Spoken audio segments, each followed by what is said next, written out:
Smoothest transition you ever seen in your life, baby girls.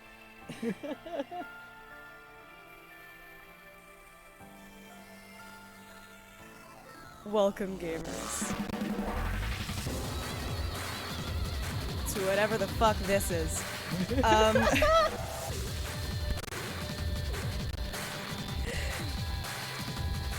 I have never played this before. I've been hearing a lot about it recently, and I thought, fuck it, let's go.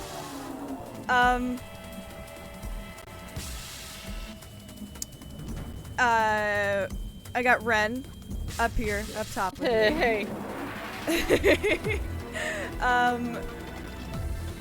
Ren, you have played this game before, correct? I have played this game many times, yes. I've somehow managed to go my whole life so far not really knowing shit about this game. But apparently I've made it a personal goal to play as many Spike Chunsoft games on my channel as possible, apparently. I'm gonna hit the start button. Anyway, welcome to 9 Hours, 9 Persons, 9 Doors. That's so many doors, persons, and hours. Oh my god, it is the same noise. Shit! Right, yeah. Welcome. This game is fiction. All names, characters, and instances portrayed in this production are fictitious. Love when games start like that. I blow kisses. This is just so many more Dalmatians than usual.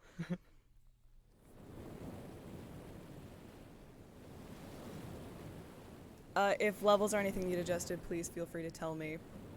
I just kind of set this up and ran.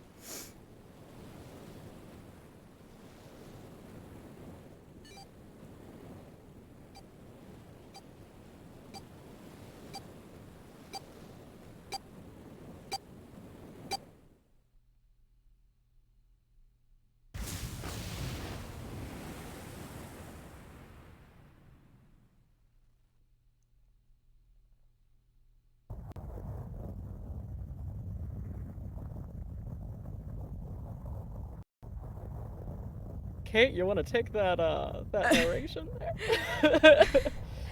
A loud noise startled Junpei awake, and his eyes snapped open. As they adjusted to the light, he realized that he didn't recognize his surroundings. Ow! With a crack, Junpei's head connected with something metal. He rolled over and threw out his hand to steady himself, but he found himself groping at empty air. His balance lost, and his still fuzzy mind struggling to understand what was going on, Junpei tumbled down to the cold, gray floor. Ouch! God damn it! What the hell? Junpei glared around the room, still trying to determine where he'd woken up. The fall had shaken the last cobwebs of sleep from his mind, and he finally understood where he'd fallen from. It was a bed. A 3-level bunk bed, in fact. Junpei had fallen, apparently, from the topmost bunk. His shoulder hurt, his knee hurt, his hip hurt, that was too real, I fucked up. His entire body hurt. He could feel a bump forming on his forehead where he'd slammed it against the low ceiling. He wondered if that bump was the reason he'd felt his vision wavering a bit, but that seemed unlikely. That's the astigmatism. So real! At first, he thought the tremor that ran through his legs was just another effect of his rude awakening. But as he looked around, he realized it was real. The whole room was shaking. Was it an earthquake? He wondered. It didn't seem likely. It was shaking far too quickly for an earthquake. Then again, Junpei had no idea what it was, if not an earthquake. He tried to tell himself it was important. Junpei rubbed the growing bump on his head and gingerly climbed to his feet. His balance regained, he finally took his first good look around the room.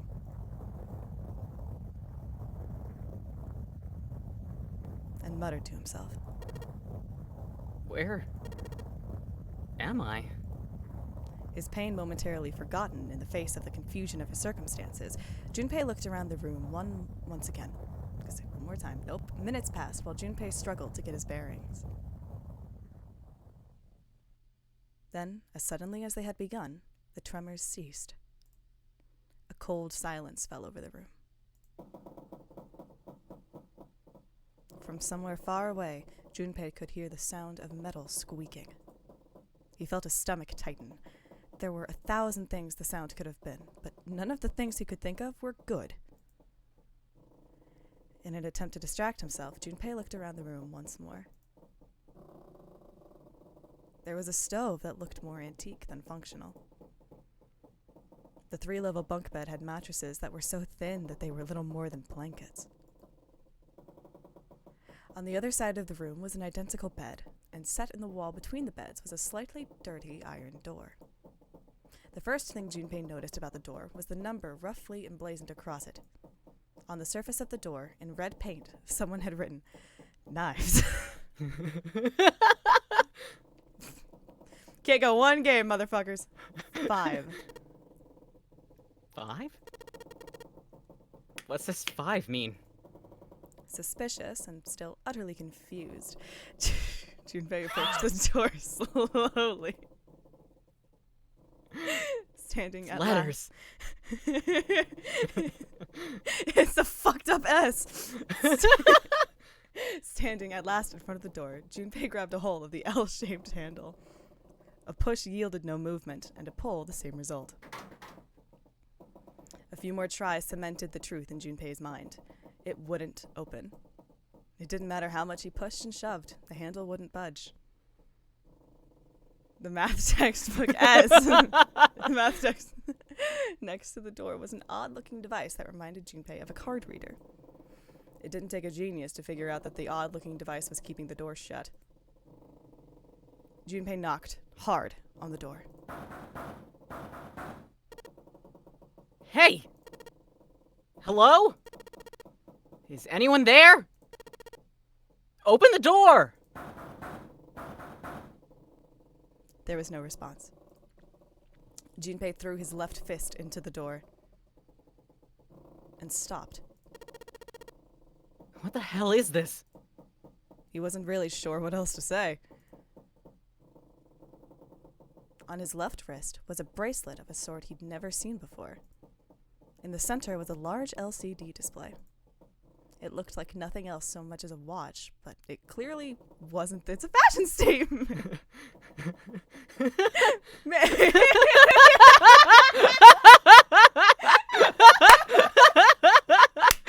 That's what we call a good old 1-2 from our buddies Archer and Max. After all, it showed only a single number. 5. That's the same as the door. Well done, Junpei. True. I'm good at numbers. You're so good at numbers, Junpei. I'm so proud of you. True, the numbers were the same, but he had no idea what that might mean. All he knew was that it was strange and new, and he wanted it off. Junpei flipped his hand over as if to remove a watch, but the other side of the bracelet was solid. No buckle, no clasp, nothing. He sighed and flipped the thing back over. There were a number of rivets around the rim of the face. Perhaps. Good thing you're good at numbers, Junpei. He pushed them, but nothing happened. On a watch, they might be dials for adjusting date or time, but on this bracelet, they did nothing. Junpei was at a loss. What was he going to do? Growing more desperate, he began to tug at it. However... Ugh! Damn! Ugh, it's no good. Damn thing won't come off. A steel ring ran from the face around Junpei's wrist. Risp? My wrist. Your wrist. I have no excuse for that. Around Junpei's wrist and back into the face. He wouldn't be pulling the bracelet off any time in the near future. What the hell is the deal with this thing?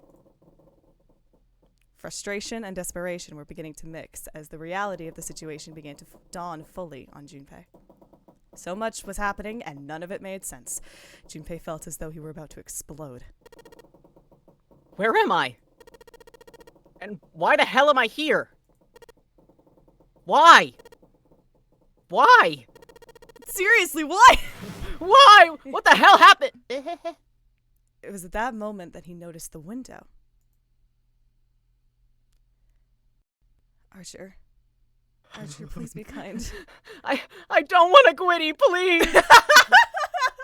I just want to know why I'm here. The window was round, rimmed in riveted brass, like a window from an early 20th century ship. What? Wait, am I in a ship? Do you like ships? I'm I can finally say that! I can finally say that! Junpei walked... Sorry, I got excited. Junpei walked slowly toward the window.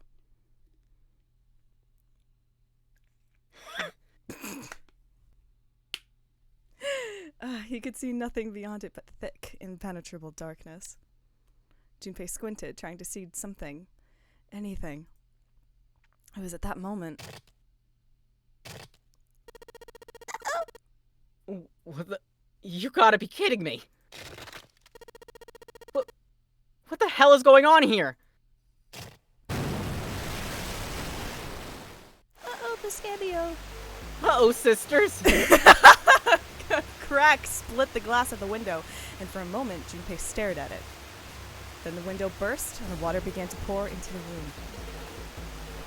What the hell? God damn it! Junpei yelled and spun around. His feet slipping on the water already coming through the window, he ran for the door.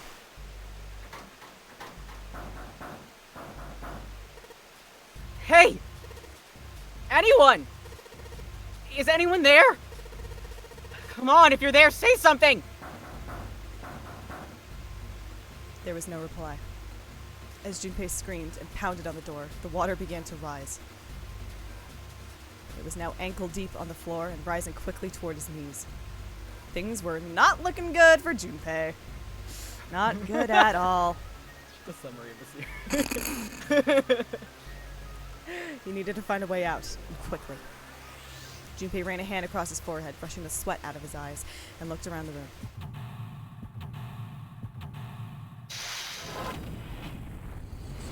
Allow me to cut through those words!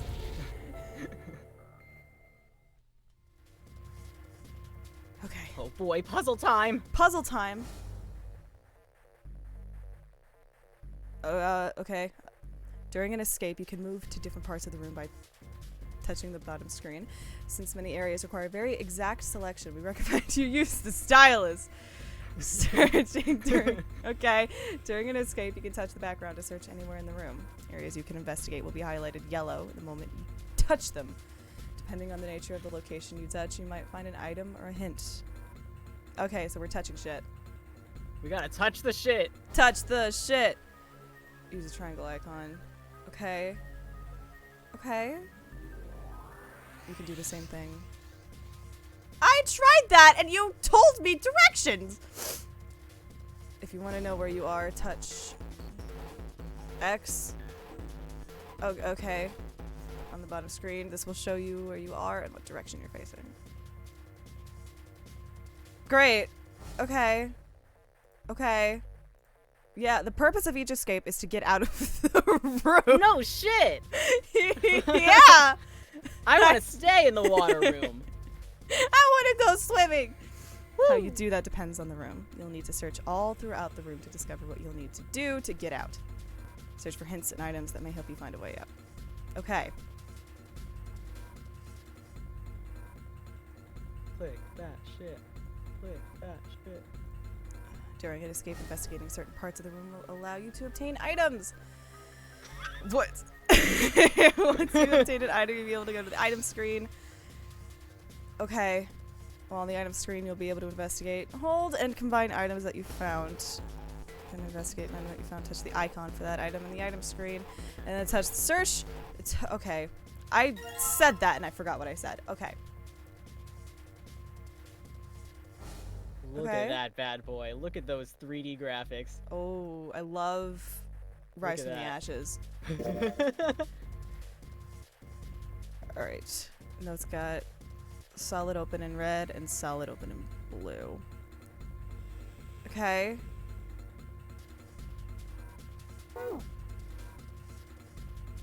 Touching an item while on the item screen will select that item. While an item is selected, touching back will return you to the room. Investigation screen. If you look down at the bottom left corner, you should see the icon. It shows that you're holding it. Oh my god! If you hold an icon while investigating a room, you may trigger a reaction. Whoa! Investigate suspicious areas and see if anything happens. Select. Okay.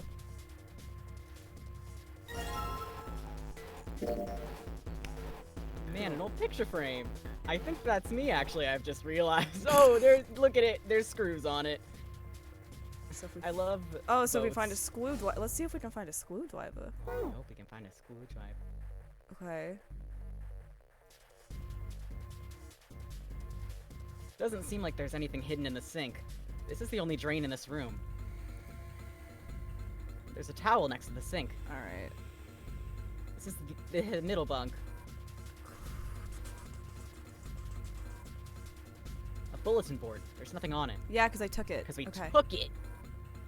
Okay, okay. Alright. There's a pair of simple chairs next to the table. The water's already up to the chair. Oh no. God. Water just keeps pouring through the window, even though it's stationary in this image. It's like a waterfall. I don't think shoving something into the window is going to stop the water. We can try! In other words, if I don't want to die, I need to find a way out of this room.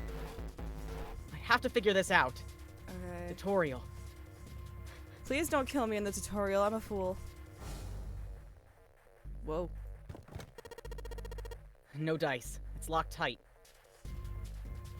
Let's see if there's anything in the keyhole. Oh shit. Oh shit. Oh fuck. Motherfucker. The number on the dial is 0101. I guess I need to put the key in the keyhole before I can enter any numbers on the dial. Okay. We'll do that later, I guess. We don't have shit yet. Junpei be the kind of dude to say no dice when he's about to die. No dice. It's a pipe. I know. I'll crawl into the pipe and find a way out. There's nobody here to make fun of my lame jokes. Man, this sucks. Aww. God, I He's just really like hope me this for isn't real. like. I really, I really hope this isn't timed. I'm fucked if this is timed. Let's see if there's anything in here. Oh, ha! Looks like there is. Key? Key! Key! Yeah, there's a little blue key in the bottom of this pot. Odd. Odd! I love it odd and not. Surely we didn't see something earlier that requires a key. Oh well. Oh, fuck. It's just real odd.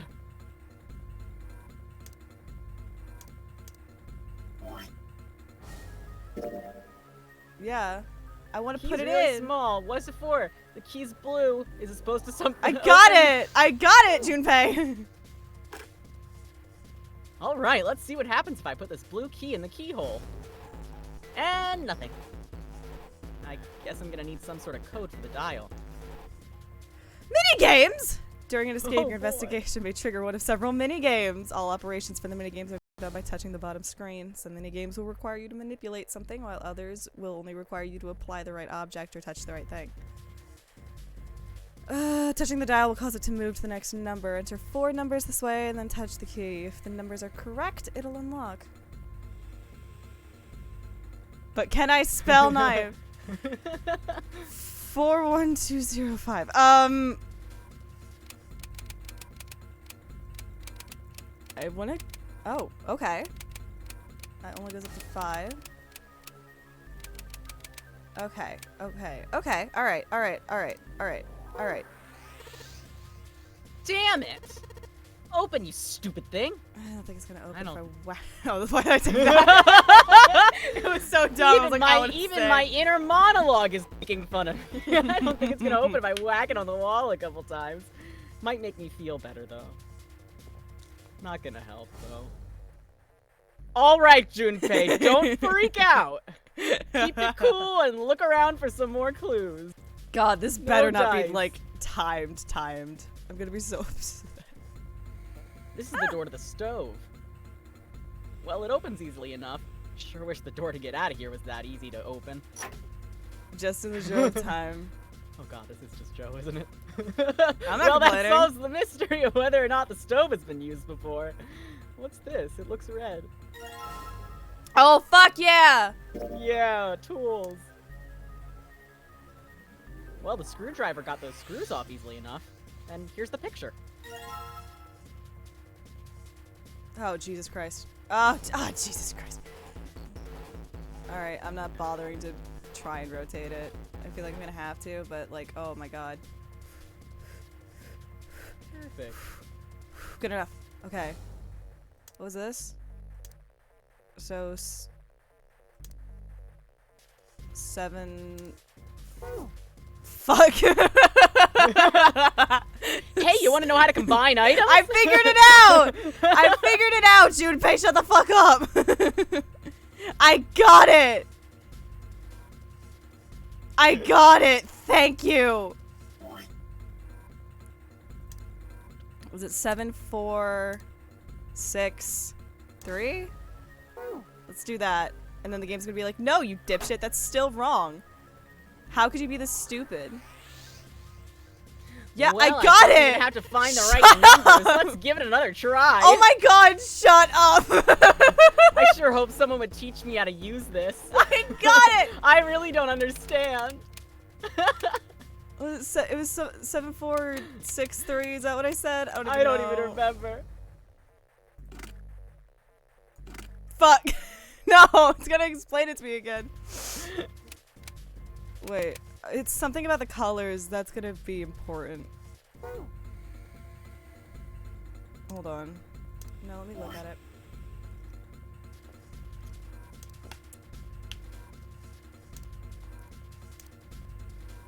Okay. Okay. Okay.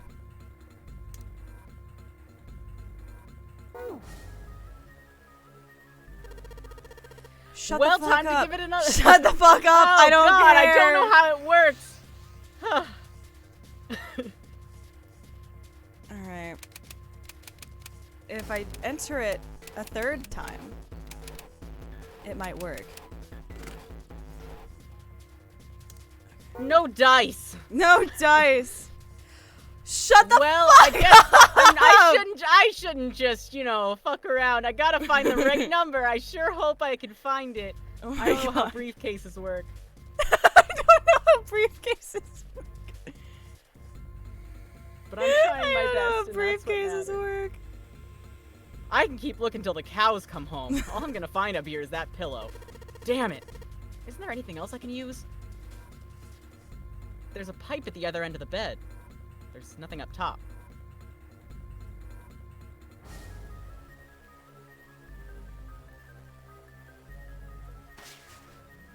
Ooh! Ooh! Okay. Woo woo. Another. Okay, okay.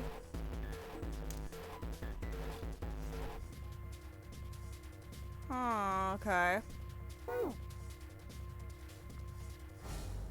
Junpei grabbed the key and shoved it into his pocket. He intended to leave immediately, but something stopped him. His reflection stared back at him from the mirror. He had scarcely recognized himself. What's up with my face? It's a face, dog. His confusion was well justified. His face was drawn and pale, and the dark circles under his eyes made him look as though he was nearly dead. Man, what the hell happened to me? Shoved it I into his- really want to eat that key. It's so red. It's so tasty. It really looks good, actually. How did I end up here? Even as he said it, something in his mind opened, and a memory bobbed to the surface. It was the last thing Junpei remembered before waking up in the strange room. It was past midnight when he came home. Junpei shuffled up the stairs and opened the door to apartment 201. Inside was his apartment. A small one-bedroom affair that ran him about $630 a month. What? Oh, goddamn! He moved into it when he'd entered college, and so far he'd been there for 3 years and 7 months. He stepped inside and turned on the lights. The fluorescent lights on the ceiling blinked and flickered slowly to life, as if waking from a deep slumber. Their cold light illuminated the landscape he'd come home to so many times before. Everything was as he'd left it.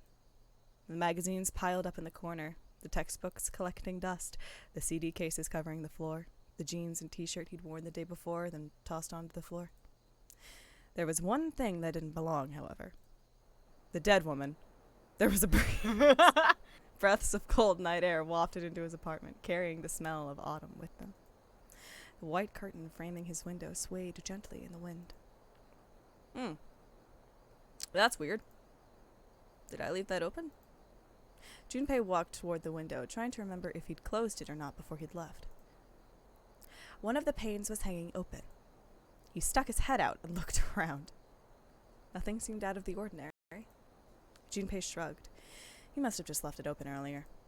He closed the window. Then it happened.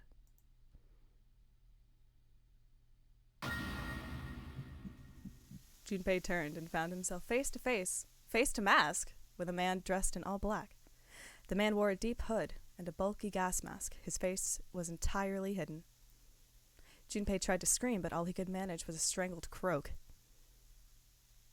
He tried to step toward the man, but his legs could no longer support his weight.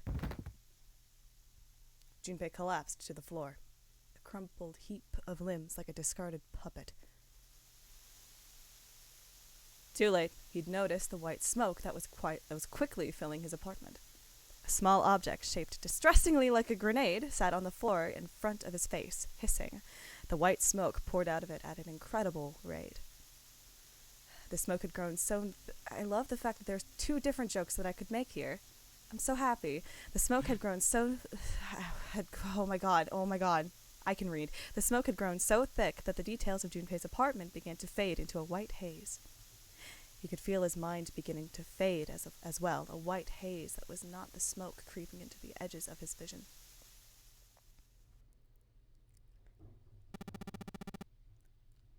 Hey, Kate.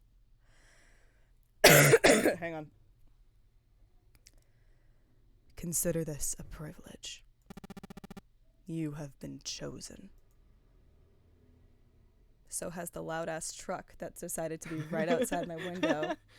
When I was trying to be menacing, thank you. A rasping voice wormed its way out of the gas mask. It was cold and harsh and distorted in some way Junpei couldn't put his finger on. I should really get a voice modulator thing. That would be sick. You are going to participate in a game. The nonary game. It is a game where you will put your life on the line.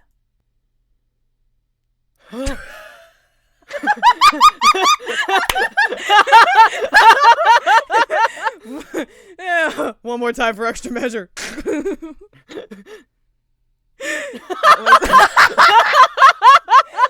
Archer, there's a way to fix this. That is the funniest possible place for an ad break.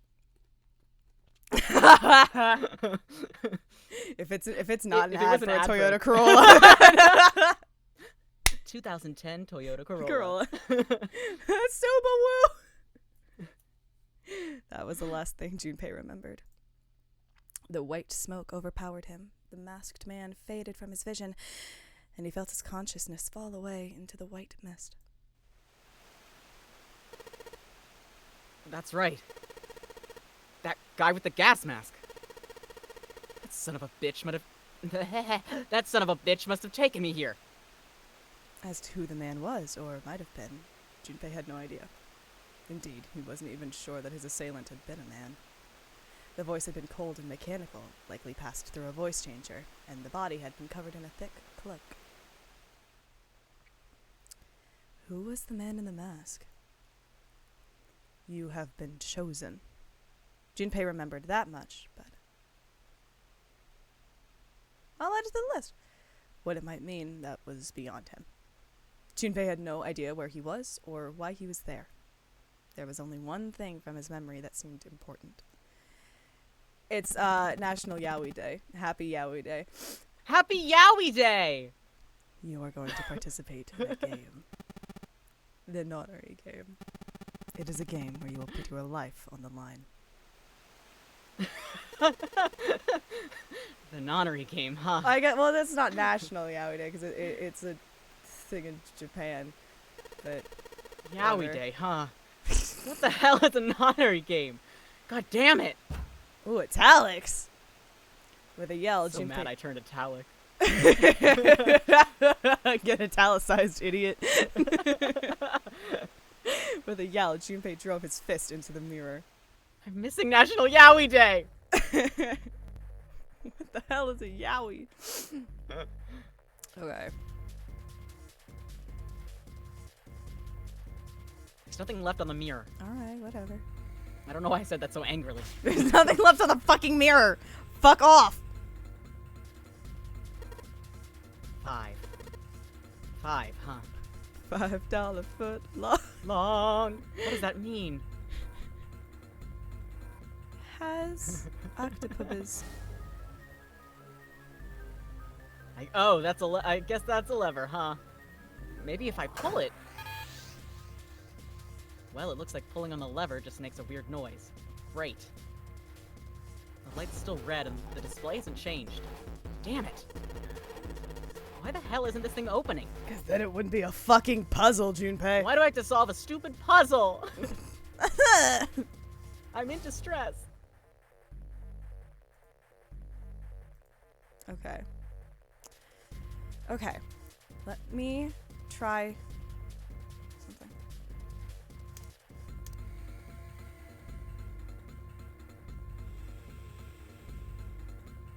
Oh, I want to change what key's in there. Well, I sure wish I knew how to work this thing. Junpei, shut Still up. eludes me. How do I switch? Can I switch it out? Oh my god, shut up. Shut up, Junpei. I love you. I'm having a good time. I'm gonna say this every time. Don't. You're wasting your own time. Did you know what you have to do to open this? I have an idea here. It's not gonna let me. I fucked up. Oh, shut your mouth. Okay. How do you skip dialogue? I don't know if you can yet, actually. Oh my god. I don't I've know if heard it'll you let you say skip this. until you get an ending.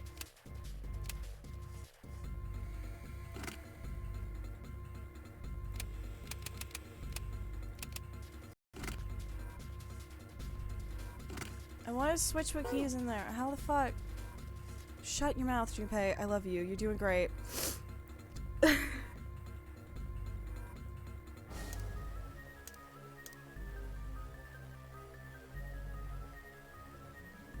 Yeah, I know. Uh-huh. Do ya? Okay. Do I have to, like, do it this way? And just... Okay. Well. Suck my penis. Okay. Uh-huh. Oh, great. How do remove... Am I okay? I will ask if I'm like wasting my shut up if I'm wasting my own time. Not wasting your time. You have not fucked this up. Okay. Okay. Which leads me to assume I am simply missing a step in this and the game's yelling at me for it.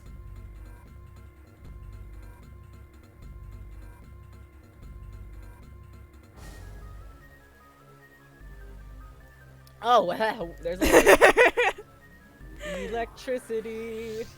Christmas electricity, Christmas electricity. Listen, I'm very good at Now, being a silly Billy. you said something earlier about the colors having something to do with it. The thing that I want to do is I want to switch out what keys in there and then turn it and then switch the keys out again and then turn it again. And I don't think it's going to let me do that. And I don't know how to get it back out. Do I have to- not need to get it back out. I will say that. Okay.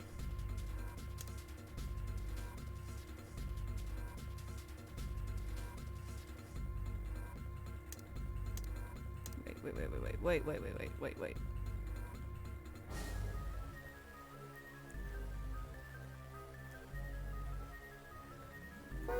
Wait. I'm about to do something really dumb. It's possible.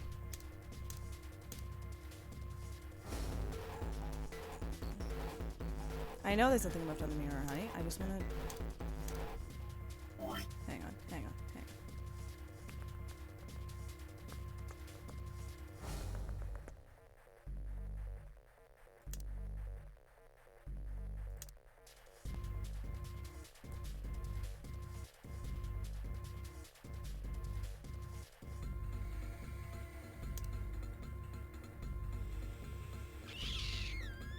No, that doesn't work either. Damn.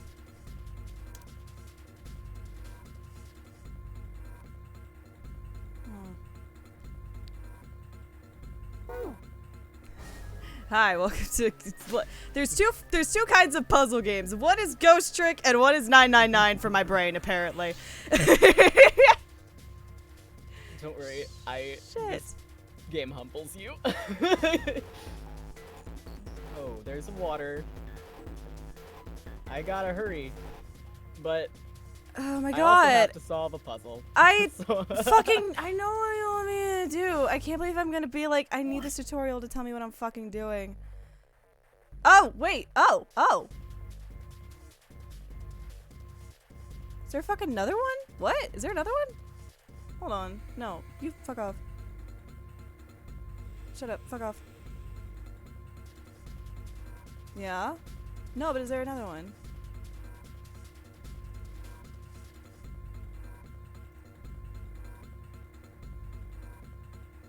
All I can see from down here is the underside of the bunk bed. Pretty high up there.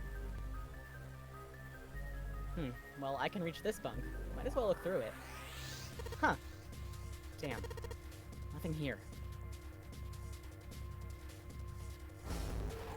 I can't bring myself to call this a bed. Feels like a board with a sheet on it. It's pretty flat. Like my ass. Hey, there we go. I was about to make that There we go. Heyo. Okay. Okay.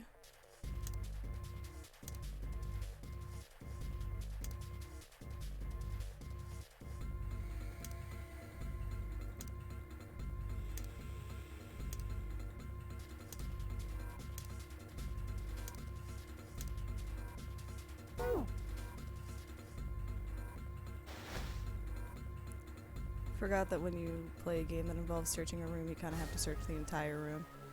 That's on me. Yeah, I swear to Christ. I swear to Christ. Did you know how locks work? No.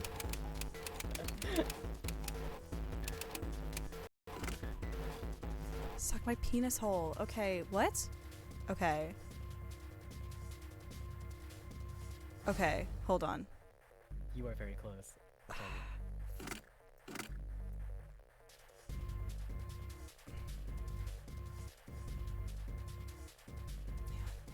you.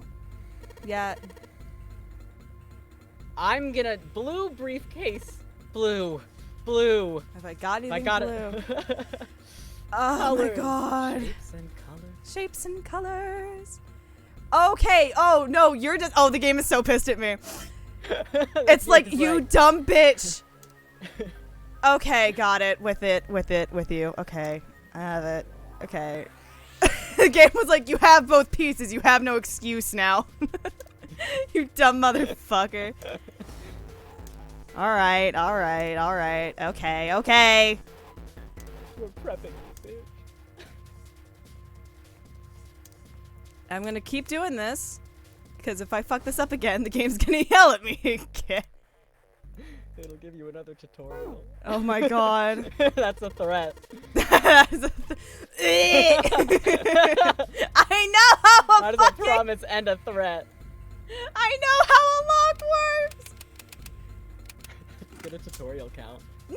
Yes! Thank fuck! Jesus! Alright, let's see if these numbers work. Okay. Turn to the key and hey!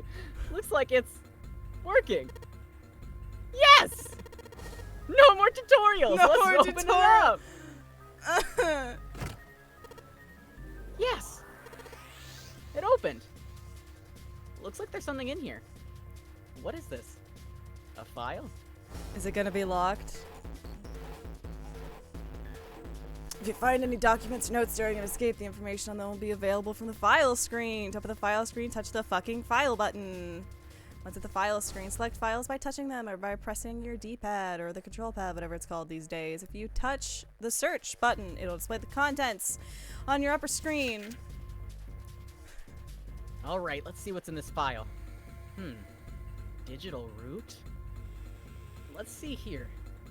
Compute a digital root with the following steps.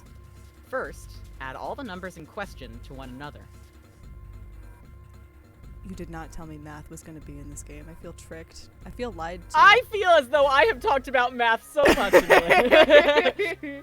If you end up with something greater than a single-digit number, add the digits to one another. For instance, if you have a double-digit number, add the number in the tens place to the number in the ones place. You did not warn me. It's there was very. a lot of Don't math. worry. I will do the math for you, Kate. I promise. Keep adding have a digits in this calculator. manner until you have a single-digit answer. Okay. The final digit is your digital root. Okay. Thanks, babe. I have so much Example. support. The digital root of 678 would be 6 plus 7 plus 8 equals 21. Okay. 2 plus 1 equals 3. I can do this. Therefore, the digital root of 678 is 3. The digital root of 1, 2, 3, Okay. 4 is It's one. 1. Okay. Yep. Uh-huh. We get With it. I it. see. We got So it. I just keep adding numbers. I hate math. I hate math. Oh. I was a theater kid, so I wouldn't have to do math anymore.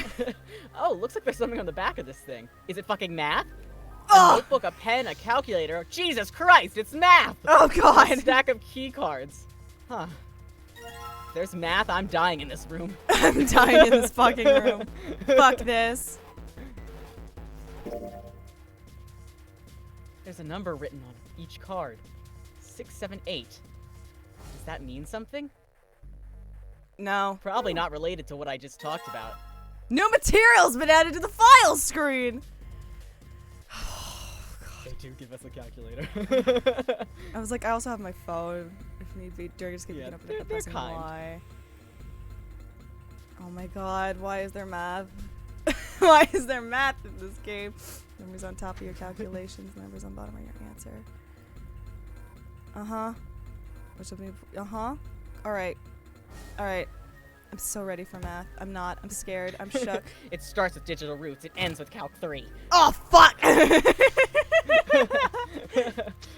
Zero escape is just a, It's called Zero Escape because you're not getting out. you're not getting out without doing mathematics. These cards with numbers on them. I'm pretty sure this is where I'm supposed to use them. Alright, let's slide this card and see if it works. And... that was a good one. Huh? It's not working? Giving you points. Why? Damn it. Do I need Alright. some other cards to get this to work? Shit, I need to find more cards now! Italics. Alright. Does anyone know how to make a dog poop now? Alright, alright. Yeah, lovely. We already got that. I know. Let me use my fucking screw. Do I not have the fucking screw? Did I throw the screwdriver away? Sorry, this is an adventure game. I thought we didn't need it anymore, so I God tossed it damn out it, the hole of the Junpei! window. Junpei! That's totally a chair. What am I thinking? I don't have time to sit down and relax. What the fuck, Junpei? Oh, for fuck's sake. In case you forgot. Oh my god. Okay, this is a tutorial book. Okay, lovely. Okay.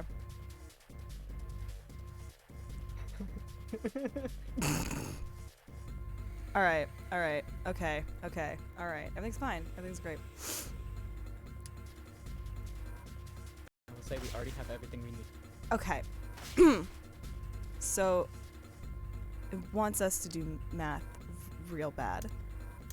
Is what I'm Maybe not immediately. Oh, non-immediate math. Delayed gratification mathematics. The math is yet to come. Oh, But we'll get to shit. Okay. So if we have, okay, all right, all right. I want to do something with this. It's not letting me do anything with that. And I don't like that it's not letting me do anything with that.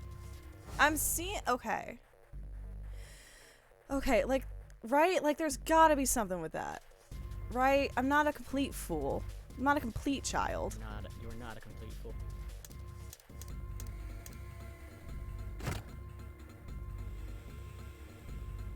Doesn't look like there's anything else in this briefcase. Well, then what the okay, alright. So true, Max. I like... There's some pipes down at the other end of the bed. Yeah, There's there some are. pipes down at the other end of the bed. There's some pipes down. Alright.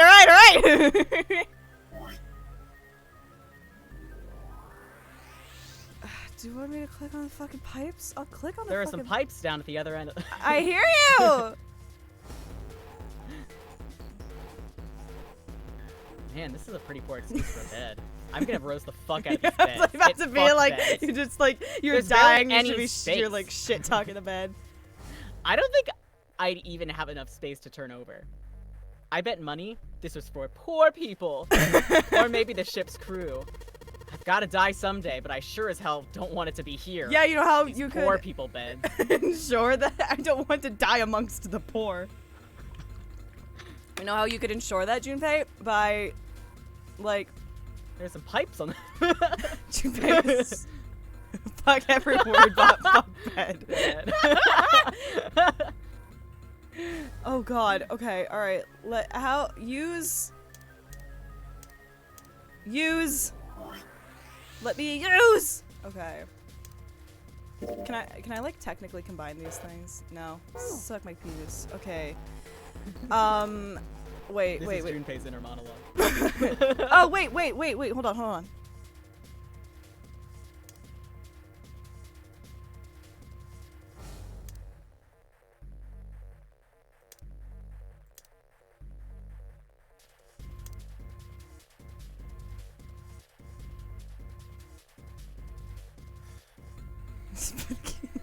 Five head.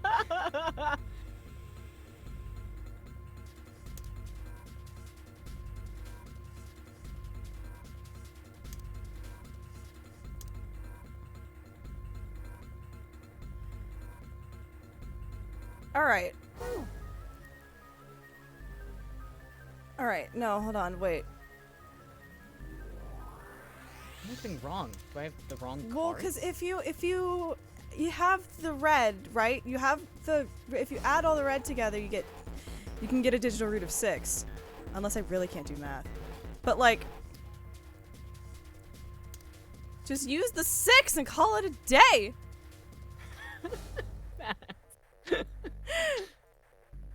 Blue or gold? White and gold or blue and black. Alright. Oh my god! This sink is a piece of junk.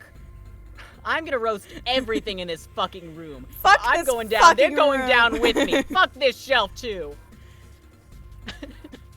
Fuck this fucking room. There are pipes on the other. As far as I can tell, a pole that's attached to the bed. A pipe on the other end of the bed, if you will. A middle bunk. Sweet. Sweet. I like that one. That one's my friend. Fuck you. You can stay. You're cool. You're cool. That's it. Oh my god. What? That water sure is flowing. That water is sure flowing, baby girl. The gates are open. Oh my god. Oh my god. I live in a 650 I am in a apartment. middle class bracket. I don't have time for poor people. The poors. Alright, great. I want to make some tea. Okay, I'm gonna like I'm dying. cry. I'm gonna cry. What am I? Don't cry. What is? Craft. Hey, maybe there's something else to click.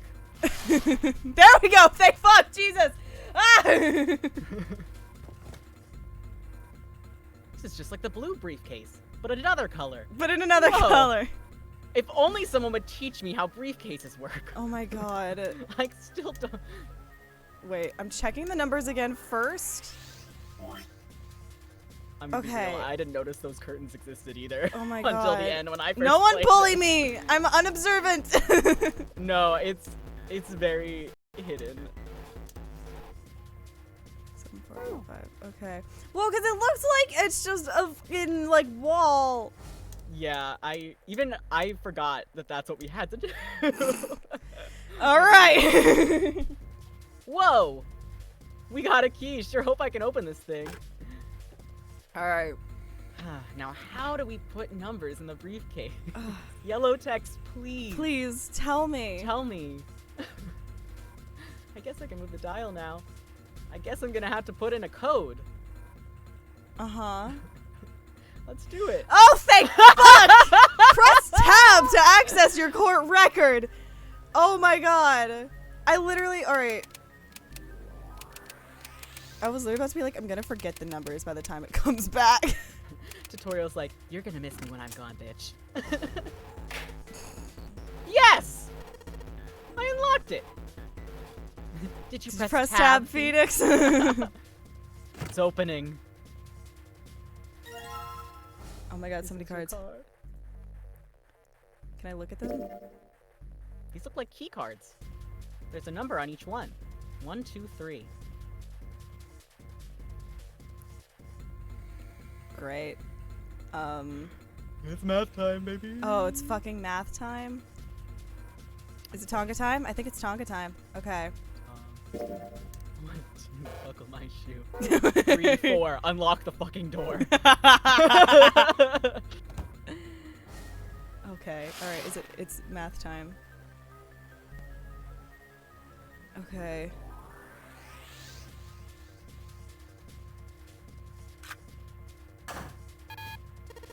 Fuck! Damn it. Not again! There aren't any more cards in here? I've only got one other hint. Of course! The files! That file said something about a digital root. A digital root? Jesus Christ! I got bold. Yeah, bold! Digital root, huh? What am I supposed to do with a there's a 5 on that door. Do I have to get a digital root of 5? Okay. Oh, fucking math! Oh, fucking Jesus. I'm All right. not really sure about this. Alright, I fucking okay. hate math, but All I right. guess I have to do math to get out of here. let's do it. Let's see if this works. I'll just slide the cards that give me the digital root of 5 through the reader. Okay. Whew. Digital root. Oh. Touch 3 cards to select that the digital root of the selected cards will be displayed on the top screen. Okay. Okay. Okay. Math. After you select 3 cards to oh, fucking math. Okay. We do have our calculator. We do. I'm gonna be such a good girl. Okay. So giving us something that results in 14 is gonna be the easiest, right? Mm-hmm. So if we go... Hold on. I'm really good at math. I'm really fucking good at math.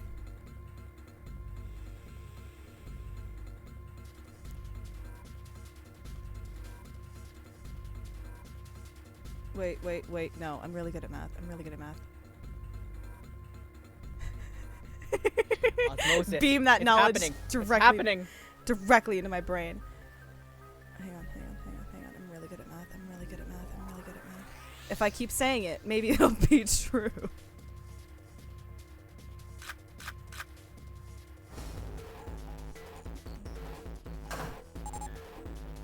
I'm really good at math. Fuck yeah! Alright, I think this is gonna work. There we go. That's a new noise. One that doesn't yell at me. One that doesn't fucking yell at me. Did it just unlock? Well, that light was red and now it's blue. Observant. I love you. No doubt about it. There's nothing keeping me in here now. Time to go! I did it. I can do it.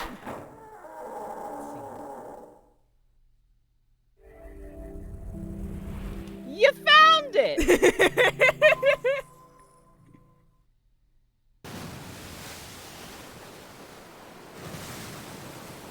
Sorry, that's a really good noise. Accompanied by a wall of angry water, Junpei shot out of the room and into the opposing wall. Gasping to catch his breath, he looked around. He was in a narrow hallway with...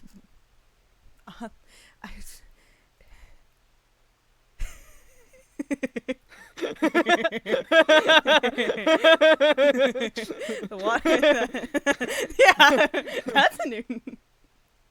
The water that had followed him out of the room was rapidly pouring out of the door. It flowed quickly down the hallway and slammed into the foot of the short flight of stairs. Just 5 steps, in fact. And at the top of the short staircase... A door. Another door. That's 2 of 9 now, I think. Hopefully there's not more of these bad boys. Oh, fuck. Do I have to, like, figure out how they connect to each other across a fucking warehouse? I can't do that again. I wasn't good at it the first time. That just happened. That just happened. Junpei leapt up the stairs straight for the door. The door burst open and Junpei exploded out of it, only to freeze in his tracks. What other possible response could there have been to what he saw? What the hell? Why would they make it optional? Yeah, it's really dumb. His voice trailed off and all he could do was stare. Get up. Hello? Hey. Do you like ships?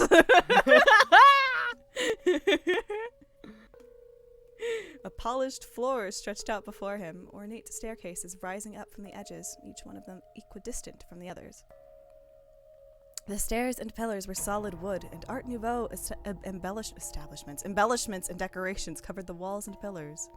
It looked like nothing so much as the entrance to a luxurious mansion from the early 1900s. Yeah, this literally just looks like a photo from James Cameron's Titanic.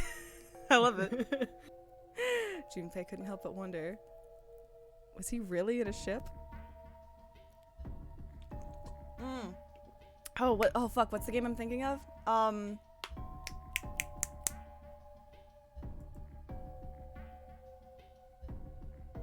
Man of Medan. The water quickly filling the hallway behind him suggested that, yes, he was. As he looked, a fresh wave rolled out of the room he'd been in, gathering speed as it moved toward the stairs. Yeah, that's what I thought. This is totally a Wait, what the hell? A wave? Shit, I gotta get out of here! Junpei spun around, his wet shoes squeaking in protest on the polished floor, and ran toward the tremendous staircase in front of him.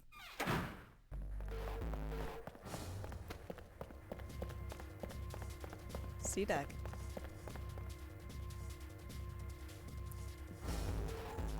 Deck? As he ran, he glanced quickly at the plates mounted on the wall, denoting the decks of the ship. I have not seen the Crystal Maze, by the way, to answer your question from like 5 minutes ago. He took the stairs 2 at a time, not entirely sure where he would find himself. Just as he began to wonder where, in fact, the stairs did lead. Bad bitches! Junpei saw another person out of the corner of his eye. He stopped short, nearly tripping over the next stair, and looked. It wasn't just one person he'd seen. On the landing to the left of the stairs, there were 4 people staring at him. And on the right side, 3 more. All told, there were 7 of them. It looked as though they had been on their way down the stairs. They'd stopped short when they saw Junpei, their eyes wide. He'd done the same, of course, and now they stood there staring at one another. Junpei didn't move. One foot placed awkwardly on the next step in the middle of a stride. Who were these people? This entire interaction lasted only a matter of seconds. The woman spoke to Junpei, and time began to move again. Hey, Kate. I guess there's another one of us now. The woman was dressed, Junpei thought, rather like a dancer. Her clothes covered very little, and her prodigious jewelry even little more. Hey, you! Come on! Hurry! With no further ceremony, she ran straight past Junpei and toward the doors behind him. The sudden proximity of a woman with such striking assets left Junpei momentarily stunned. Boobies. Tits! Where's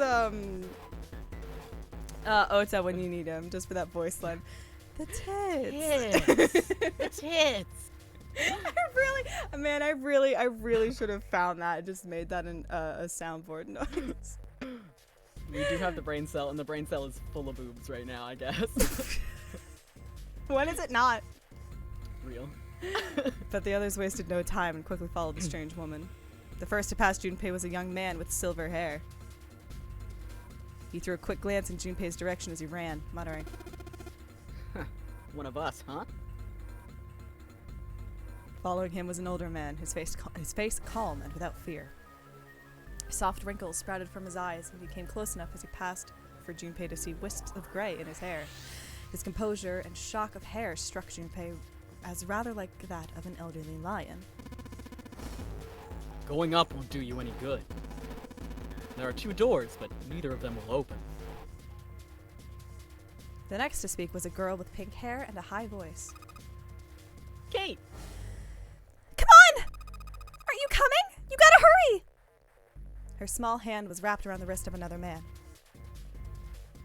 His eyes were closed, almost as though he were sleeping. His features were graceful, almost serene, and he was dressed rather elegantly for someone his age. Something about his posture seemed very refined, and Junpei couldn't help feeling he was noble and dignified somehow. He'd certainly never seen one, but this man seemed like what Junpei had always imagined a prince would look like. Hey, Junpei, why are you imagining princes? What the I fuck? like men. That's 9 of us then. All of the cards are in hand. What does all of the cards are in hand mean, he wondered.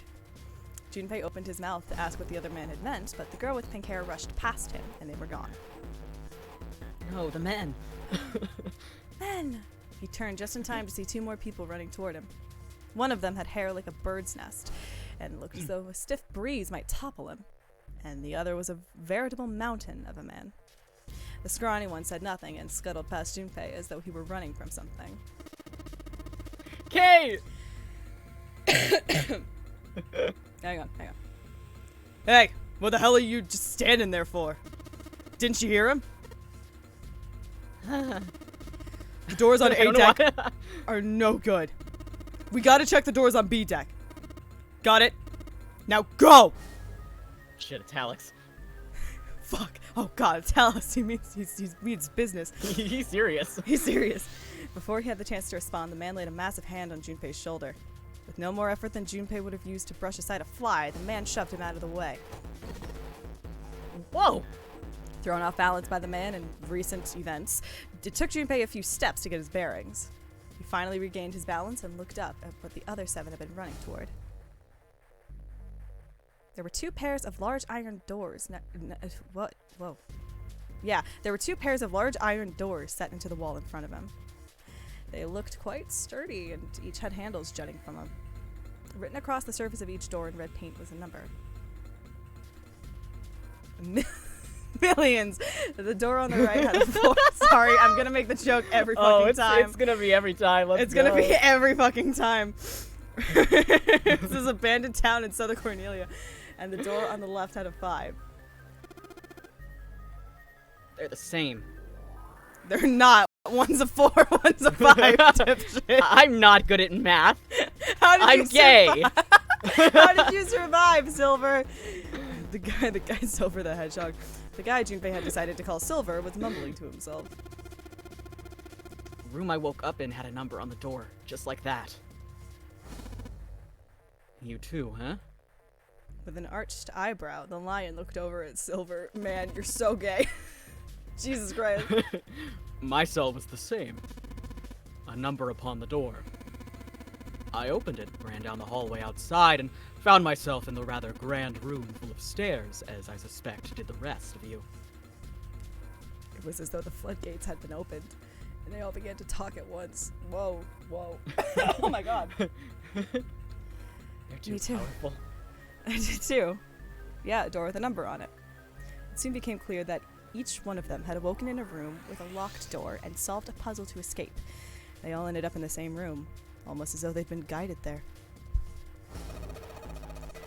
Yes, we all saw the same thing. That's not important. We need to hurry. You think I don't know that, lady? Before the dancer had time to finish, Silver was already Silver was already running. He's Naruto running. He's Naruto. That man Naruto runs, absolutely. He grabbed hold of the door labeled 5 and pulled. However... Fuck! It's not opening! Yeah! We say fuck in this game?! I get to say fuck! Yeah! This damn thing won't even budge! Move. Move. You're in the way. The mountain grabbed... Oh my god, Jesus. The mountain grabbed Silver's shoulder and tossed him aside. He breaks like a stick. Breaks like a fucking twig. His path cleared. He took a few steps back and threw himself at the door. Once. Twice. 3 times. 4 times. The door shook as his body slammed into it, but showed no signs of breaking or opening. The mountain threw himself at the door again. Junpei turned toward door 4. Next to the door on the wall was a small box. It looked just like the one that he'd seen in his room next to that door. If it was the same, then this door was likely locked as well. Still, he had to check. Junpei grabbed a handle and threw all of his weight onto it. Gah! It was locked as tight as the door next to it, as he suspected. Damn it! Junpei punched the door. It did not respond.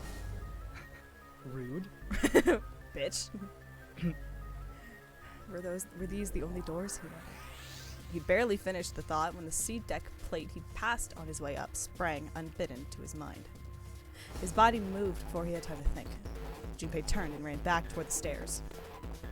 Stamina King. Stamina King! He had scarcely taken a step when, at the top of the stairs, next to an ornate clock embedded in the wall, he saw a person. It was a girl. She looked to be the same age as Junpei. He froze, unable to look away from her face.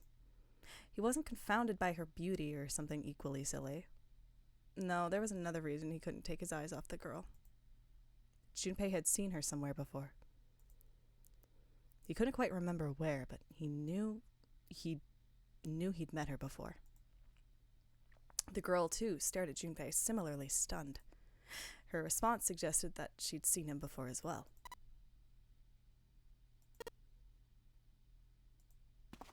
Without saying a word, Junpei walked slowly toward her. She didn't move. It was almost as though she was held in place by some sort of magic spell. As Junpei stepped onto her landing, the spell broke. No sooner had he set his foot down than the whole ship shook a second time. Kate! Ah! The quake caused the girl unprepared. I can read. I promise I can read. I promise. The quake caught the girl unprepared, and she fell. Moving on instinct, Junpei leapt to catch her. Or so he thought. Did we both just end up falling down the stairs like a couple dipshits? Her face was far closer than it should have been, mere inches from his own. He was flat on his back, and she had landed squarely on top of him. The girl seemed as confused as he did, and her face suggested she still hadn't fully recovered from seeing him.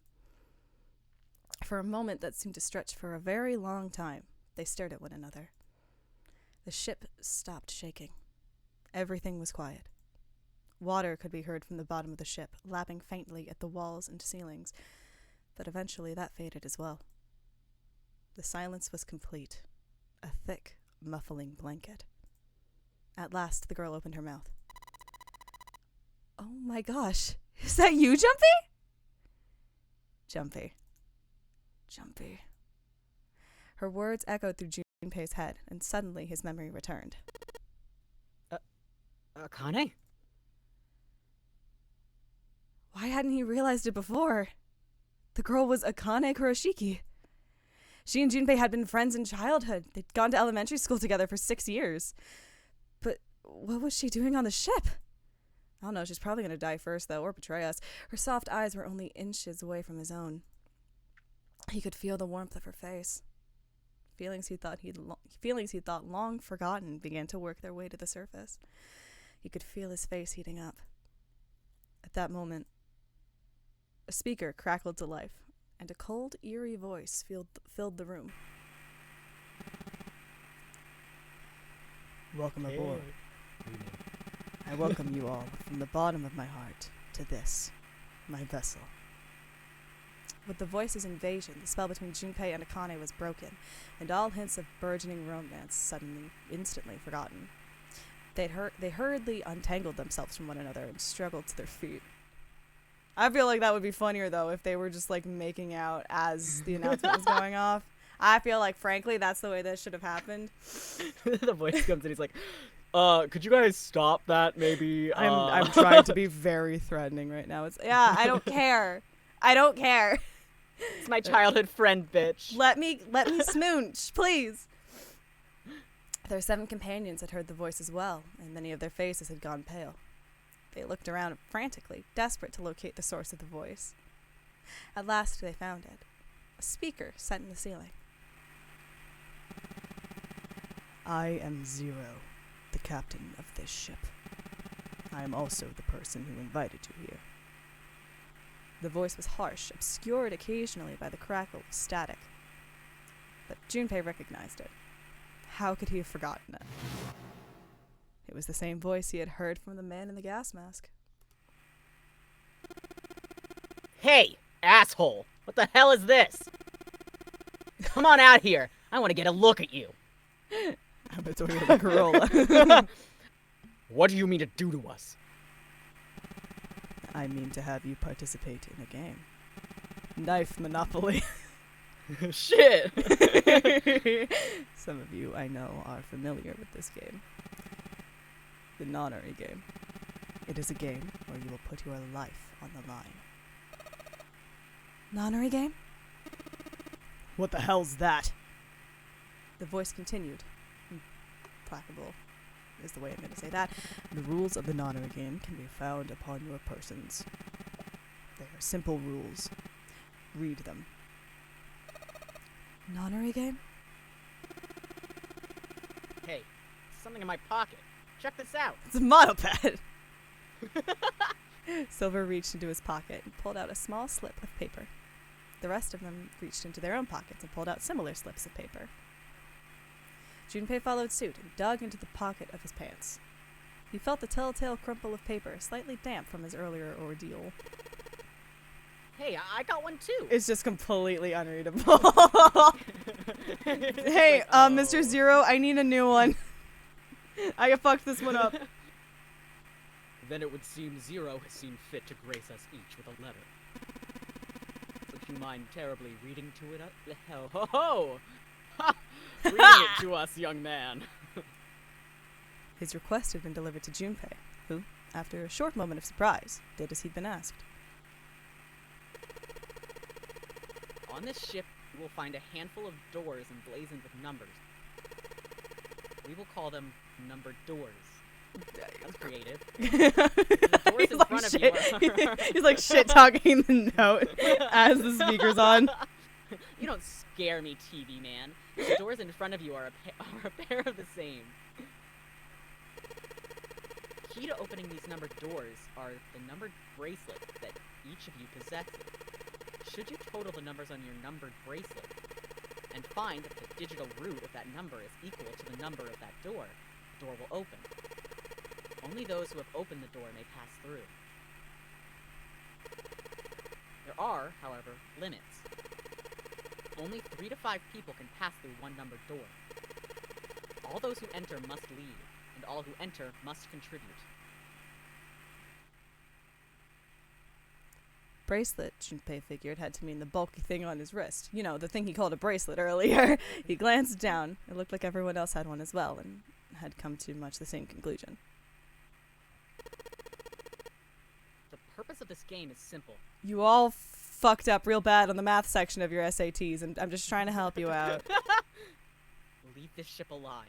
He's Zero's just like a math teacher. It's just like, I told you these skills would be useful in the real world. If you all want to get good jobs, you have to learn math. Fuck. It is hidden, but an exit can be found. Seek a way out. Seek a door that carries a 9. Junpei had reached the end of the letter. There was a long moment of silence, and then the speaker crackled to life once more. There is one last thing I must tell you. As you have no doubt surmised, the ship has begun to sink. On April 14th, 1912, a famous ocean... I got excited. The famous ocean liner Titanic crashed into an iceberg. After remaining afloat for 2 hours and 40 minutes, it sank beneath the waters of the North Atlantic. I will give you more time. 9 hours. That is the time you will be given to make your escape. The voice finished, and the speaker went silent. The sound of a bell tolling echoed through the hall. It came from the dance hall adjacent to the stairwell.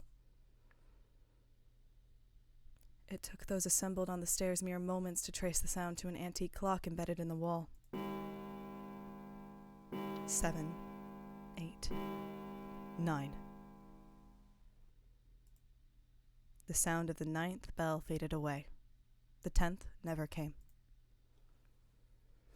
That meant the time was 9 o'clock. Most likely 9 o'clock in the evening. When Junpei had peered out of the window of his cell, he'd seen nothing but blackness. It had to be nighttime. If that was the case, then they would need to escape by 6 a.m. the following day. We're playing by Five Nights at Freddy's rules. Oh shit, Five Nights at Freddy's! Was that the bite of 87? Was that the sink of 1912? Now, it is time. Let our game begin. I wish you all the best of luck. The speaker went silent and did not speak again. New merch just dropped. Silver yelled at the speaker with language coarse enough to embarrass a sailor, but the rest of Junpei's companions were silent, deep in thought. Junpei, too, was consumed by his thoughts. There was a great deal he didn't understand. Who was Zero? What was the nonary game? I just fucking explained what the nonary game was. If only someone had just explained what it was. Why had he chosen to make them part of it? Was he a criminal who took delight in playing with his victims? Or did he have some other purpose? Raising the national average of mathematics scores. And why had Junpei been chosen as part of this insane game? Why had any of them been chosen? But one question was foremost on his mind. Why the fuck is it called Titty Typhoon? Akane. They hadn't seen one another since elementary school. Why had she appeared now? Why do they call it... Hey Zero, why do they call it oven when you up out in the hot, cold... Coincidence? No, that seemed impossible. There had to be a reason. He didn't know what it might be, but there had to be a reason. Very well. The lion's voice seemed oddly loud in the silence. Standing around yeah, I said it right, but I doubted myself. Never doubt yourself, children. Standing around here won't do us any good. Best we get moving, don't you think? Get moving? Are you planning to open the numbered doors? Hey, wait. Don't tell me you're actually going to do what this Zero says. No, that's not what I mean. The lion shook his head, mildly annoyed. I'm saying, let's find another way. After all, we haven't really examined this place yet. Wait, what?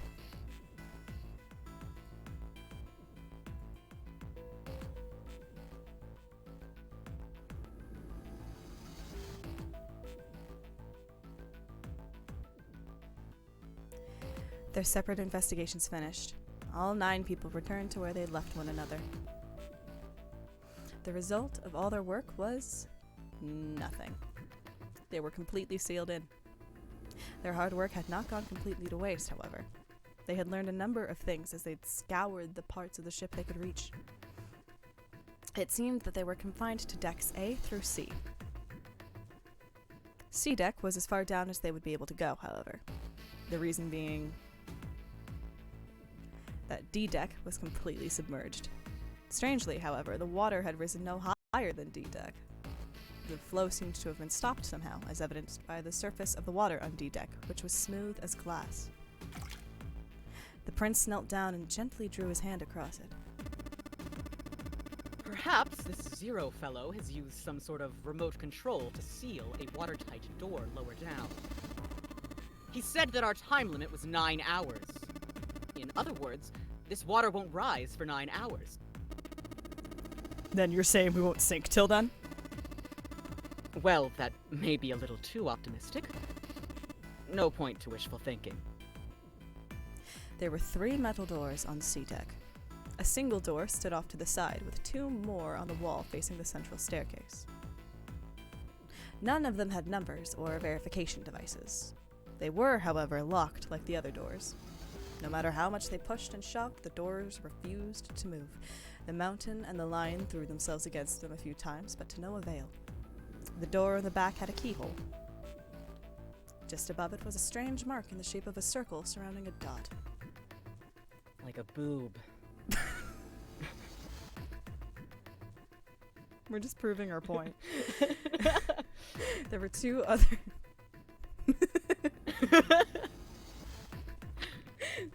There were 2 other doors on sea deck as well, but it was clear they were elevators, as each had a button next to it with an upside-down triangle.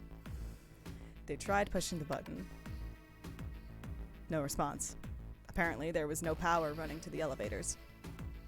To the left of the elevator doors was a card reader. The card reader also had a strange mark on it. It looked like a lowercase h with a dash drawn across the upper stem of the H. Junpei stared at it for a while. This is the symbol of Saturn. It's an astrological symbol.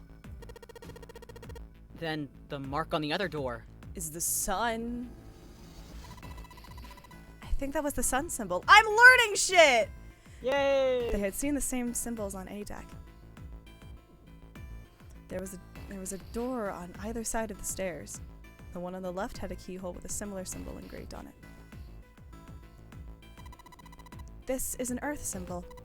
The horizontal line symbolizes the equator, and the vertical one represents the prime meridian. Junpei looked up at the ceiling. There was a great circle cut in it, perhaps for a skylight or a glass dome, but it had been filled with a gargantuan metal plate. The metal looked very solid. Anything short of an explosive charge was unlikely to damage it. There were several windows along both sides of the ship, or at least there had been. They too were covered with metal plates. In other words, they were locked in. We're trapped. All the exits go nowhere. Junpei was not happy. The girl with the pink hair spoke up. Well, I'm sure they go somewhere. We just can't open them. Then the mountain spoke. You don't know that. For all we know, they just open into walls or take us in circles. The prince did not agree. No, I'm sure they go somewhere.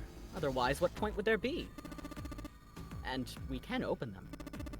Well, 2 of them at least.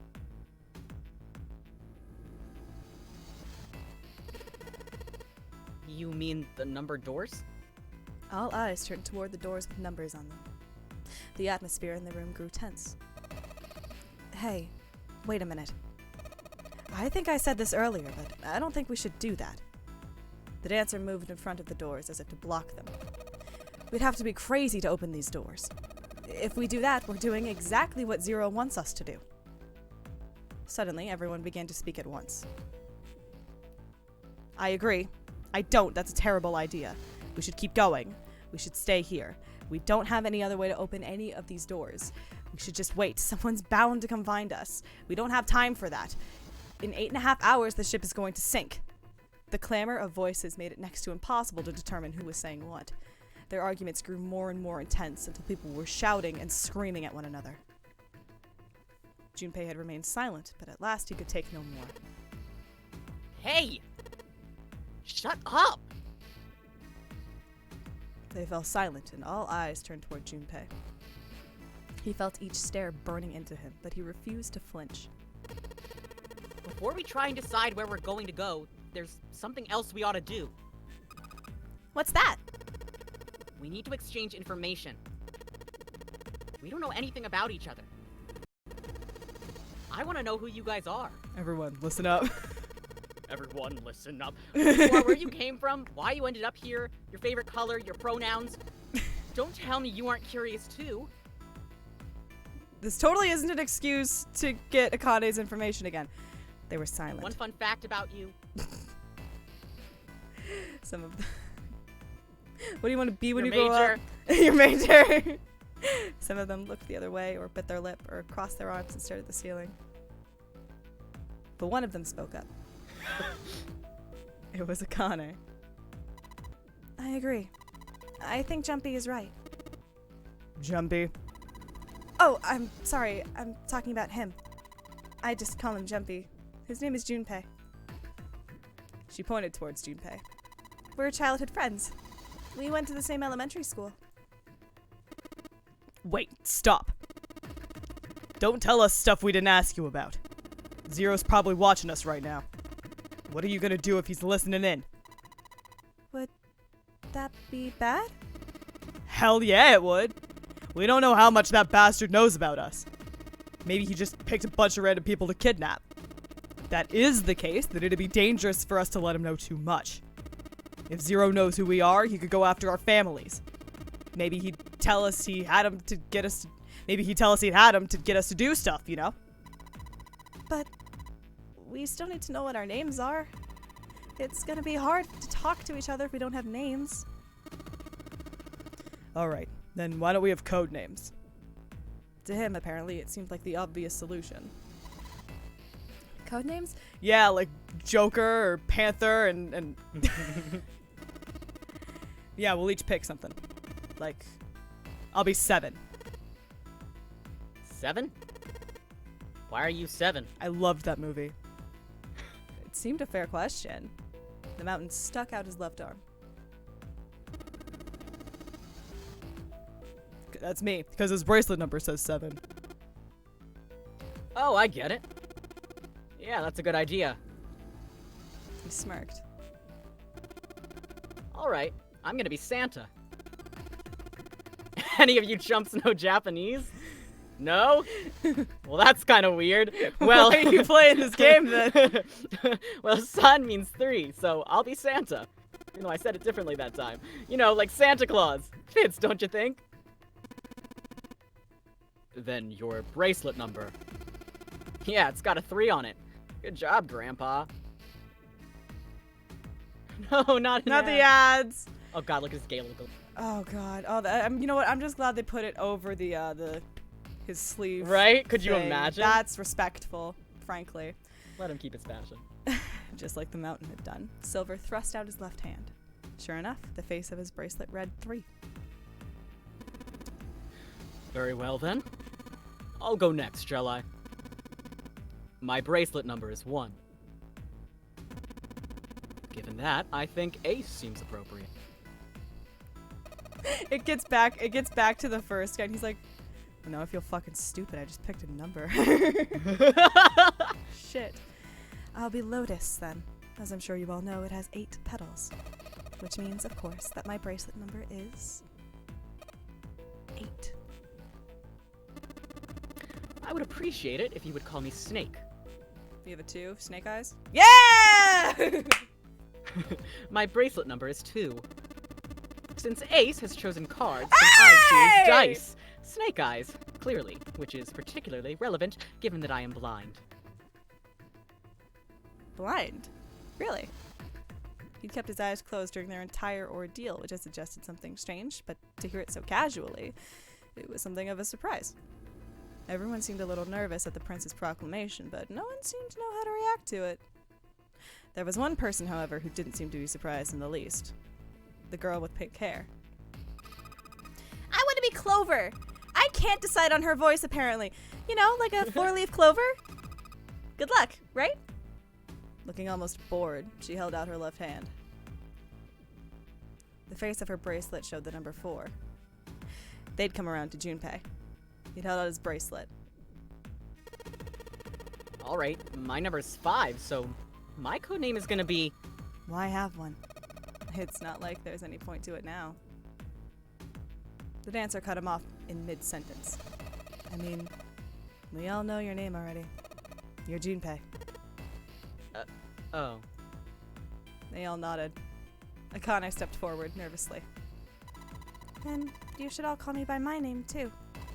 Because, I mean, it doesn't seem... It doesn't seem fair to Jumpy. You're thinking it's not cool for you to hide your name after you told us his? Akane fidgeted awkwardly.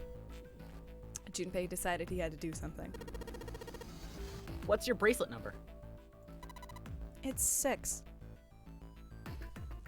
She hesitated for a moment, then held out her left hand. As she'd claimed, the bracelet's face showed a 6. Junpei looked at it for a moment and thought.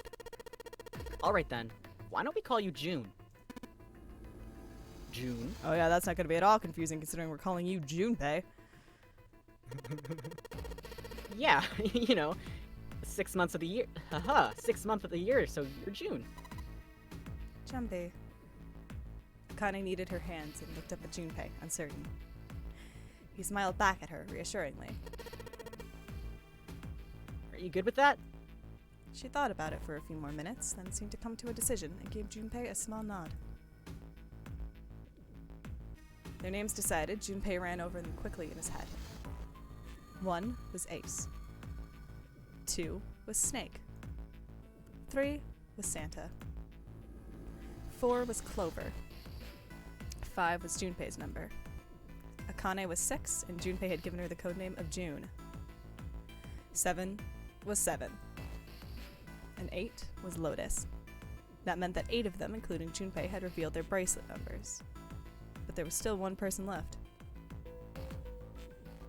He was the man with glasses and hair like a bird's nest.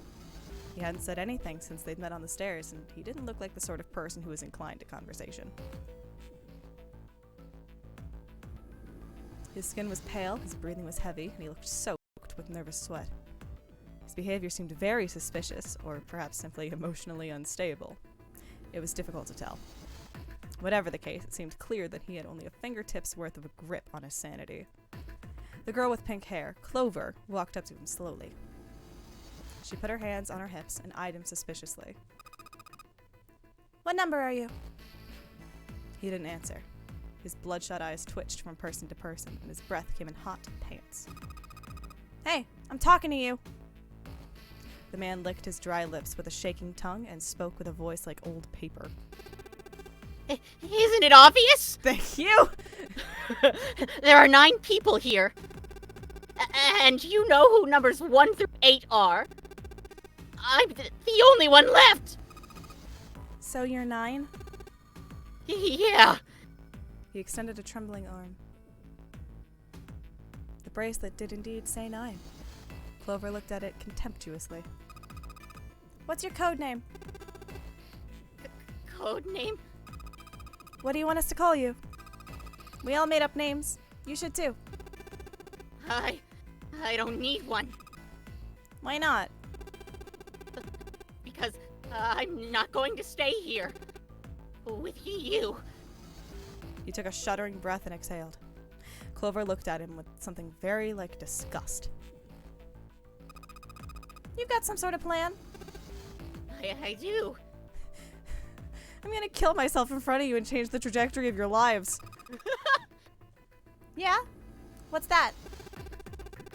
I'm gonna kill myself in front of you and change the trajectory of your lives. You sure you want to know? Yeah? All right. Let me show you. I'm going to do this. By the time they realized what he was doing, it was too late to stop him. The man's body moved like a snake's. In the blink of an eye, he had slid around behind her and wrapped his arm around her waist.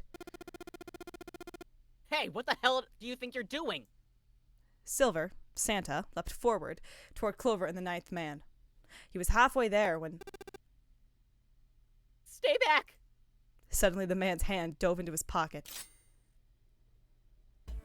It came back out with a knife. A pocket knife. He held it to Clover's pale, quivering neck. If you get any closer, I'll cut her open. Sir, what is this going to accomplish? Santa skidded to a halt. He snarled at the scrawny man with a knife and gritted his teeth. Yes, that's right. The man's smile was neither friendly nor reassuring. Sweat poured down his neck, soaking the collar of his shirt. Clover, are you all right? The prince, Snake's voice sounded oddly concerned. Yeah, I'm fine. Her voice shook, making her words even less convincing. What the hell are you trying to do? I told you. This is my plan. What are you gonna do to her, you sick son of a bitch? Don't worry. I'm not going to do anything to her. If she just does what I tell her to, I'll let her go. He started to move backward, slowly keeping his grip on Clover. Keeping their distance, Junpei and the others followed. Eventually, the man reached the wall. He gave a start as his back touched it, and glanced around quickly and spoke. Verify? Huh? Left. Look on your left. Do you see the device on the wall? Place your hand on the scanner panel, the round part. What if I don't? The man's nostrils flared, and he looked like he was about to choke. Are you an idiot? What do you think? I could slit your throat right now. I'll kill you if I have to. All I need is your bracelet. Just do it. Do it now. He pressed the knife against Clover's neck, hard. Slowly, she stretched her left hand out toward the device. Her back was to it. She had to feel around for a moment before she found the circular panel. It made a cold electronic noise, and on the display above her hand, an asterisk appeared. So that's how it works, Junpei thought to himself. By placing one's palm on what the ninth man had called the scanner panel, the user's bracelet number would be entered into the device. Should you total the numbers on your numbered bracelets and find that the digital root of that number is equal to the number of that door, the door will open. Junpei shifted his eyes to the door itself. The number on it was 5. The ninth man seemed to know a little more about the device's operation than he should. How had he known exactly what to do? Because that's pretty easy to figure out. Good, you're done. Next. His bloodshot eyes crept from person to person until finally they stopped on the lion, Ace. You, right? You're the one with the number 1 bracelet, right? Yes, I am. So? Then you're next. Just verify your number like this little brat did. What are you doing? Do it. Don't you care what happens to her? Okay. Just calm down. Ace held up his hands, palms out. The ninth man jerked his chin toward the device. Slowly, cautiously, Ace moved toward the device. After what seemed like an agonizing eternity, he reached it. Now, verify. Ace nodded and placed his hand on the scanner panel.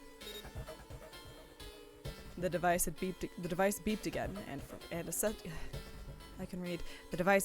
and a second asterisk appeared. Now the device had Clover and Ace's numbers. 4 and 1. 4 plus 1 equals 5. The same as the number written on the door. But it wouldn't open just yet. Only 3 to 5 people can pass through one numbered door. The door needed at least one more person. Who would that be? Get back.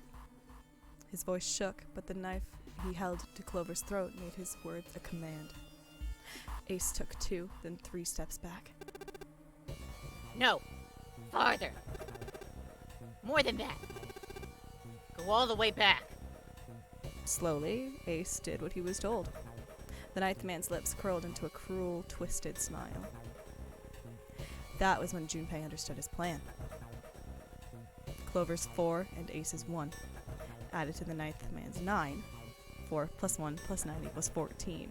1 plus 4 equals 5. In other words...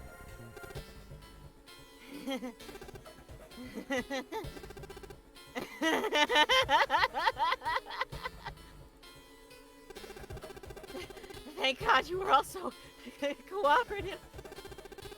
Now I can get out of this nightmare.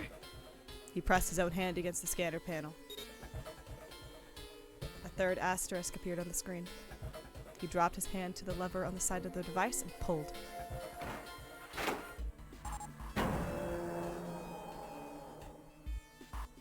The door opened with a heavy, metallic groan. He let go of Clover. Wait! Junpei leapt toward the ninth man, but he wasn't fast enough. The man shoved Clover and hopped through the door. Okay. Have a good one, guys. I'm going off ahead now. Well then. Goodbye. He raised his hand and waved, a twisted smirk on his face. Then he was gone. The door ground shut with a dull clang of metal on metal. Clover! Are you alright? Snake ran to Clover's side as she lay on the floor. Yeah, I'm fine. She climbed unsteadily to her feet and once there, leaned heavily on Snake's shoulder for support. Junpei ran to the door. The others followed him. Several pairs of hands grabbed hold of the handles and pulled. They grunted and strained, but...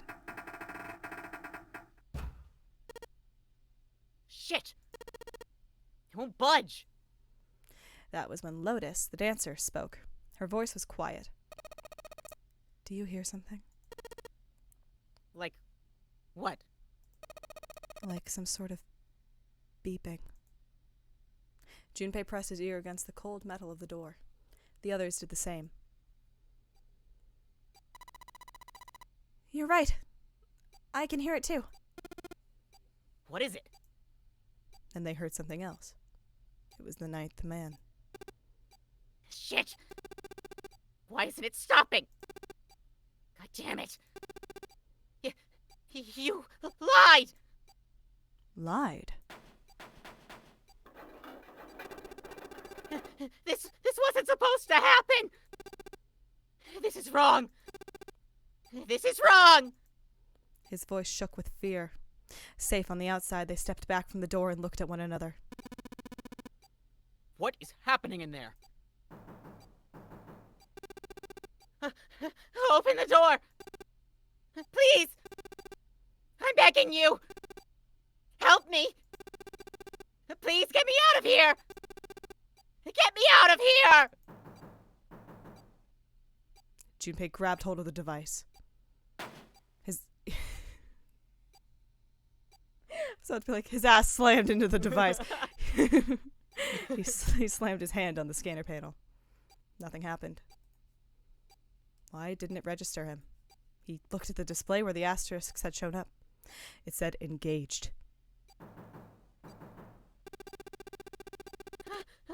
Oh my god. Oh my god, there's no time left! Listen! I was lied to! He lied to me! He put me in here! It was him! He killed me! It was him!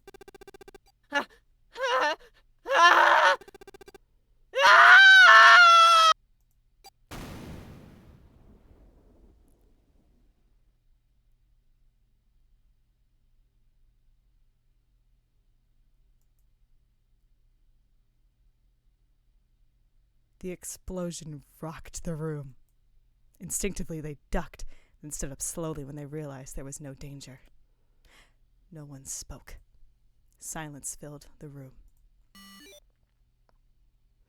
In that silence, the electronic tone that echoed across the room sounded as loud as a gunshot. All eyes turned toward it. It had come from the device mounted next to the door. The display changed from engaged to vacant.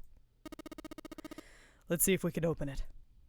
7. The mountain swallowed hard. Junpei nodded and placed his hand on the scanner panel. A red asterisk appeared on the LCD panel. The device had registered Junpei's bracelet number, 5. His was not enough, however. At least 2 more people were needed. Junpei asked. Which pair?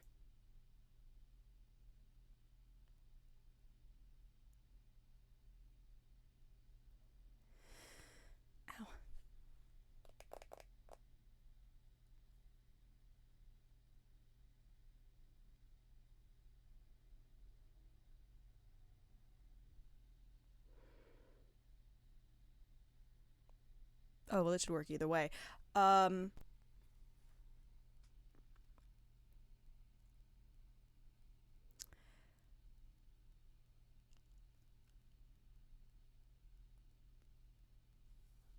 Now, I will ask you, my good friend Ren, is this like a choice, or is this like... This is not a choice.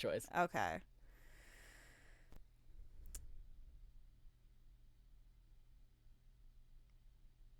Because they all should work, because they're all 9, and then you're 5, and you're 14, 1 plus 4 is 5. So, fucking...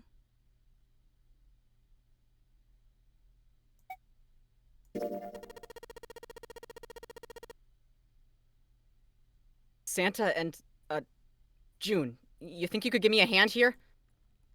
The pun was a little too on the nose, but the mood was still grim. Someone just died, so I thought I'd make a pun.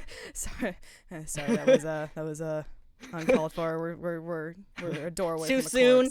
corpse. Come on, guys, where's your sense of humor?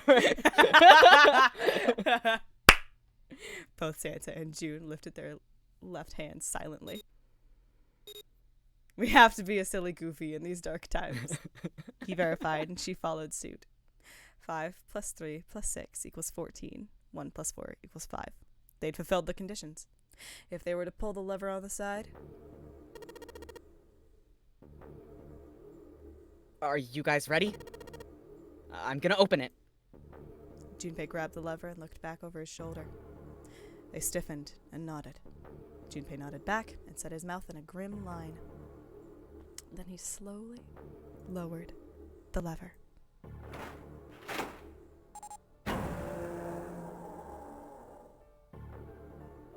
There was a metallic groan and the door slid open. A breath of air drifted out of it, carrying a stench that nearly made them gag. Junpei grimaced and put a hand over his mouth. Oh my god. Good God. Lotus and Ace shuddered. 7 grunted. Whoa, that's pretty bad. Even Santa's voice shook. He blew up. It appeared that Santa was right.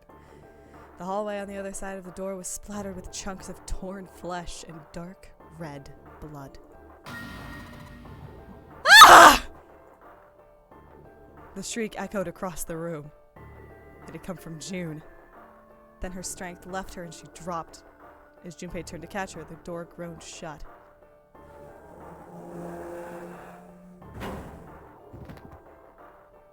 She crumpled to the floor. June, you okay? No, I am not! We just saw an exploded man! Bestie! What? But what about my pun? I mean, it's good, I'll give you points, but can we focus? All right. Junpei dropped to his knees and put his arm around her shoulders. That was when he noticed. Her whole body was feverish. She was radiating intense heat. What the hell? Where'd this fever come from? June didn't answer. Her face looked like wax and her whole body began to shake. All right, let's just rest for a minute, okay? Put your head on my shoulder and we'll rest. You think you can walk? She nodded weakly. Junpei lifted June to her feet and guided her to a nearby chair. Here we go. As gently as he could, he set her down in it. He did the Shinji chair pose. How are you feeling? Are you all right? She nodded, and as she did, a single huge tear rolled down the side of her face. Why? Why did this happen? Her voice cracked, broken by misery and grief and choked by sobs. Why did this happen? Junpei spun around. Do any of you know what the fuck is going on here? Who's Zero? What's this nonnery game? Come on, anybody? Anything? What the hell is going on? What are we doing here? No one spoke. Ace, Snake, Santa, Clover, 7, and Lotus. They simply stood there, 7 pairs of downcast eyes and 7 grim lines for mouths. June's body shook with silent sobs. They slowed as the minutes ticked by, and eventually they stopped. Sorry, I'm back. I had to have a normal reaction to seeing an exploded dead man. We're here. Okay. Then suddenly, in the cold, heavy silence that had enveloped them like a thick fog, a bell began to ring. The clock in the central hall. 7, 8, 9, 10 times. And then, on the 10th ring, it stopped. The sound of the bell faded away into silence. It's 10 o'clock then. Ace said what each of them had been thinking. That means it's been an hour since seven. Hi, I'm 7. That means it's been Hi, an hour. Hi. We both have number names. I'm gonna mix that up like a fool. That means it's been an hour since Zero's little announcement. 7's deep voice echoed across the room. Fuck! Hell yeah, Santa! I've had enough of this crap! Santa, oh, now you're gonna pull back? You're gonna pull back on me, Santa? I have to keep the rating down. Santa leapt to his feet, his fists clenched. How long are we gonna pussyfoot around like this? We've only got 8 hours until this time limit Zero is going on about is up. Let's get going already. Go! Go! Santa's outburst fell on deaf ears. No one seemed to agree with him. They stared back at him, their eyes blank and their faces tired. Finally, Lotus spoke. No, I refuse. I'm not going to end up like him. Him? You mean the 9th man? Of course. Who else? In his mind's eye, Junpei saw the corpse again. Let's flash back to it. The dark, reddish-black pool of blood. The scattered pieces of flesh. Yeah! Organs strewn across the floor like the blossoming of a grotesque flower. The explosion that had torn through his body had been powerful. The 9th man's neck had been twisted at an odd angle. Junpei suspected the detonation had thrown him against the wall. Half of his face was crushed and the other half was covered in blood. Most of his abdomen had been emptied, either by the explosion or by gravity. He had landed on his back and stark white ribs jutted out of his chest like the legs of a sort of macabre crab. A macrab, if you will. Good one. Thanks, Voice in my head. You're welcome. I'm trying really hard. Junpei felt something flip in his stomach. I think he just screwed up. Eyebrows went up and Santa continued. Probably set off some sort of trap and that killed him. I'm not gonna screw up like that. I'm getting out of here alive.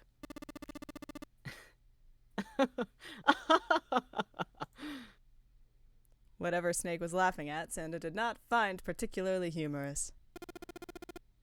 What's so goddamn funny? Oh, my apologies. You were just so very confident. I couldn't help myself. What the fuck? I think you've mistaken the situation. Huh? The 9th man's death. It had nothing to do with a trap. Or, at least not the sort of trap you'd imagine it did. Then, he broke one of Zero's rules. That was why he died. Quite simple if you think about it. Huh? You still don't? All right. How about you take a moment and think back to what Zero said? Specifically, what did he say about the number of people? He said, only 3 to 5 people can pass through one numbered door. Right? And after that? You've forgotten the relevant part. What did Zero say? Huh? Santa furrowed his brow in thought. Junpei thought back. Zero said...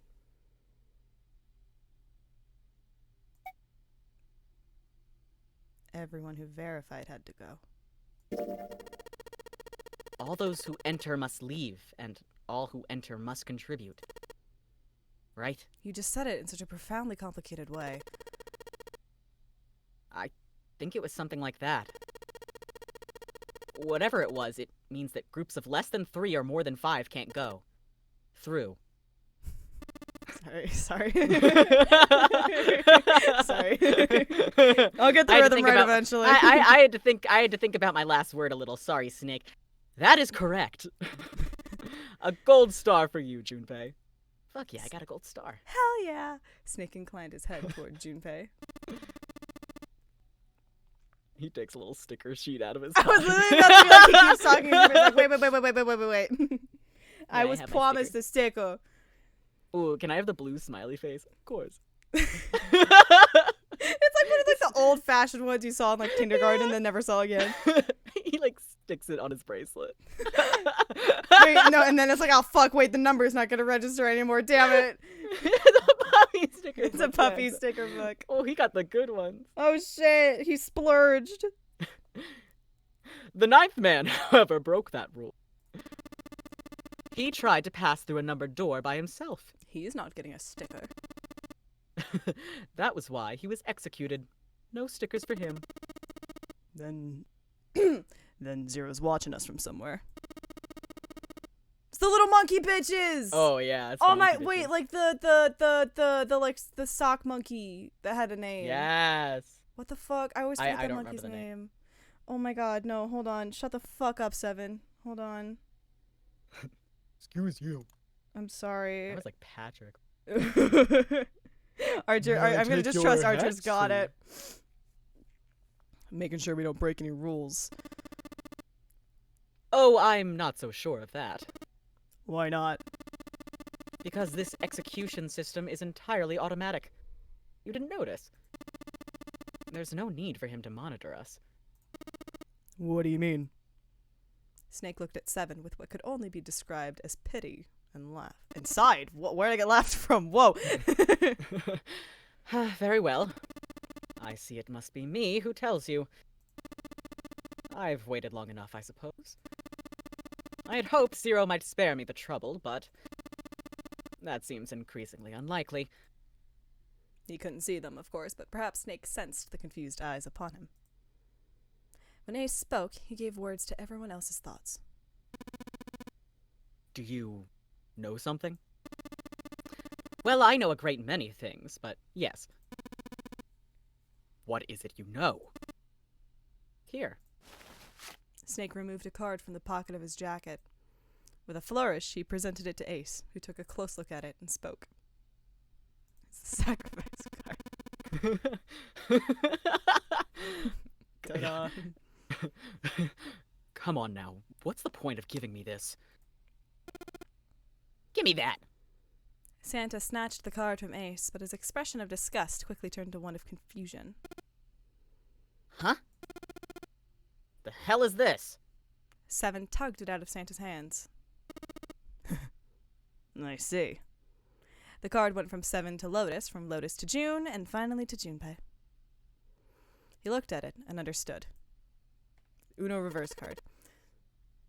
This is Braille. Braille, the written language of the blind.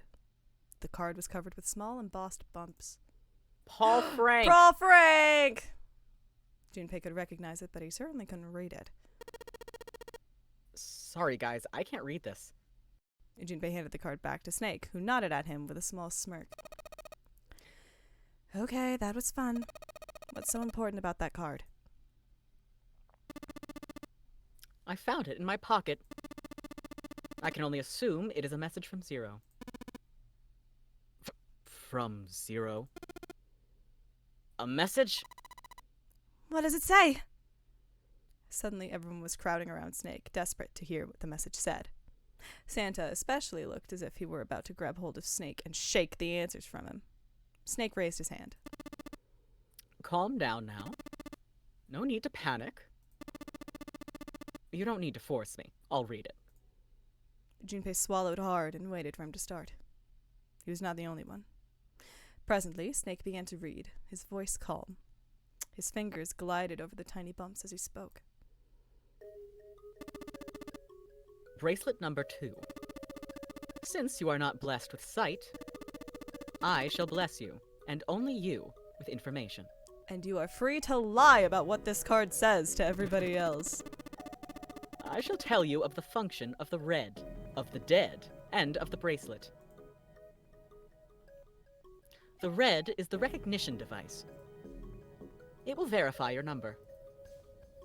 Beside every numbered door, you will find a red. The dead is the deactivation device. It does exactly what it says. Once you have passed through the numbered door, you must use the dead to stop the detonator in your bracelet. But perhaps you are wondering, what does this detonator detonate? I am afraid this may be something of a surprise. I have placed a small bomb inside of you and the people whom you are about to meet. Made you pop that like a grape. Yummy yummy, munchy crunchy. You swallowed it while you were unconscious. It's roughly the size of an eyeball.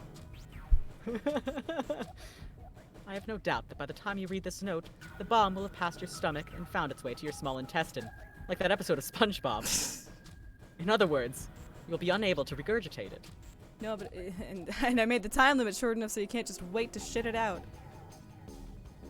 I suggest you do not try.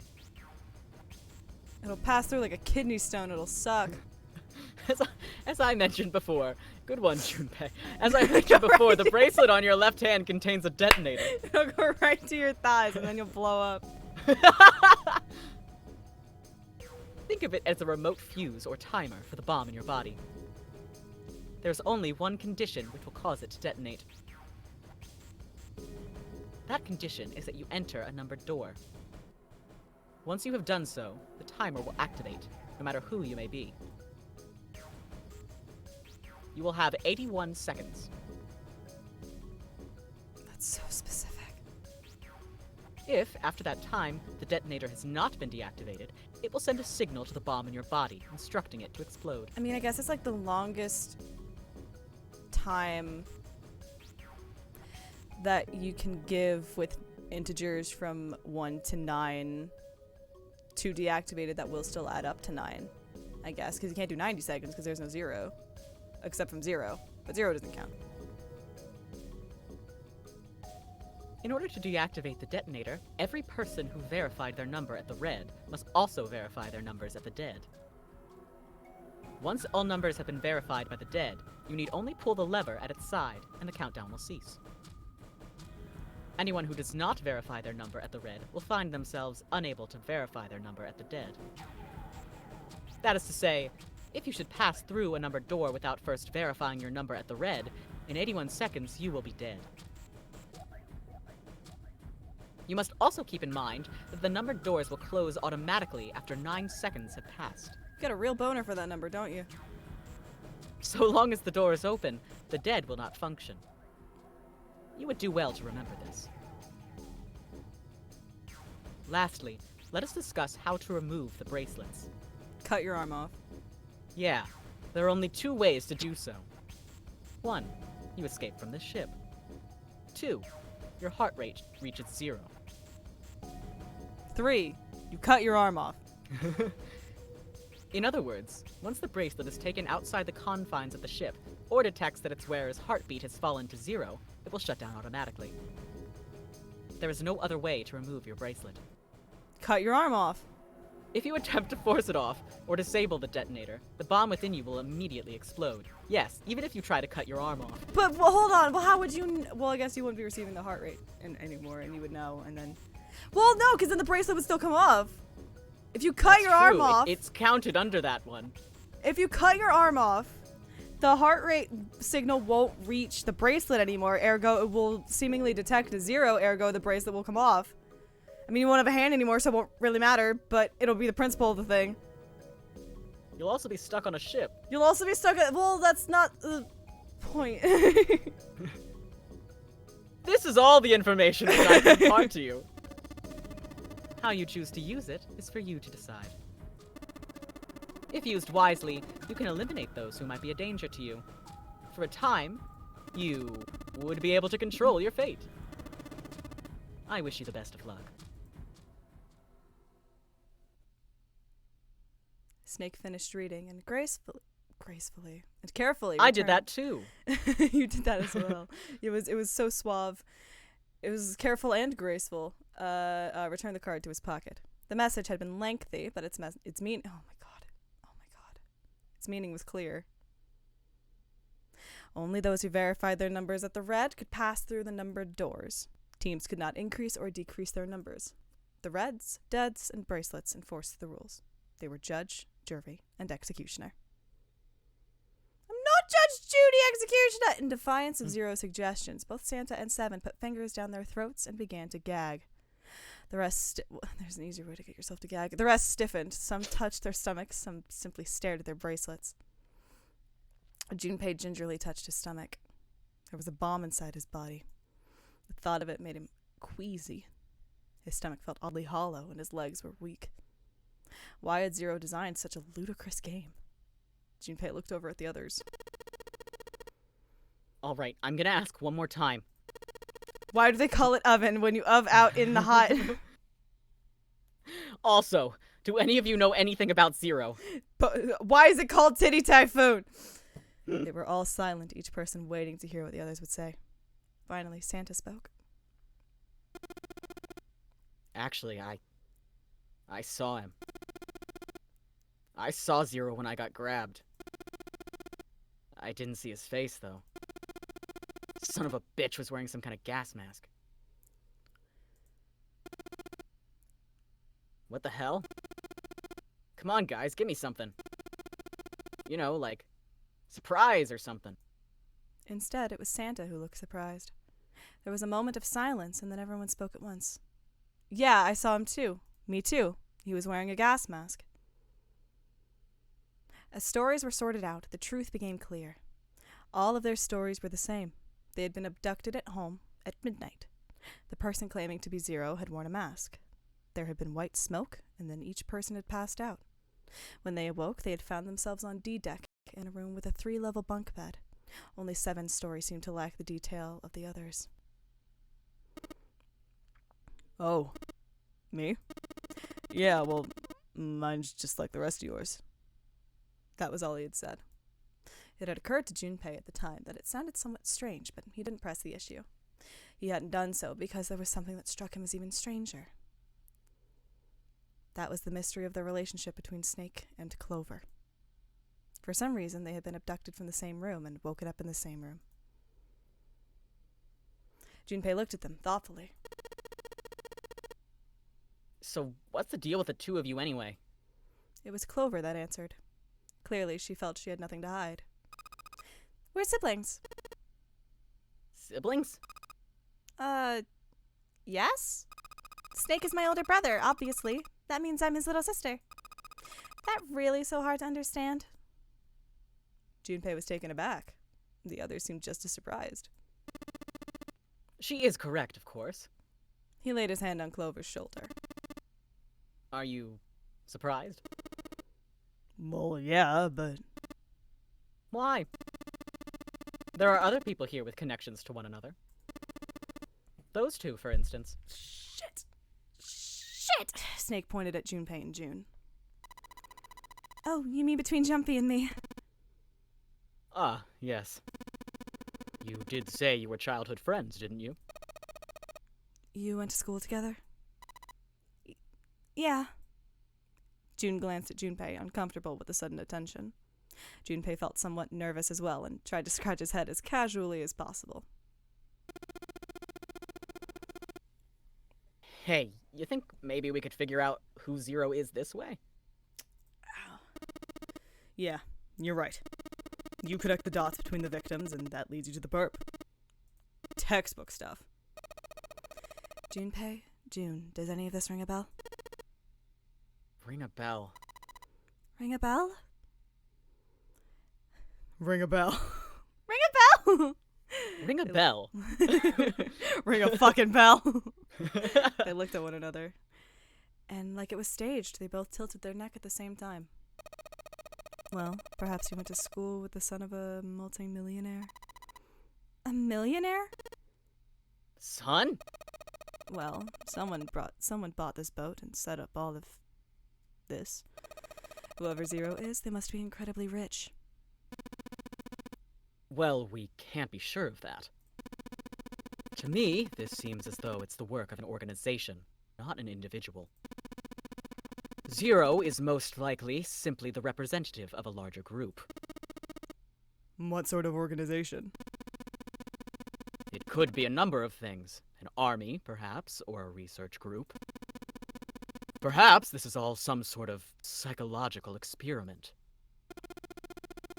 If it is, then it's a pretty fucked up experiment. Yeah, it's a psychological experiment, that's what I said. I mean, come on. A guy's dead. Let's flash back We're to gonna it show you every again. time. Every time. The word dead hung in the air, heavy and ominous. The room went quiet again. I don't know who the hell this Zero asshole is, but I know for sure he's gotta be pretty. Fucked up in the head to do all this, is what I meant to say. Yeah, if this was all one guy, then he's got some serious issues. Even with the specter of death hanging over them, their discussions continued for some time. In the end, however, they learned nothing. By the time they finished, 1.5 of their 9 hours were gone. All they had to show for it was impatience. Man, look. Oh, man, I can say words. Look, we only got 7.5 hours left, okay? You really sure you want to just sit around? No one was willing to argue this time. Very well, then. There's only one way for us to proceed. Sure not gonna be fun running around knowing we gotta jump when Zero says jump. Well, it's stupid to just sit around here and doing nothing. Thanks to Snake's card, at least we have some idea of how this all works. Correct. And so long as we follow the rules, we will most likely be alright. But But what? Who's going to go in which door? June looked toward the numbered doors. Oh, yeah. That's right. We can't have any more than 5 people in one door. All 8 of us can't go in the same door. Then it would seem we'll have to split up. Wait. Lotus looked terrified. I'm telling you now, there's no way in hell that I'm going into door number 5. Come now, don't be selfish. Call me whatever the hell you want. I'm not going in there. If I'm going to have to walk through all that blood, then I'd rather stay here. Ooh, little animation. Yes. And we were doing so well. Ace shook his head sadly. Sorry, but I ain't going in there either. Someone else can go into door 5. Oh, Santa, not you too. Hey man, I just bought these shoes. If you think I'm getting some creepy dude's blood all over him, you got another thing coming. You got another think? You got another think coming. That was the last straw. What the hell, man? Weren't you the one who kept saying we should get going? Yeah. So? Doesn't mean I wanted to go into door number 5. Oh, God. There was an awkward silence. Finally, Seven spoke. Fine. I'll go into door 5. I can't go in there alone, though. Anyone else willing to come with me? There was another long silence. This time, Snake was the one to break it. I'll go. What? Don't worry, you'll be fine. We may part now, but I'm certain we'll meet again later. How do you know that? Because I do. That's not an answer! If you're going, I'm going too! I'm going into door 5! What am I going to do with you? There's nothing you have to do. Ace stepped forward. If I join you, the problem is solved, correct? 7 is 7, and Snake is 2. And if you add Clover's 4 and my 1, the digital root will be 5. 7 plus 2 plus 4 plus 1 equals 14. 1 plus 4 equals 5. Oh! It works perfectly! The 4 of us can go into door 5. Wait. What about the other 4? What's their digital root gonna be? Junpei did a quick mental calculation. Lotus, Santa, June, and Junpei remained. Their bracelet numbers were 8, 3, 6, and 5. 8365. What would their digital route be?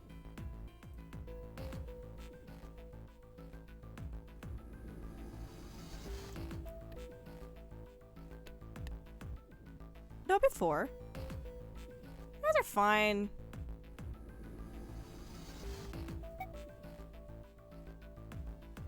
They're fine. 8 plus 3 plus 6 plus 5 equals 22. 2 plus 2 equals 4. He repeated what he determined. It's 4. Add up our 4 bracelet numbers, and the digital route is 4. Well, isn't that convenient? Then we can go into door 4. Yeah. Huh, that worked out well. I'm always saying this, Santa. This is the weirdest thing I've ever said. Junpei ran over the team assignments in his head one more time. 4 people would go into door 5. 7, Snake, Clover, and Ace. 4 people would go into door 4. Lotus, Santa, June, and Junpei. Junpei had to ask himself if the teams were what he really wanted. Beyond door 5 was what remained of the 9th man. He never wanted to see that thing again, but something in him said it would be unwise not to examine the corpse even a little closer. Of course, if he went through door 5, he wouldn't be going with Lotus and Santa. True, it would be impossible for him to bring June with him through door 5, but that would mean... I read that wrong. True, it would be possible for him to bring June with him through door 5, but that would mean she would have to see the horrific carnage that awaited there. Junpei didn't want that. Junpei was torn. Should he stay silent and go through door 4? Or should he stop them all and insist on door 5? As he turned his options over and over in his mind, Ace spoke up. All right, then. It seems we've reached a conclusion. Shall we go? He began to walk toward door 5. Clover and Snake followed, with 7 a short distance behind. Junpei...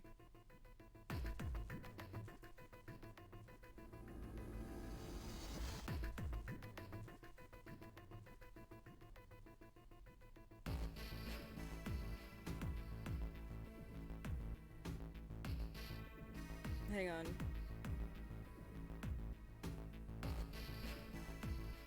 Who the fuck was 3? That's Santa. Santa, yeah. Okay.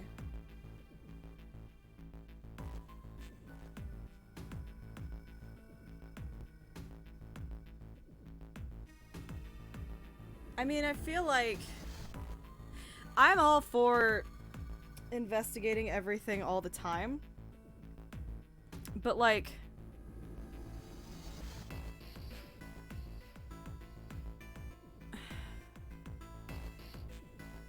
I don't know if there's another way for this to mathematically work this perfectly without having people hang behind.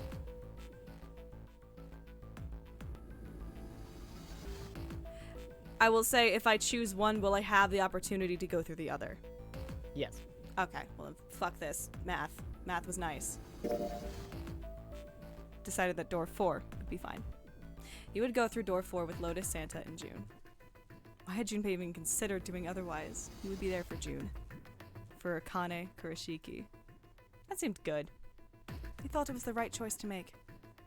He made no shows of affection, but Junpei saw her as something more than just a friend from his childhood. He watched the other 4 walk toward their door. Ace, Snake, Clover, and 7. Junpei said nothing as they left. Before long, they had reached door 5. They talked to one another for a few seconds, saying things Junpei couldn't hear, and then laid their hands one by one on the scanner panel of the red.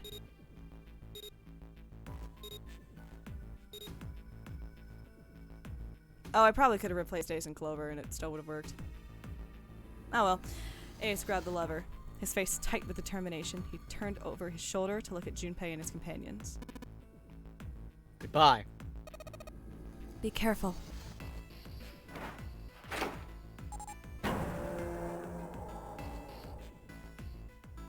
As Ace pulled the lever, the door swung open, in the mouth of a great hungry beast. Beyond the door, Junpei knew lay the sad remains of the 9th man. It did not surprise him that Ace, Clover, and 7 hesitated. The body was not a pleasant thing. And now it's blown up, which made it worse. Snake had no such problems, as his blindness made him immune to the horror. He stepped through the door, his feet making a wet splack in the pool of blood. Do you intend to kill me? I assume you haven't forgotten the door only remains open for 9 seconds, have you? The snake had not even bothered to turn around, but the other three steeled themselves and stepped through the door.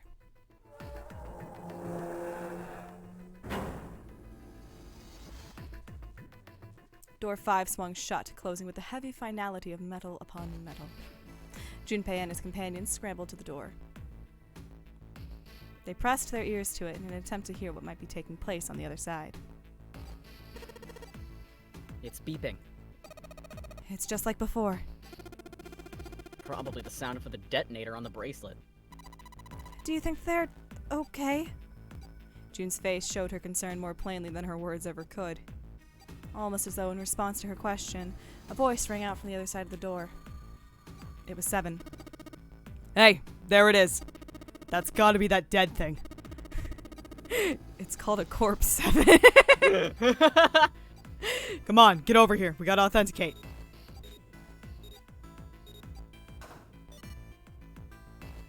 The beeping stopped. The sighs of relief were audible even through the heavy door. Looks like it stopped. Junpei and his companions leaned away from the door and breathed a collective sigh of relief on their own. Hey guys, are you doing all right over there? They'd heard Seven's voice, but it wouldn't hurt to be sure. Yep, we're fine. Despite the recent danger, Clover's voice was as bubbly as ever. Oh, hey, I'm gonna tell you about this whole dead thing, okay? Hey, folks, begging your pardon. The dead is just like the red, but the color's different. You know how the red was red? Well, the dead is blue. Other than that, it's just like the red. Authenticating is the same, too. Awesome, thanks. That helps a lot. Well, we should probably move on now. You be careful out there. Roger that. How'd you know my name is Roger? Junpei and the others left door 5 and headed toward door 4. They stood in front of the red and placed each of their hands upon it.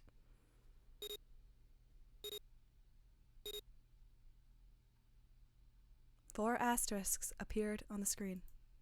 Junpei grabbed the lever and turned around.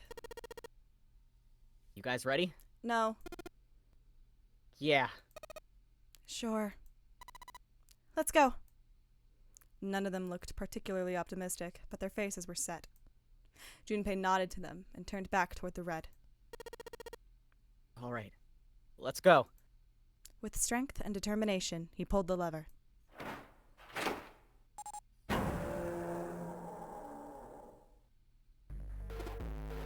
Run! The four of them leapt through the door together. The moment they had passed through it, each heard a cold electronic sound coming from their left wrist. In the center of each bracelet, a red skull appeared and began to flash. I'm so glad we're keeping the one time the pink and the red. The detonator's countdown had begun. In the long moment that each of them spent staring at their wrists, the numbered door behind them closed, the sound of metal on metal reverberating down the hallway. They loved that phrase. My God, there was no way back now. They were committed. They couldn't find the device to deactivate. If they could not find the device to deactivate their detonators, Hey, where the hell is the dead? how would I know? Don't give me that crap. Start looking. I already am. They began to run, eyes looking frantically for the device that was the key to their salvation. The hallway they found themselves running down was a long one, easily 300 feet in length. On the right side of it stood a series of wooden doors, all nearly identical. If they had taken time to think, they would likely have discerned that the doors led to cabins. Don't tell me the dead is in one of those rooms. Oh no! How many rooms do you think there are? Junpei was too frightened to count properly, but at his best guess, there were 7 or 8 of them. Ah, fuck! There wasn't time to count them, to be sure. Junpei ran to the nearest door.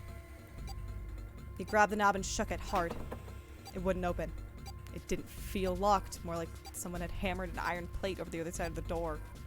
Junpei turned around to find another door and saw that his companions had already run to doors of their own. They didn't seem to be having any more success than he had. Their own words confirmed his fears. Shit, this one's no good. Same here. It's not moving! June was the last to speak up.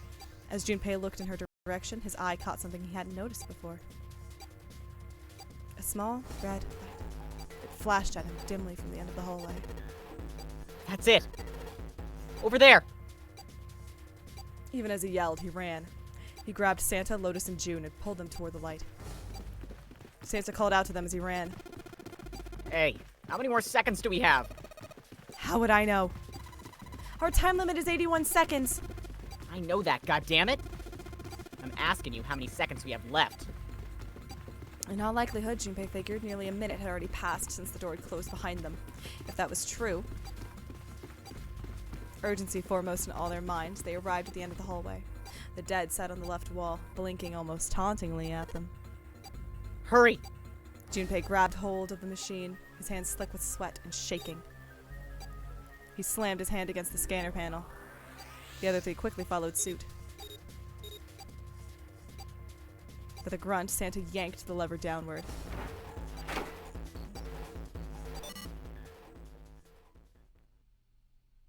He broke the lever off. They all died.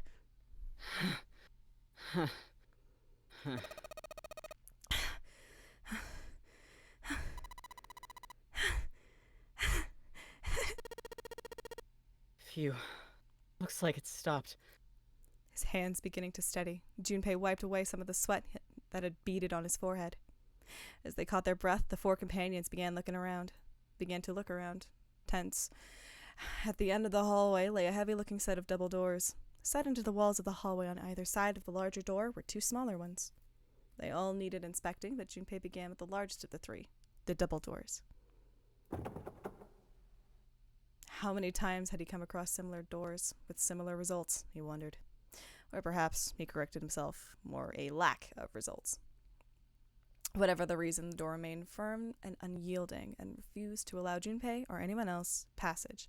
Does anyone have an axe? We can shining this door. We can do it. Here's Junpei. Here's Yeah. Jumpy. Here's Jumpy! Near the end of the whoa. Near the handle was a small keyhole. Above the keyhole was a small symbol engraved in the brass.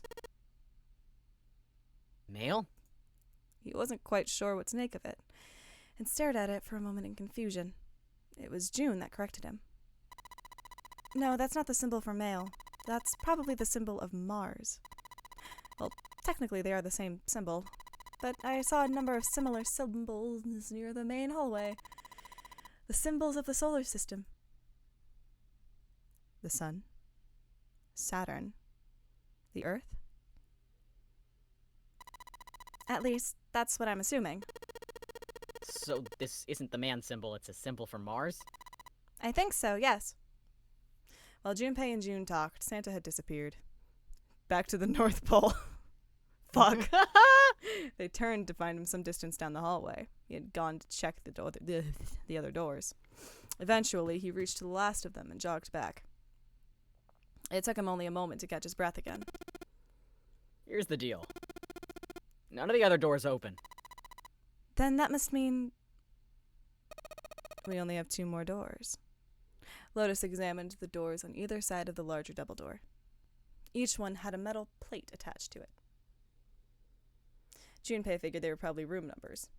The door on the left read B92, and the door on the right proclaimed that it led to B93. Alright, let's open them. Yeah. Junpei put his hand on the doorknob for the door that said room 92. Santa moved to the door to room 93. They'd made it through the numbered door alive. There was nothing more to be afraid of. Apart from spiders. Junpei and So Santa looked at true. each other and nodded. 1, 2, 3. In unison, they pushed against their respective doors. And promptly found themselves in a new room. June followed Junpei as he threw open the door. They turned around and saw that the door on the other side was open as well. Through the door was another person, his mouth agape. It was Santa. Hey, it opened. Yeah, did. Good job, Santa. Junpei and Santa looked at each other. They had not expected the doors to yield so easily. Lotus's calm voice broke into their thoughts. Maybe this is all a part of Zero's plan. I can't say I enjoy being treated like someone's puppet. As she headed for room 93, Lotus continued. Well, now we have these 2 rooms. I'm sure there's something in there that'll help us get out of here. Let's find it. Santa and I will search this room. Junpei and June search the other one. All right. Okay.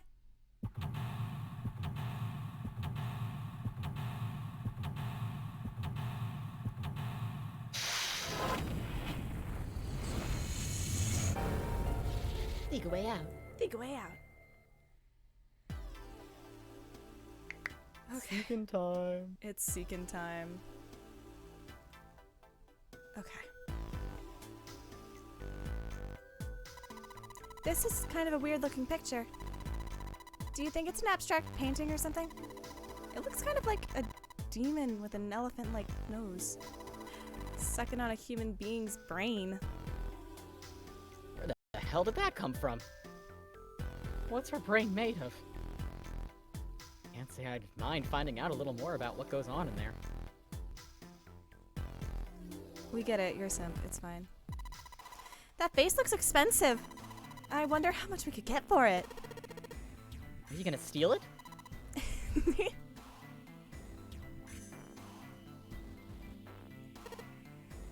Ah. Jumpy, what are you doing? We don't have the time to be relaxing on a sofa. Well, comfy. But it's comfy.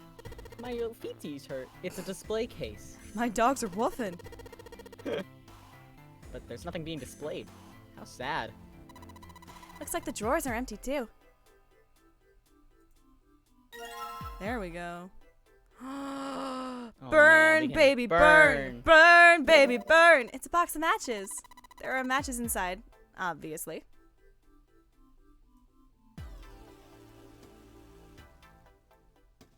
Light it up. Hey, do you think we could burn down that door at the end of the hallway with these matches?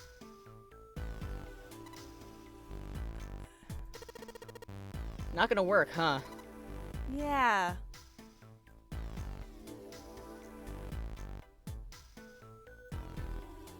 Can I, like, open it? Can I open the box of matches? That'd be great. Junpei looked down blankly at what he was holding, then up at June. Oh yeah, how's your fever? You feeling better now? Yes, I'm feeling fine. June certainly looked fine. Junpei held his hand on her forehead for a few seconds. It seemed her fever really had gone down. Are you worried about me?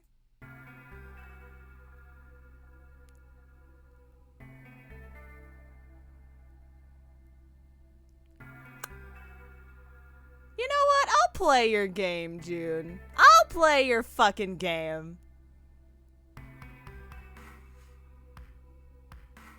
I'll play your game.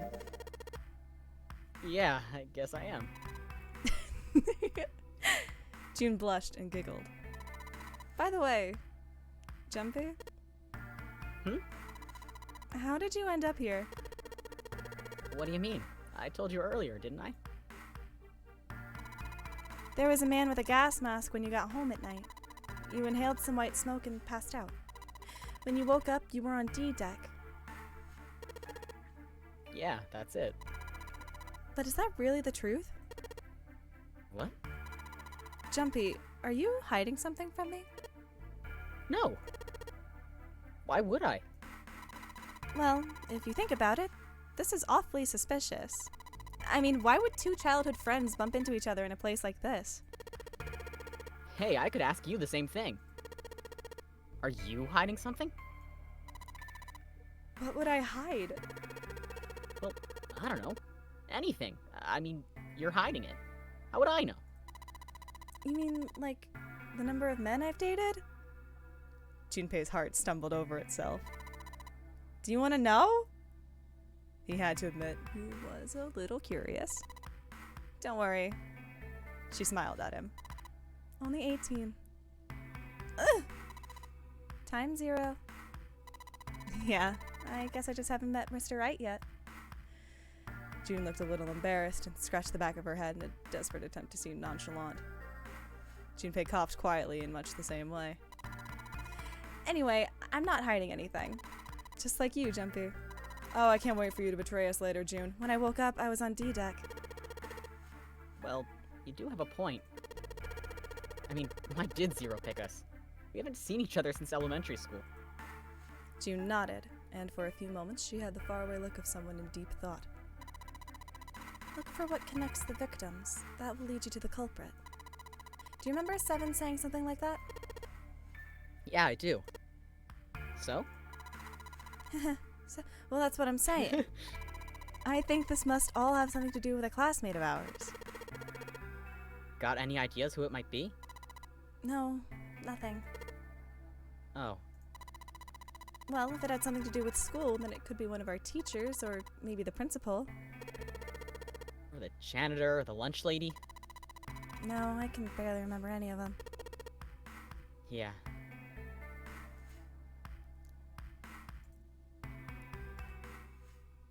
Do you want to make out a little bit? Junpei Yeah, went okay. back. Junpei went back I to mean- sir. Oh, so I don't have time to sit down on the sofa, but we do have time to make out? I see how it is. Junpei went back to searching, feeling unpleasant and confused. Elementary school. Elementary school. Was there anything strange that had happened in elementary school? As he searched the room, he continued to rack his brain.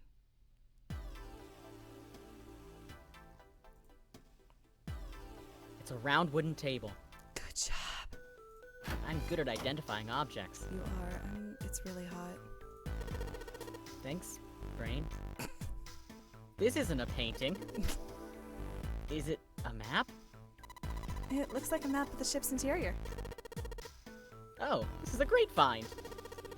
I think it'll be really useful. Let's take it with us. It's now possible to use the map screen. Oh, more tutorials! The map screen can only be viewed during story sections and is entirely different from the bird's eye view mode. While on the map screen, you can examine a map of the ship's floor plan, which you will acquire over the course of the story. Touch the menu to open the menu. If you touch map while on the menu, it'll take you to the map screen. While you can scroll around the floor plan with a control panel with a stylus. Touching the green parts of the floor plan will allow you to see the bird's eye view for that room. Junpei took one last look at the map, then folded it up and slid it back into his pocket. June looked up as he closed it. This ship is bigger than I thought. Yeah, it's probably about 900 feet long. God, you got a real boner for that number. Must be one of those fancy cruise ships. Of course, it doesn't really look like a cruise ship. Everything in here is really retro. Even if it's some sort of style choice, there's just too much. Do you remember what Zero said? On April 14th, 1912, the famous ocean liner Titanic crashed into an iceberg. After remaining afloat for 2 hours and 40 minutes, it sank beneath the waters of the North Atlantic. Do you think maybe this boat and the Titanic have something to do with each other? That's a good point. I doubt he would have mentioned it if there wasn't a reason. Junpei took a moment to look around the room. Do you think this boat is... We dredged the Titanic up from the water. They got it. They got it. We didn't bother, telling the public that we were going to restore it. We left a copy of the we left a replica of the Titanic at the bottom of the ocean, and we have the real one. The real one's at the British Museum because, of course, it is. A replica of the Titanic? A replica? Yeah. Like a copy of the actual boat. Wasn't that like a thing that happened recently where it was like they just like remade the Titanic and they were like, we're gonna have it sail the exact same like course? Everyone was like, did we learn nothing the first time? How many times do we have to teach you this lesson, old man? This time it'll work for sure. It'll work. It'll work. Who on earth would make something like that? Fans? Crazy Titanic fans. No way! Do you even know how much money that would take? No idea. But all I've got to do is break even, you know? Break even? Yeah. They could use it as a cruise ship. Climb aboard a piece of history, sail around the world in the resurrected Titanic. Hell, with marketing like that, they'd probably have more customers than they'd know what to do with. Do you really think people would want to ride on a ship with such an ominous past? June. You'd be surprised, June. It's the site of the worst accident in history. Over 1,500 people died. I wouldn't be surprised if you get cursed just for going. Well! Not with this carbon fiber hull. A curse, huh? Jumpy, do you believe in that sort of thing? You know, curses and stuff?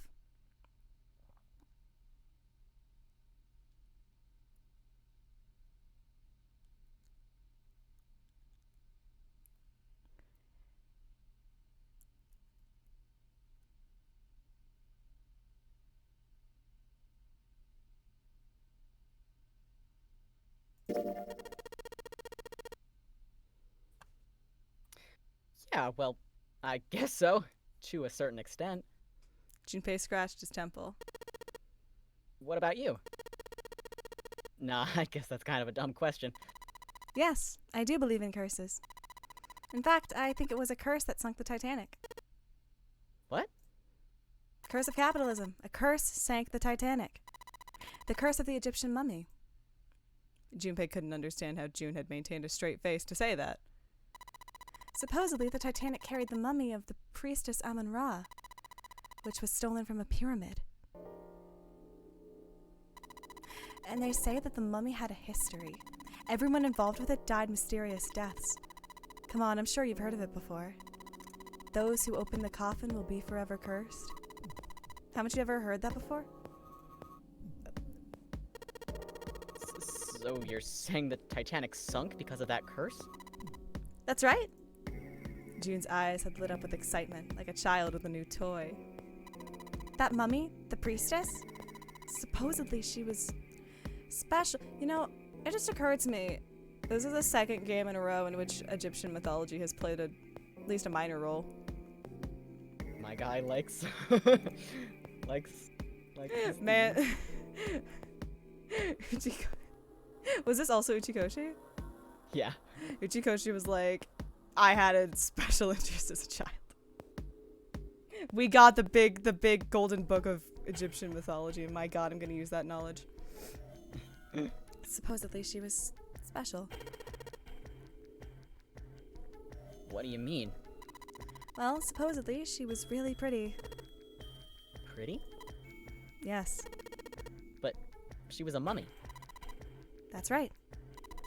She wasn't all shriveled up or rotten or anything. She looked just like she was alive. Oh, I get it. It's that thing, I don't remember the name, where your body turns into some kind of wax? If a dead body is put in the right sort of environment, the fat in it turns into something kind of like candle wax, right? And...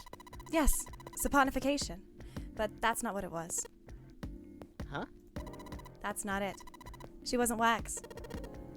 Then what is it? They say that she was frozen. What? Frozen? That's right. The whole body was frozen solid. You know how a human body is more than 60% water? Well, all of that water was frozen. The story says that from the time of its discovery all the way through to when it got put on the Titanic, and even though it was carried through the desert, her body never melted. June and Junpei talked a little more and then went back to their investigation. But even as they did, his mind went back to what she'd told him. Ice that wouldn't melt, even in the desert. Could such a thing really exist? No, even if it did, it wouldn't really be ice anymore, would it? The more he thought about it, the more his head hurt. Like he'd eaten his ice cream too fast. Brain freeze. Brain freeze! Sphenopalatine ganglioneuralgia. Good. Look, there's two pillows right next to each other. Guess the double. Uh-huh, what's up? What if we fucked in the recreation Titanic bed? Hey, June, what? You're turning red. Oh man, is her fever back? I'm not good with social cues. Hey, are you alright? Do you need to lay down for a minute? Alone? I'll go over there. I'm fine. I think it's still a little early for that. Huh? Hey, seriously, are you really okay? It's a light blue blanket with some designs on it. Someone's made the bed, or at least never unmade it. There's only bed sheets under the blanket. Nothing exciting. A bed frame. Now we don't have to worry about falling off. I toss and turn when I sleep. She's blushing again. What the hell is she thinking about? Wouldn't you like to know, weather boy? That's still a bed frame. It's a bed frame. Good news, it's still a bed frame. That's still a bed A frame. bed's a bed frame. It's a bottle with water in it. This is a bedroom. They probably have it here because your throat always feels dry when you wake up, you know? My throat's dry, but I think that's because I'm a little nervous right now. Well, we did run a lot, so we're kind of sweaty. Hey, Jumpy, do you want to take a shower together? Whoa! Just kidding. Too late to take it back. My brain's already working out the picture. My throat was dry already. This sure isn't helping. I'm gonna bonk you with a horny stick. A wooden cupboard. I'm the one saying the things. I can't I can't say shit. Get bonked, idiot. Get bonked, idiot. A wooden cupboard. There are cups inside, surprising no one.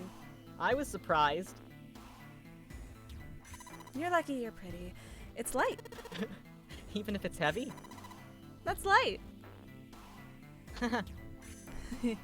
God, she's gonna betray us. It's gonna suck. Know what I mean? Yeah. Oh, Key! key! Key! A key. Do you think it's the key to the dresser?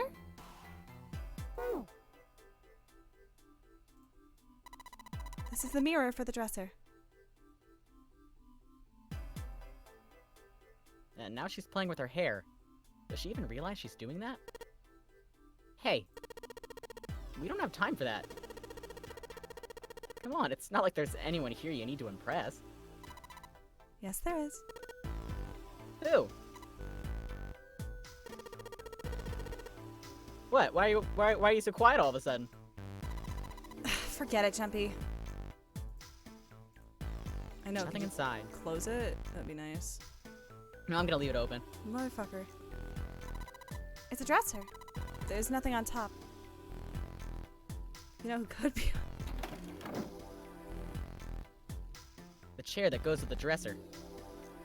There's nothing particularly interesting about it. My wrist is gonna be broken.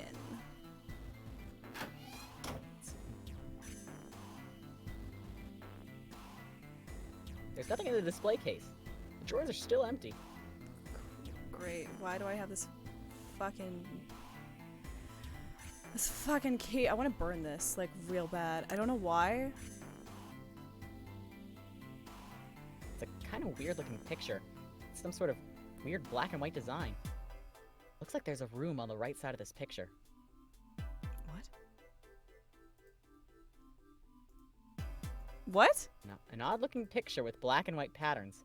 There's like there's a room on the right side. There's a room? Looks like there's a room on the right side of the picture. What the fuck are Looks you? like there's a room on the right side of the picture. What the fuck does that mean?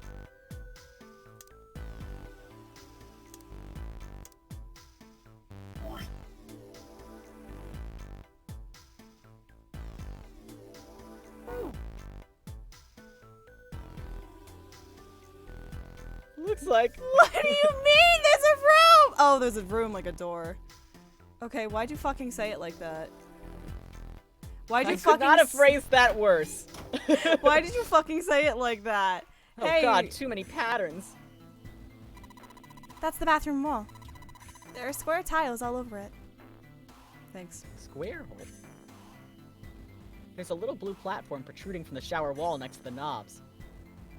It's for putting soap on. I used a shower once, so I know. I'm so proud of you, Junpei. Thank you. That's the shower knob. Let's see if anything happens when we turn it. No water's coming out. Oh, How are we supposed to shower together now? Jumpy, do you think there might be something on the shower curtain? Well, maybe.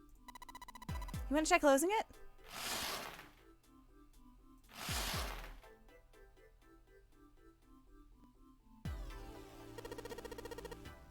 Now let's check the toilet.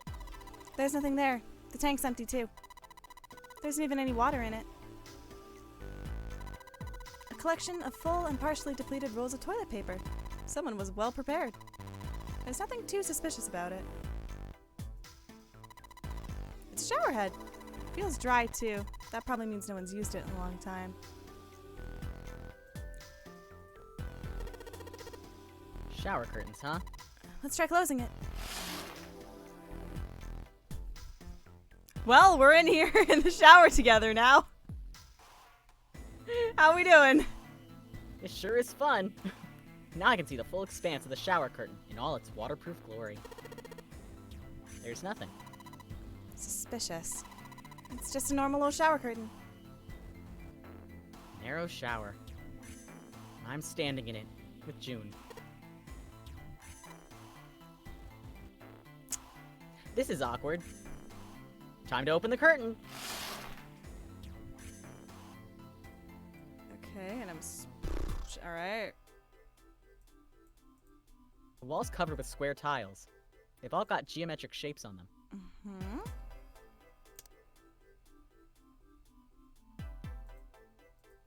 So Can I burn the curtain? There doesn't seem to be anything here.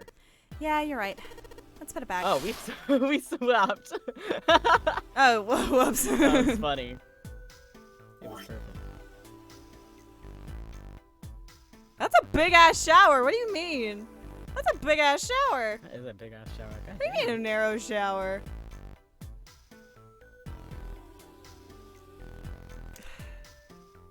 Okay.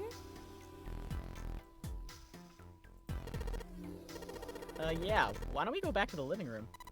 Okay. Let's go back. Okay. Well, that happened. All right. No,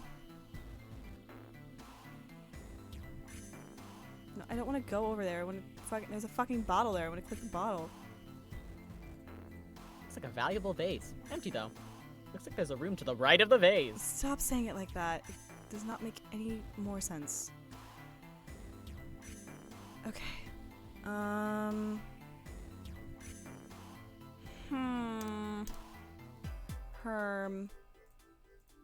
Maybe I shouldn't sit on it. June will get mad at me. Herm! Not an anime figure in sight. Damn it. Nothing left. Okay. We stole it. We stole it. I want to burn something. I feel like burning something is the answer here, and I don't know what.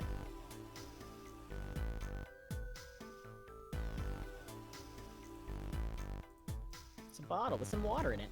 I doubt it'll be that useful. There's nothing. Where the How do you know cupboard? there's nothing useful in there? This is all fucking. It's a fucking escape room. Everything could be useful. You don't know.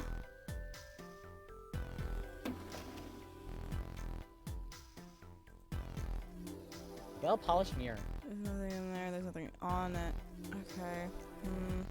Fucking Herm.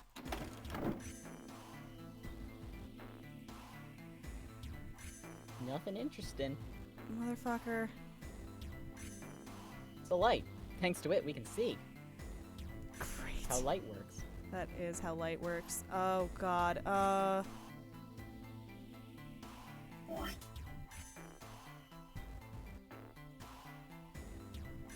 Is there like okay, no, hold on. All right.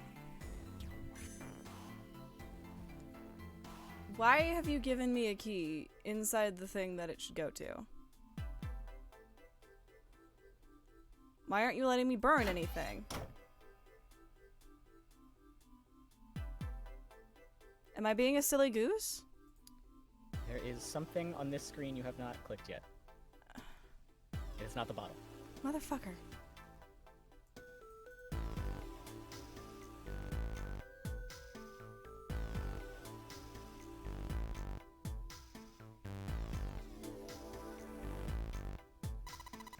Jempy, where are you going? I was thinking of going over to Lotus's room. Why? What do you mean, why? I'm just gonna go check up on them. Is there something wrong with that? Well, no. Come back soon. Sure thing. I'll leave the rest to you. Sure. Leave it to me. Alright, off to the other room. Okay. Looks like a valuable vase. Empty, though. Why are you Now saying there's it a room like on the this? left! It's a tile with a black and white pattern on it. Oh. Okay. Alright, alright, alright. Okay, okay, okay. Oh, you don't have a curtain? You don't have a curtain. Some toilet paper. We've got 2 rolls, I guess. Is there anything in the toilet? Guess not. The tank's empty, too. This room doesn't have a shower curtain. This room? Well, there were shower curtains in the bathroom that June was checking out. But you're saying this bathroom doesn't have any. Yeah, that's right. There's probably a reason why. Alright. Okay, beautiful, beautiful. Well, this is a display case. Good job. Check it out. These plates and shit look really expensive. You want to take a look? I would love nothing more than to take a look. This tile. I think I've seen it somewhere. Sorry, I was yawning. Yeah, I know. Kinda looks like the one we saw in the other room. Can I take it? I would love to take it. Oh, we gotta open it. Can we open the display case with our dresser key? Fucking yoink it! Here's a tile.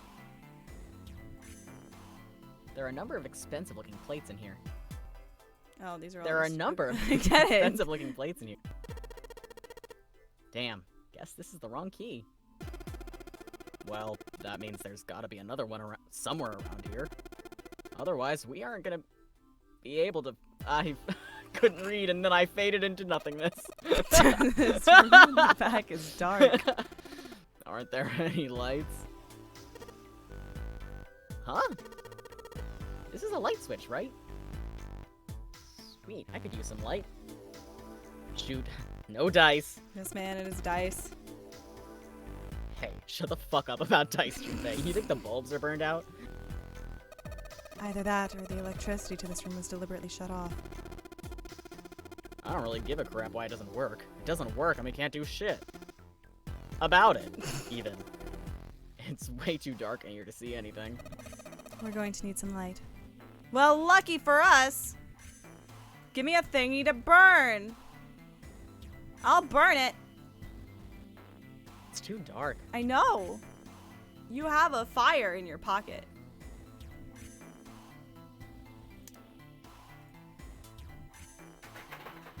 Let's see if this... Yes! Yes, it worked!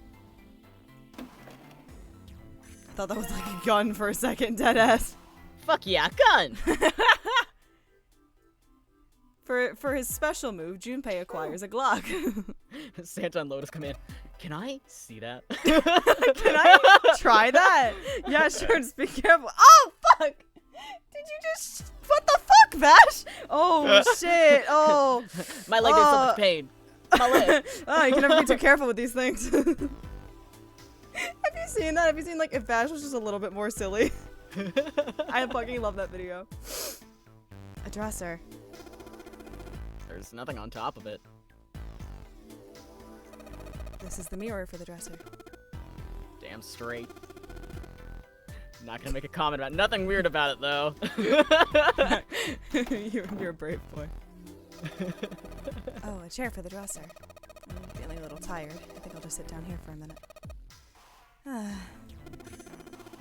You sound like an old lady. Well, you little son of a... I'm gonna kick your ass. Got a light? Kinda hard to tell in the dark. I wonder wonder if this is what they call irony. To figure out if this is a light, we need a light. Talk about a catch-22. Kinda says something about life, though, don't you think? Huh? Hey, what the fuck? There's something in here that looks like a light, but it's too dark to tell. You have a box of fire! Junpei! It doesn't look like the light can turn on. Maybe we'll get lucky and find something else that can light this place up. Oh my god, do you think? Yeah, I do. A candle with a candlestick. This might come in handy. Jack be nimble, am I right? I know! If I use these matches to light the candle, would you light my candle? Candle! Awesome! With the light from the candle, maybe we can take a look around over there. But it's so hot when I hold it. The wax, it's dripping! I'm gonna put it down. Well, why don't you set it on top of the dresser? It's flat there. At least it won't fall over. Oh yeah. Like how surfaces work. Good idea. I love when surfaces work. Hey. They got pretty bright. Now we can look around a little.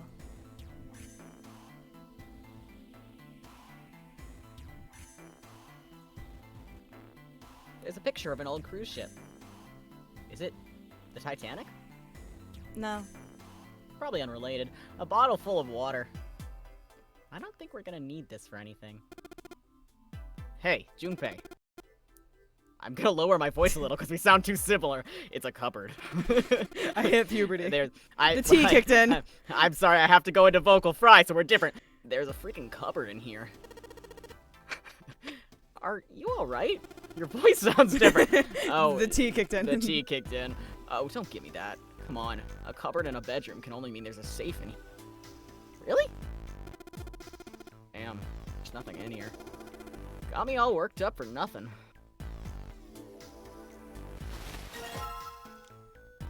Curtain! Curtain. Curtain. 2 pillows in a pile. Oh. Pile of pillows. Is that supposed to be some kind of joke? Hey, calm down. It was a boob joke. I got it, Lotus. Anything under the Thank you. blanket? Nope, nothing suspicious here. Man, I can rely on at least one of you here. Huh? Hey, what the hell? It just got dark all of a sudden. Maybe the candle got blown out? We should go see.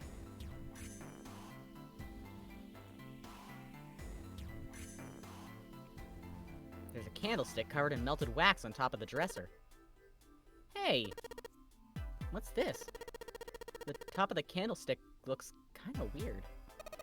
You're right. It's all bumpy. It's a key! Glad they told Oh us my that. We don't have to, like, God. keep shoving it places and see what happens. I know what I said. Let's see if this candlestick key will do anything. Yeah! It opened! Alright, pull that shit open. There's a tile with a black and white pattern. My god, can you open the door? Thank you! I was in the square hole. Hey, Junpei, you got a minute? Santa had shown up out of nowhere and gave Junpei no small start. Here, take this. My tea for the day. Santa pulled something out of his pocket. I figured you were out of tea. It looked like a bookmark. Had a 4-leaf clover in it. What is this? I found it in between some of the cushions on the sofa.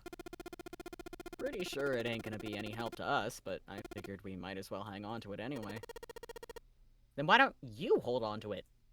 Santa gave him a wry smile. You know what I hate most in the world? This is not gonna answer my question at all, thanks. I'm about to monologue, bitch. I got 4 things. Hope, faith, love, and luck. Oh my god. Have you ever played a game called Super Danganronpa 2? Goodbye. There's a character in there I fucking hate. There's 2 characters in there that are probably in that Yeah, there's series. quite a. I'm God, not I a hate big those fan of guys. that. I'm not a big fan of that series. Hope, faith, love, and luck. Well, aren't you an angsty little bitch? Damn straight. I'll say it again. And you hate these things? Yeah, you got a problem with that? Not really, but Junpei tried to figure out how best to phrase what he wanted to say. what does a bookmark have to do with any of that? Santa scratched the back of his ear and looked awkward. Well, see, each leaf on the 4-leaf clover has a meaning to it, okay? And that meaning is pretty much those 4 words. It's like a flower language. Well, I guess it's not a flower, is it? So, a leaf language, I guess. Yeah, you could call them leaf words. Leaf words. Junpei looked at the bookmark. Hope, faith, love, and luck. So, yeah, I want you to take it, okay? Just touching it gives me the creeps. Take the damn thing, alright? Santa pretended to shiver with disgust and shoved the bookmark into Junpei's confused hands. Junpei...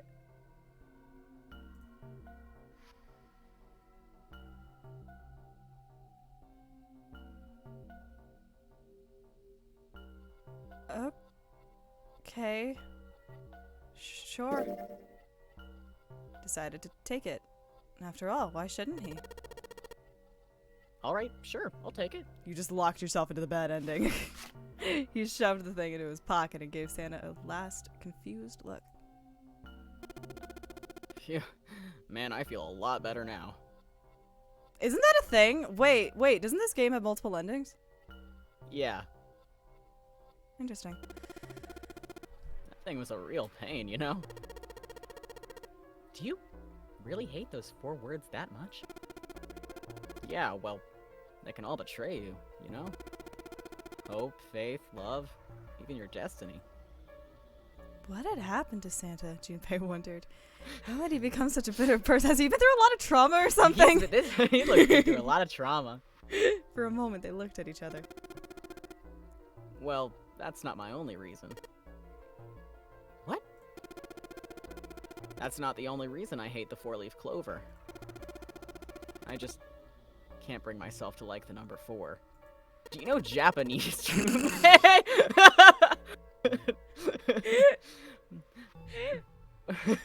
What?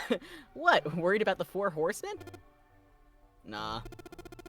Come on, man, that's just silly. Maybe back in the Dark Ages, that kind of crap scared people. But this is the 21st century, and I'm a 21st century guy. Then, why do you hate 4 so much? It's a half-ass number.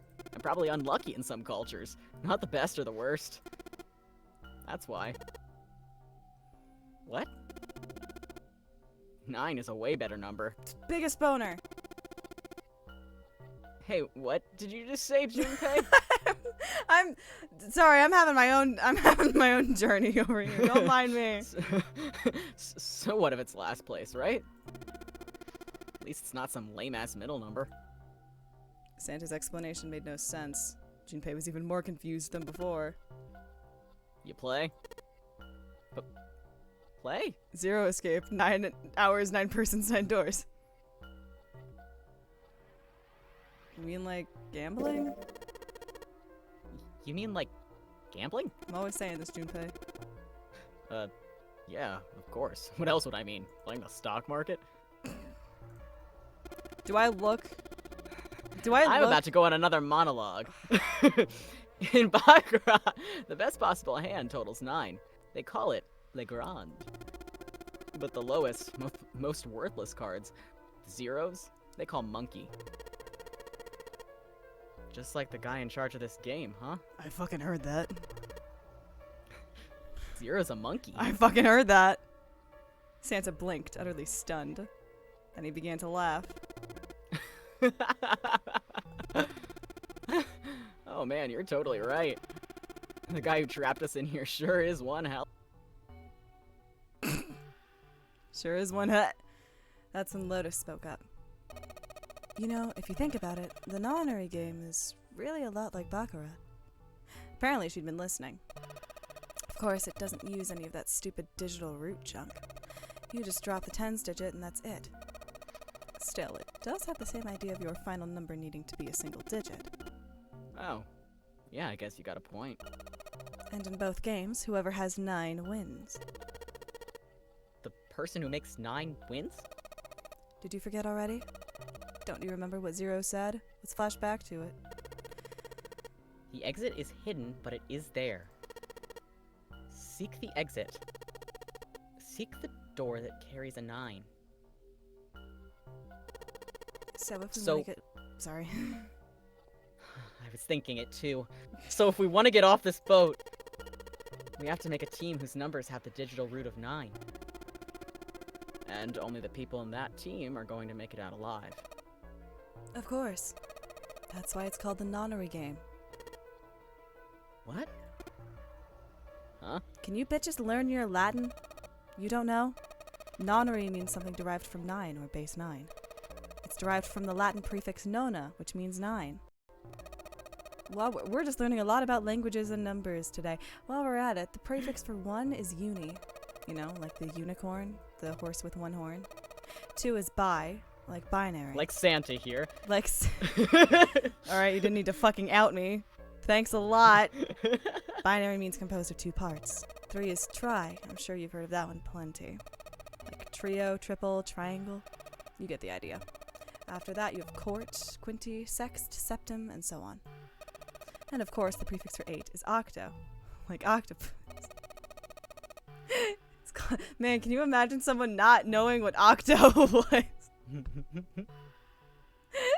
It's called that because it has 8 legs. Get it? I see. So then, nona means 9. Lotus nodded. So, how many of us are trapped on the ship? That'd be 9. And what are the bracelet numbers we have? They go from 1 to 9. And our time limit? How many hours did we have? Zero said 9 hours. Are you sensing a fucking theme yet? No. And finally, to get out of this ship? We need to find the door with a 9 that's hidden somewhere in the ship. By making a team with the digital root of 9. Lotus nodded again. And there you have it. The number 9 is everywhere in this game. He's got a real boner for 9s into this whole thing. No wonder it's called the nonary game.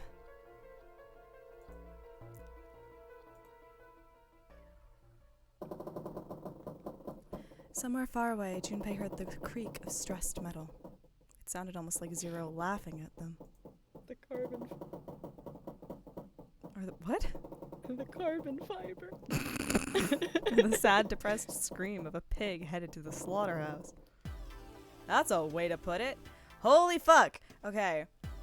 I need to take a breather for a second. I need to good. put something in my face. I am so fucking put hungry something and in I'm your out of face. water.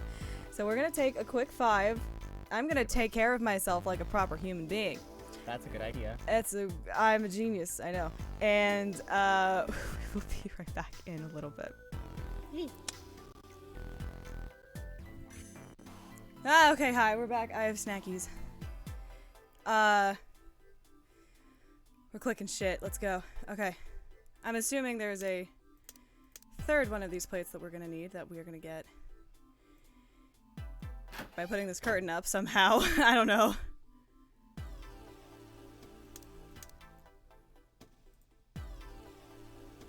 Curtain rod running along the ceiling. Let's put that shower curtain on those hooks. Fuck yeah. Let's try spreading the curtains. Oh, fuck! Hole, you say? Wow, that's a pretty obvious peephole. Somebody's really dedicated. Well, with a hole this big, you gotta wonder if maybe they wanted to be caught. So, you're saying maybe the one getting spied on was into that shit? I don't king shame. Maybe they were into, like, those home invasion fantasies. Home invasion? Interesting. I see. You two are real idiots, you know that?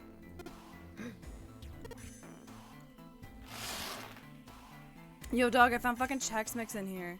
Yo, what kind of Chex Mix? The cheddar Chex Mix? Yep, there sure is. Alright. I'm imagining Junpei and Santa just eating Chex Mix in the and Lotus is like, where the fuck did you get that? Where the fuck did you get that? We're in a boat. There's a hole. If I look at it from a ways back, I can see a single tile.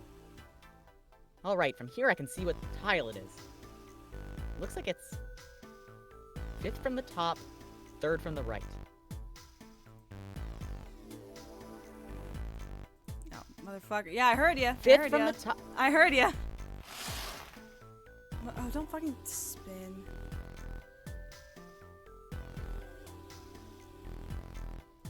Alright, looking through this hole, I can see a white tile. Okay, I 5th clicked from the on wrong- top, Shut 3rd up. from the... Let's have a closer look, shall we? Nope, this thing's not well, that means...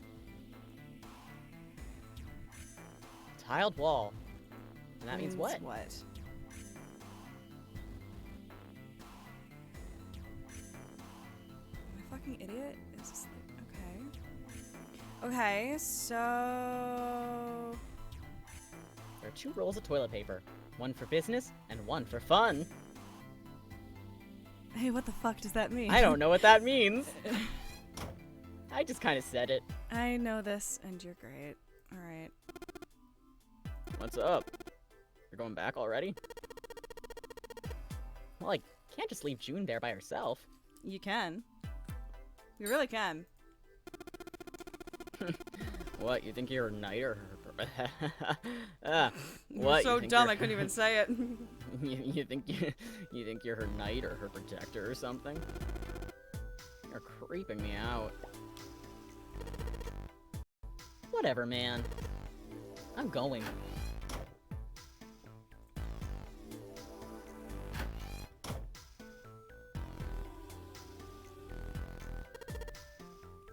Here it is. Yes, this one's loose. I think I can get under this with my nails, and yes!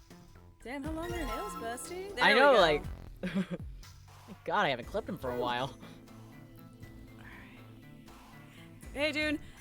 Bye, June. Hey, Jumpy, what's going... Ah! I'm gonna go check up on them. Hi, Jim. Damn, babe. That's really funny.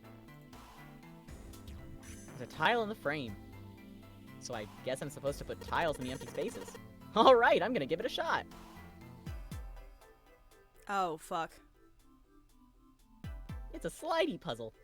Oh, it's a slidey puzzle, and I had Or- to remember what the yeah. fucking pattern was? Oh my god, okay.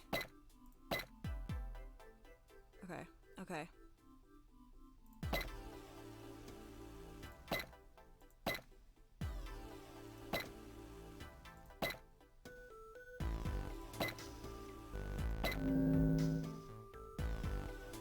I'm a genius.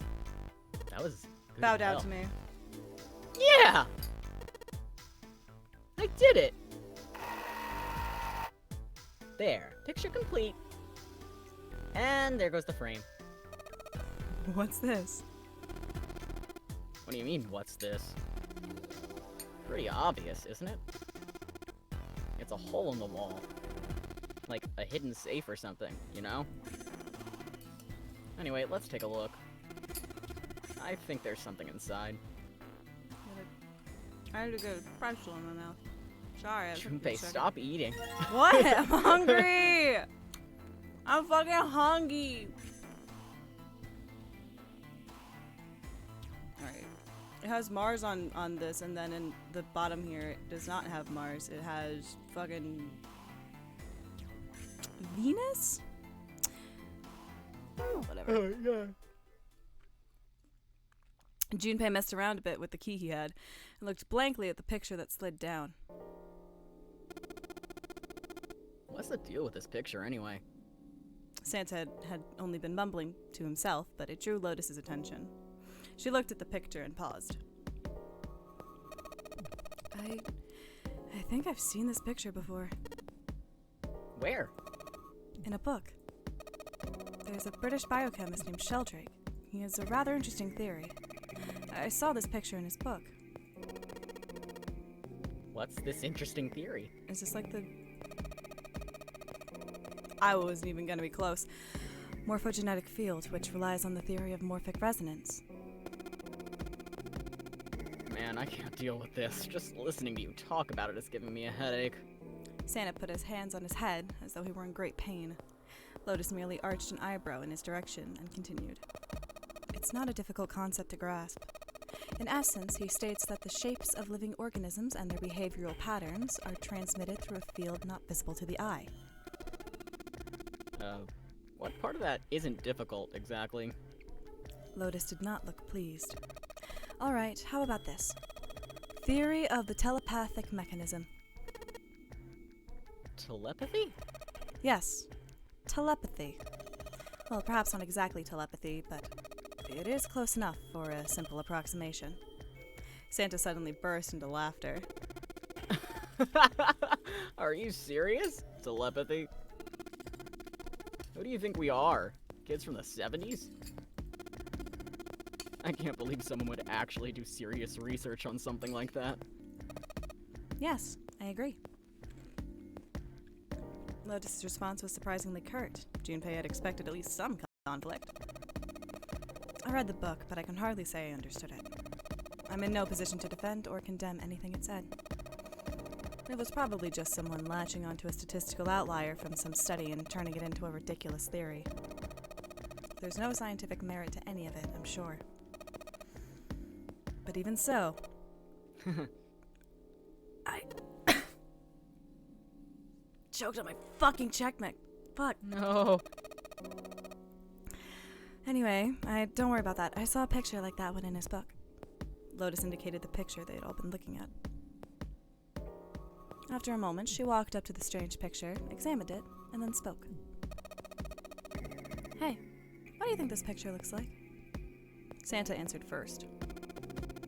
What do you mean? Isn't it just, like, abstract or something like that? It's just black and white scribbles. There's no meaning there. That's it. What about you, Junpei? Does it look like anything to you? I guess it looks like... I have a request. Okay.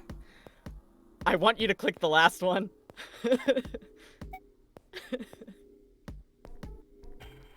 This is the only request I will make of you this whole game. Funyarimpa? See? I mean, this totally looks like one. Here, and here. Junpei indicated parts of the picture that looked exactly like the other parts. After 3 seconds of silence, Lotus looked at Junpei. What the hell is a Funyarimpa? What do you mean, what the hell is a Funyarimpa? You mean, you don't know? How the hell would I know? How could you not know? That's practically blasphemous. Say you're sorry. Apologize to the Funyarimpa. Goodness, you are such a rude woman. Another 3 seconds of awkward silence went by. Lotus opened her mouth as she shook. Junpei, are you just screwing around? Forget it. I'm just gonna tell you.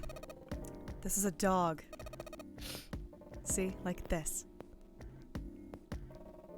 Lotus pointed out parts of the picture, and eventually a dog took shape in them. Puppy! Puppy! It looked as though she had a point.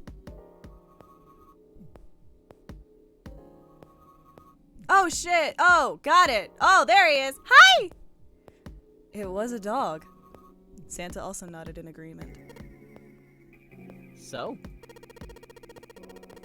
Now we know what it's a picture of, but I don't see how that helps us. Lotus nodded and began to speak. A TV show from Great Britain did an experiment once.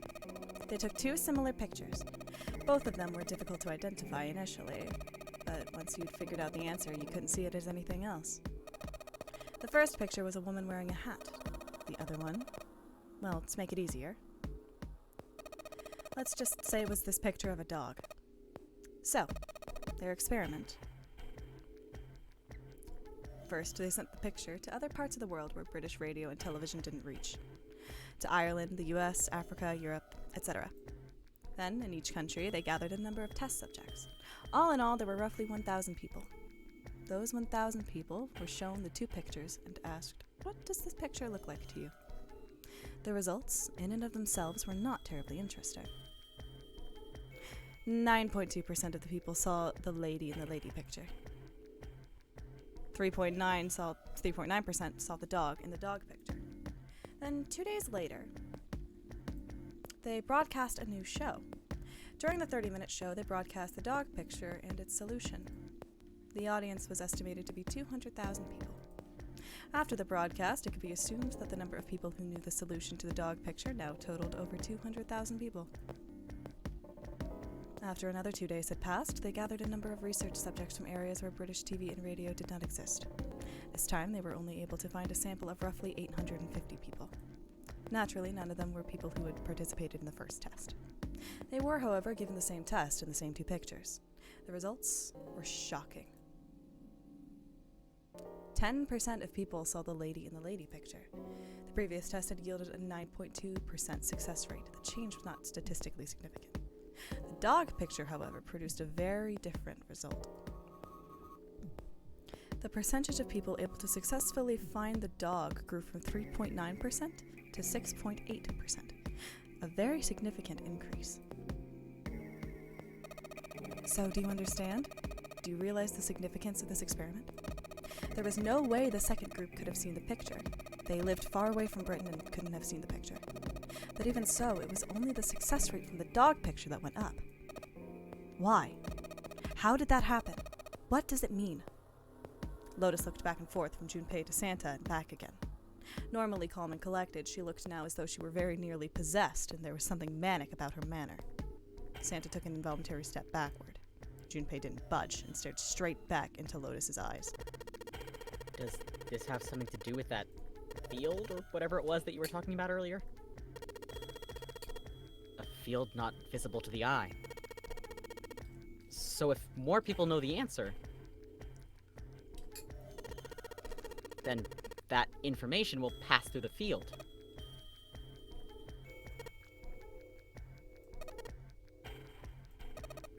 Psych! Her manner suddenly shifted, and Lotus smiled broadly at Junpei and Santa. She waved her hand dismissively, doing her best to laugh the whole confrontation off. "Oh, I was just kidding. You really shouldn't take me seriously." "Well, I mean, the things I just told you about are true. They really did happen. But the results of that experiment really aren't anything to go by. They could have easily falsified them. In the end, I'm sure they were just in it for the ratings. They are a TV station, after all." At last, it seemed that Santa had gained control of his composure. Right. Man, I gotta admit, you had me there for a minute. I, really thought you were serious. Of course not. Like I told you before, I'm sure it's all just pseudoscience. Oh, okay, right. Santa and Lotus laughed and gave one another jovial claps on the shoulder. Junpei, however, didn't feel so much like laughing. Something felt wrong, unclear. All right, enough nonsense. We've got the key. Let's get out of here. Word. Lotus and Santa walked away from the picture. But Junpei stayed, staring at the picture of the dog. A field not visible to the naked eye. Morphogenetic field. The more he thought about it, the more his head hurt.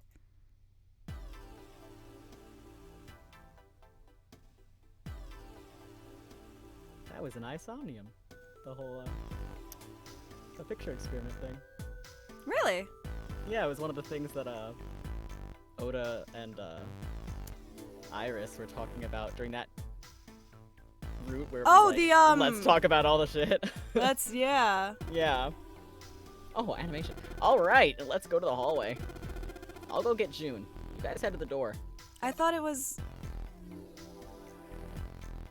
like the name the shapes one they mentioned. I did not. I think it was like the concept was still there. but the True. pictures weren't.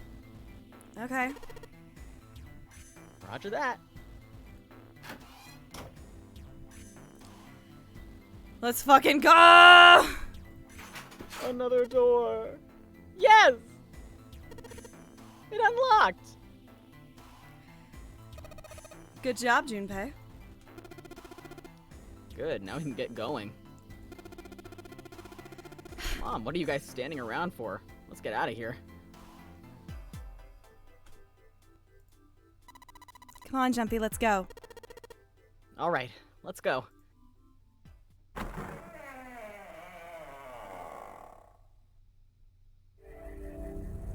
You found it! You found it!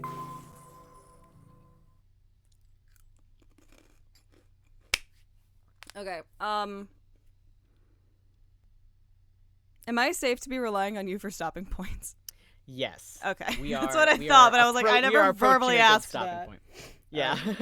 They stepped through the door to find themselves in a wide hallway. Junpei, June, Lotus, and Santa stopped for a moment and looked at their surroundings. A short distance away, a metal grate extended across the width of the hallway. They took hold and shook, but it refused to move. Nearby was a pair of elevators. It took only a few button presses to determine that the elevators would not respond to their efforts. They could only assume the elevators were not powered. There was only one door left. Well, looks like we don't have any choice. Fuck it. We ball, right? Yeah. Thanks. Sure does. Well then, let's open it. Junpei grabbed a hold of the knob and quietly pushed the door open. He entered slowly, trying to take in as much of his surroundings as he could. Why did I put a thing in my mouth? I knew I was going to have to narrate more. I'm hungry, I'm sorry. The others followed shortly. Oh, so it's a kitchen. Santa did not look pleased. What were you expecting? Isn't it obvious? The exit. I was hoping this would be the way out of here.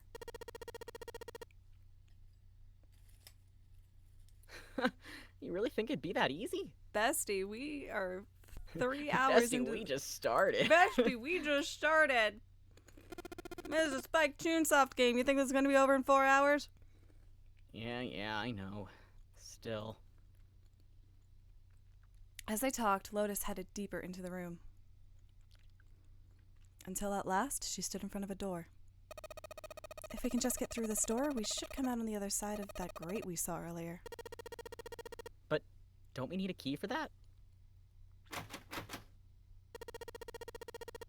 Sorry, I guess that wasn't very constructive. Neither Junpei nor Lotus looked terribly happy. Junpei dug the ship map from his pocket and spread it out in front of him. As he did... Hey! What's that? Huh? Oh, yeah, I guess I forgot to tell you. I found this a little while ago. It's a map of the B deck. Before Junpei could finish, Lotus snatched the map away from him. She ran her finger across it, muttering to herself, "Girlie, that is a low-rise bottom. Wow. I did not realize how... Okay. She is knew it. playing with danger. See? Fire is the word. Look." Junpei did as he was told. Santa and June moved over to look at the map as well. See? We came in here. If we go out there, then we'll be on the other side of the grate. With her finger, Lotus traced a path on the map. She was right. Satisfied that she had been correct, Lotus folded the map and handed it back to Junpei. He took it and slid the valuable piece of paper back into his pocket. There's a card reader on the right side of the door. And that means the key card is somewhere in here, right? That seems the most likely. It tricked me. All right, we know what we need to do then. Let's get moving. It tricked me. I'm so upset. Why would it do that? They're so mean. First off, I say we split up and look for clues. What are we, the fucking Scooby Gang? Okay.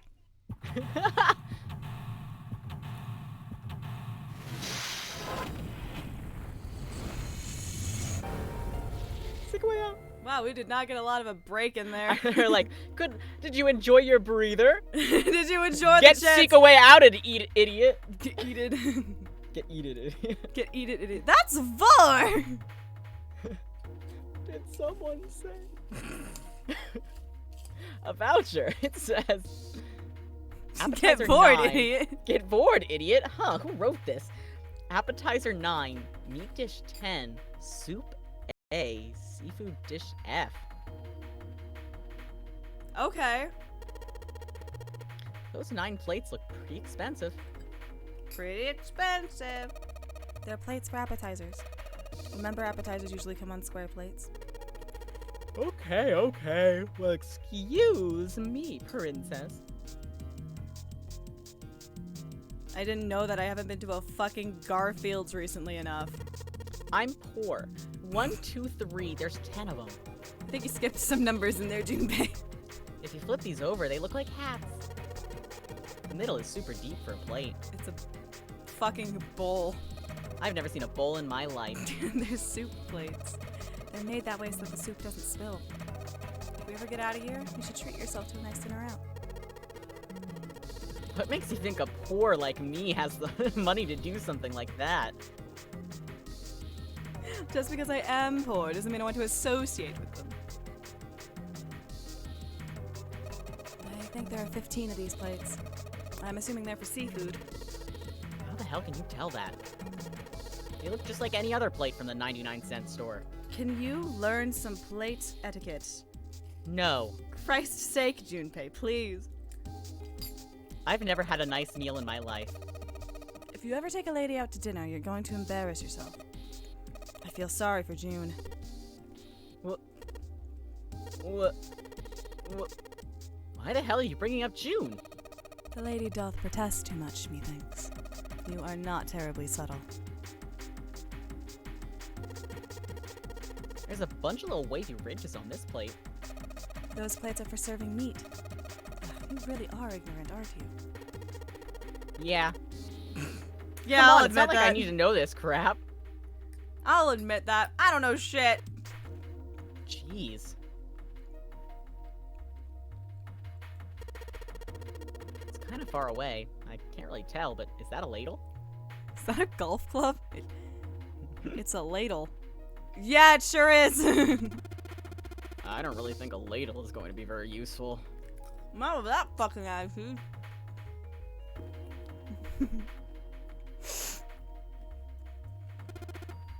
A countertop. We've got a rolling pin and a colander. Nothing useful, in other words. Colanders can be very useful. That's the exit. There's a big ol' iron plate over the door. I don't think we can open it. Really? Really, Junpei? Really? Great observation, Junpei. Would you like to make another? Hey, Santa.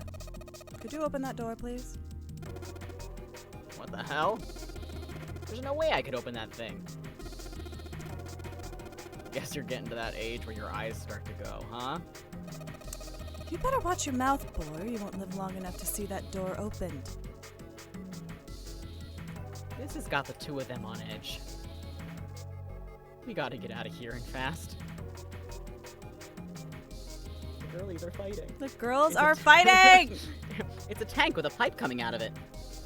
Nothing really that special about it. There's a light hanging from the ceiling. So true, Bestie. A well-kept countertop. Oh, Doesn't seem to be anything useful on it, though. right. Okay. Oh, whoa. Okay.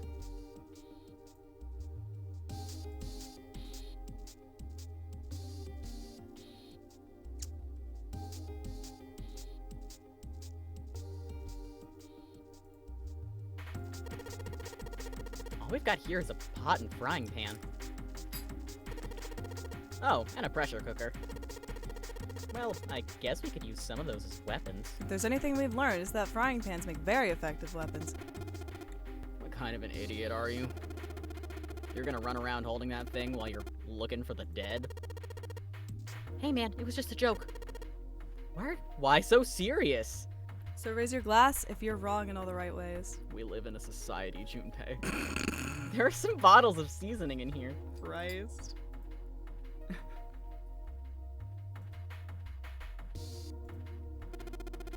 It's a card reader. Since the light's red, I figure it's probably still locked. Fuck's sake. Get on the fucking. Thank you. The key card for it's gotta be around here somewhere. We just gotta find it. We're really good at this. We're doing great. Ooh! Wow. This pot looks like it's made out of silver. I bet drinking tea from this pot would be really yummy. Spending a day off with June drinking tea. Oh my god. Could such a day ever happen in real life? Jumpy? Oh, nothing. We don't really need hot water, so we should be moving on. Jesus, keep it in your fucking pants, Junpei. It's a note. There's a name engraved on it. Poor.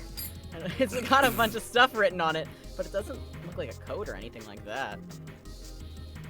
Can I look at what it is, though? No. God Looks like a damn bunch it. of instructions for using. Nothing really suspicious about that. Motherfucker, can I look at it? There's milk in here. Milk?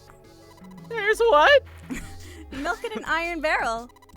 Judging by the rust, it's probably really old.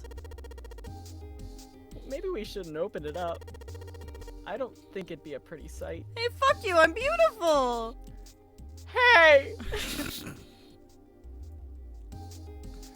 Oh, fuck yeah. In my mouth. Hey, there's something behind the cheese. You're right. Why don't we move some of the cheese? Alright, guys, time to move it. June and I need to look behind you. There's a little green bottle back there. Oh, shit.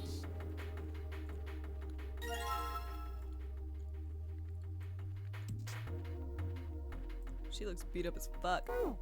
She's been through some shit. There are a number of cheeses lined up on the shelf. It's Gouda cheese, the most famous Dutch cheese. If you don't cut open the casing, it usually won't go bad. So you can store it at room temperature for quite a while. So we can eat this? Most likely.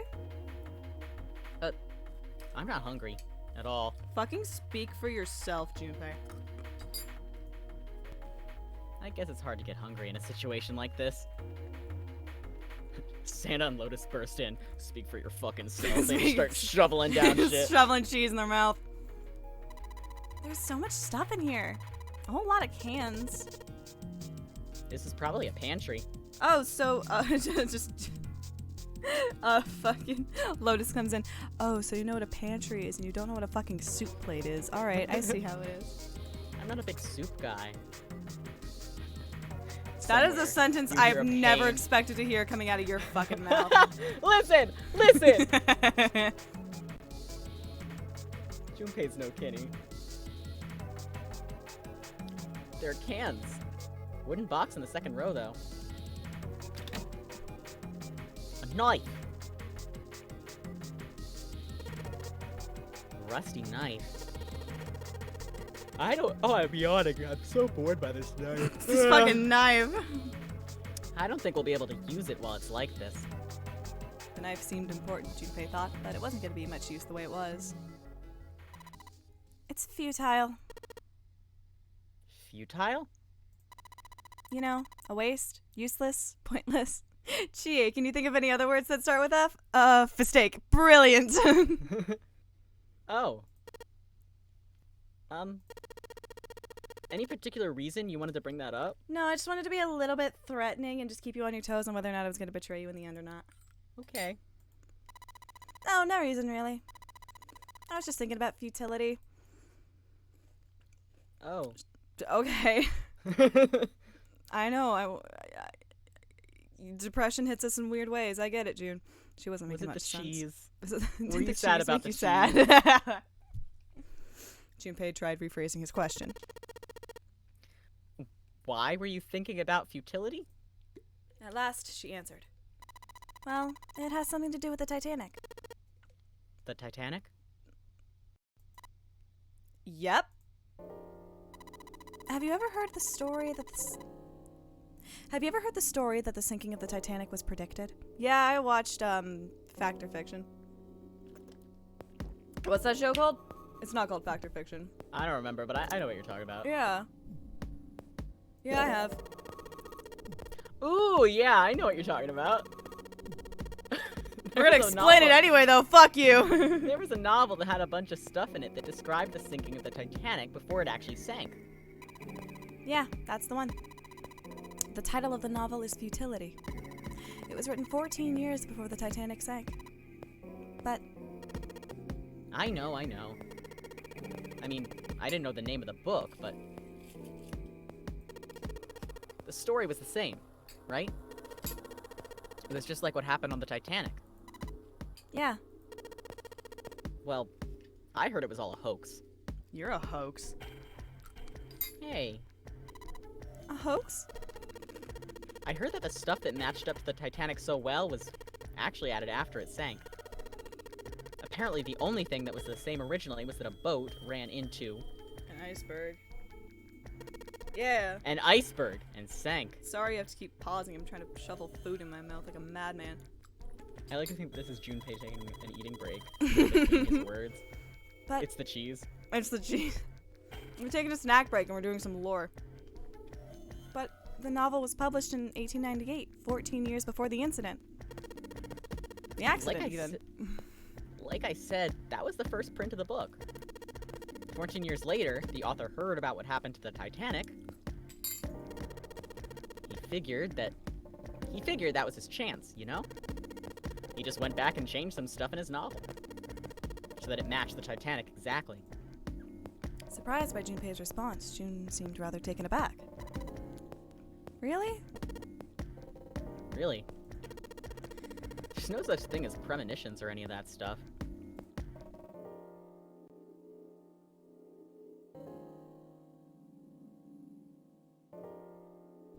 Okay. Sorry to interrupt again. Mm-hmm. There's a sitch I need to go check out.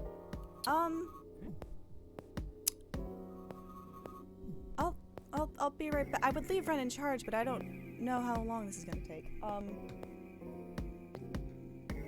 So we'll just be right back. Alright, is everything good? Okay, hi. Sorry, we're back. There was a thing I had to run for, but we're back. Anyway, surprised by Junpei's response, June seemed rather taken aback. For a moment, June looked very unhappy, more so than Junpei thought was normal for such a discussion. But it lasted only a moment. With no apparent reason, she suddenly looked up at him, alarmed. But, that wasn't the only book that predicted the Titanic sinking. It wasn't?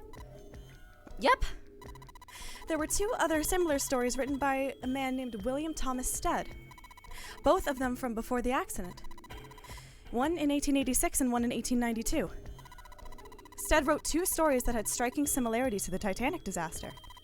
In one, two ships collided and many of the passengers died because there weren't enough lifeboats. In the other, a ship collided with an iceberg and sank.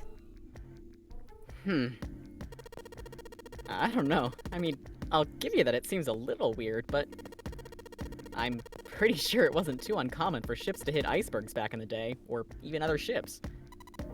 Right. I knew you'd say that. But what if Stead had some sort of special powers? To be more specific, what if he had the ability to do automatic writing? What? Automatic writing? Wait, are you Are you talking about that thing where someone says they're possessed by a spirit? And then they write a bunch of stuff without knowing what they're writing? Yes. What do you mean, yes? That stuff's a load of bull. But Jumpy, you said you believed in curses. Come on, that's totally different. Okay, so let's say, hypothetically, that automatic writing isn't a total load. These guys still couldn't have predicted the sinking of the Titanic. When this Stead dude wrote his thing, nobody had died on the Titanic yet. So, if automatic writing is about being possessed by spirits of dead people, who the hell possessed him so he could write that stuff? That's not it. What's not it? Stead wasn't possessed by a spirit. He was doing the possessing. What are you smoking? William Thomas Stead was a passenger on the Titanic. He just wrote down what he saw with his own eyes. 20 years before it happened.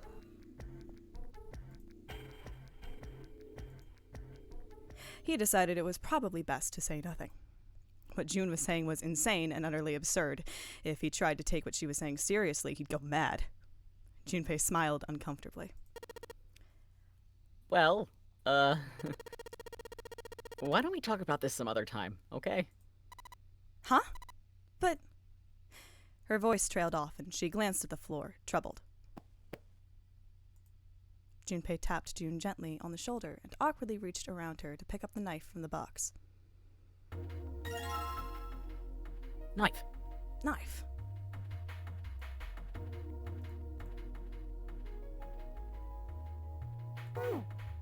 We have a knife now. Stab. Hey, this is a metaphor for how I'm gonna stab you in the back later. Don't worry about it. The light for the pantry. Great.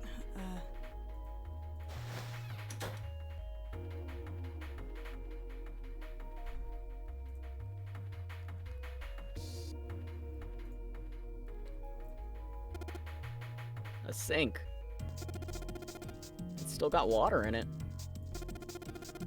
There's a couple of plates in there, but I don't think they're gonna help us much. Oh shit! Oh shit! Oh fuck! Maybe I'll use the whetstone to sharpen the knife. Motherfucker, do you know how to use a whetstone properly? I do. Why do you know how to use a whetstone properly? I have many skills. Okay. The blade of the knife is getting sharper by the second. I should be able to cut something pretty good with this.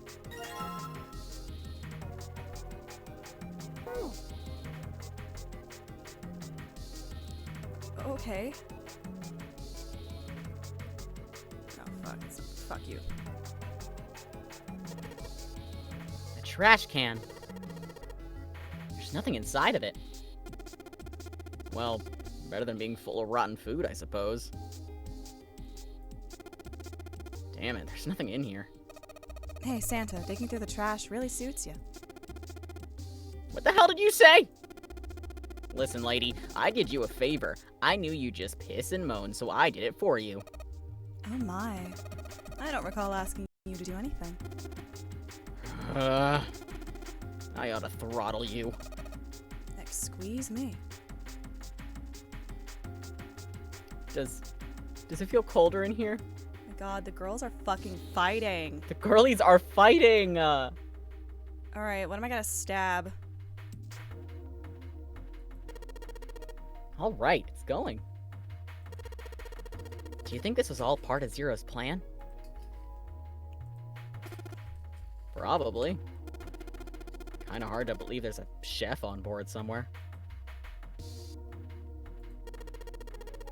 I wonder what this drawer is. You see the metal grate on top of the grill? They make it like that so the fat and juices can drip off of the meat while it cooks.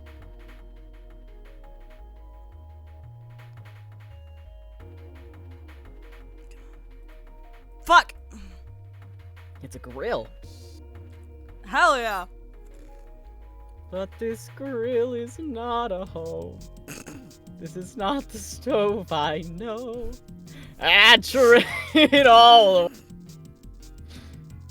Should we go back in the fucking room and see if we can slice some cheeses? There's cheese on this shelf. Sweet. There's cheese on this shelf. Sweet. These kitchens. Not the same without you. They're cans. Mm-hmm. Can I cut open the bottle of olive oil, perhaps? Suck my penis. Okay. It's a Can big I- barrel of milk. Hi. Is this just... Hi, love. Well, I can move the doorknob. Congratulations. Thanks. Then I'll bet all we need to do is get this bolt off. It's a bolt. And it's really rusty. Will this even open? We won't know till we try. Let's give it a shot. All right, let's see if you're gonna come out. I don't think you I'm can force that. Damn. No dice. Door. Well, his Junpei, I think we're catchphrase? gonna have to kill this guy. Damn. There's a note here, but it doesn't look like it's important. I so will won't do. even I will read be it. the judge of what's important or not. Not even gonna read it. Fuck that note. That's so fucking rude. Okay. Actually, no. There was like a actual like note down here that I needed. No, I needed fucking. No, not the. There's a fucking. It was like 10, 15, 9, 10, 15 something. Whatever. Okay.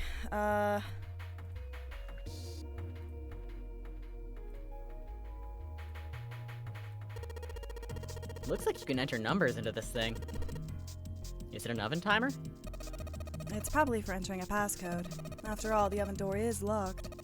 My guess is that it'll open if we put in the correct code.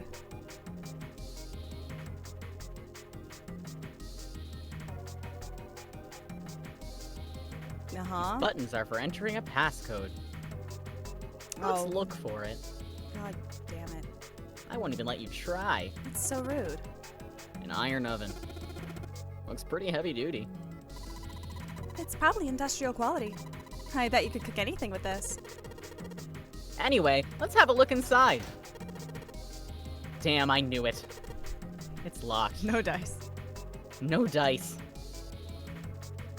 Concept for a cosplay. Junpei, but he's got booty shorts on that say no No dice. I'd wear that. I'd wear that.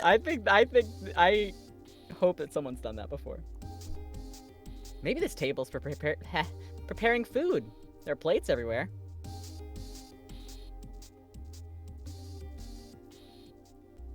It's a sink with water in it. There's a couple plates in the water.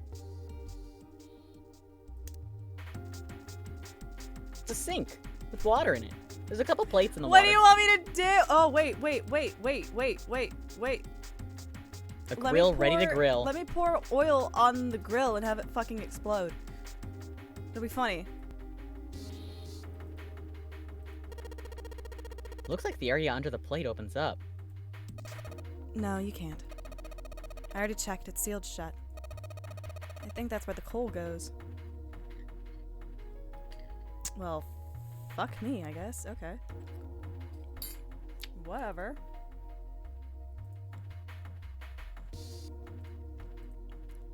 Feel like I'm missing something really obvious.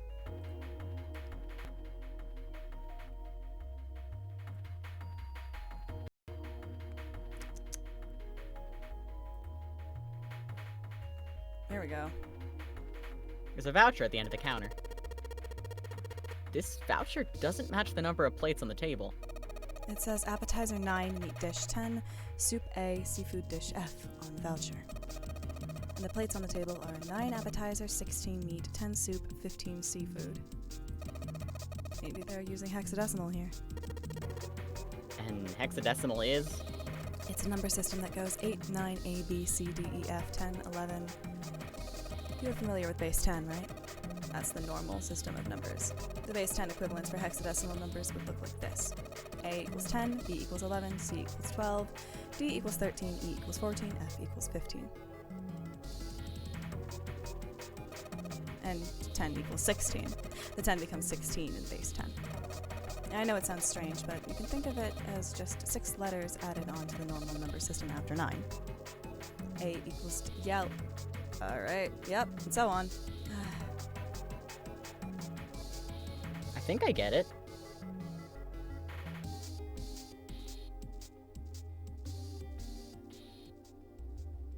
So if we just take away a plate here.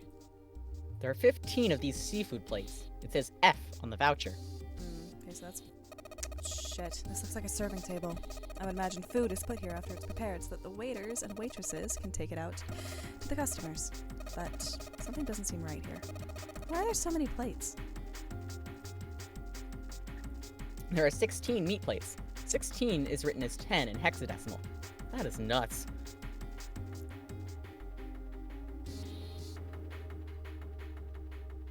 So just take one wait. Yeah, just take some the fuck away. There are 9 plates for appetizers. 9 is 9, even in hexadecimal and decimal. 9 is 9. There are 10 soup plates. Oh, 10 is A.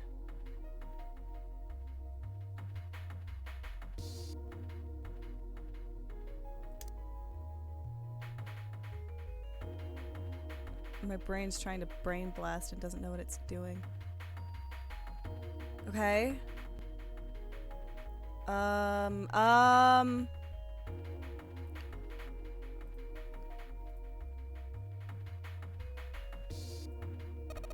This is probably what you're supposed to use to enter the password. Yeah, maybe if we put in the right number, it'll open the oven door.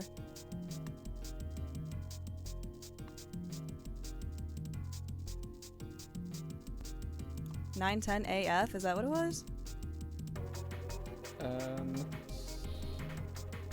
I don't remember. I'm gonna be honest. Junpei, why don't you try entering the numbers we found on the voucher earlier?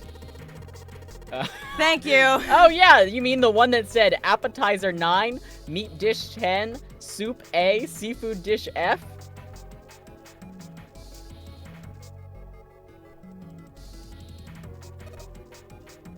Yes. Convert the 10 A and F to base 10. Well, it's worth a shot. No dice. Looks like that's too many numbers. How many fucking numbers can I use? I'll never tell. Oh my god, you're an asshole. It's only a partition. There's nothing else worth noting here. Cool, not what I clicked. Did you see that action movie that came out last week? Where the fuck did this come from? No, I heard it was critically panned. I don't know, it's pretty enjoyable with a little pot. I'm gonna bite both of you. What, you don't like our puns? No, I like them. It's just, I can't even say not the place or time because, like, I don't know when is the place or time, frankly. The situation is dire, but we stay silly. So true. Alright, I am at the point where I feel like I'm missing something really obvious here. There is something that you can do with the oil. Involving a door. Oh shit! Yeah, alright, there we go. Got it, with you. Maybe. Lube that baby up. This bolt is rusted in place. Won't budge. I have lube. Of course! The lube! Maybe if I put some lube on it. Hey! Where the fuck did you get that? Have you had this lube the whole time? Just a little bit of oil. I keep it for emergencies. You never know. Come on! Come on, you little son of a bitch! I don't respond well like that. Whoa. Huh. Yeah, got you, you little bastard. You did it, Jumpy. You're so smart. And so well prepared. I love a man who's prepared. It shows he cares. As Junpei walked into the room, the blast of cold air washed over him. Almost instinctively, he folded his arms tight across his chest, doing what he could to conserve body heat. It's cold in here. What is this place? Are you blind? It's a freezer. Santa's teeth had already begun to chatter. Hardly surprising. The freezer was far too cold for someone dressed as he was. Like What a a slut.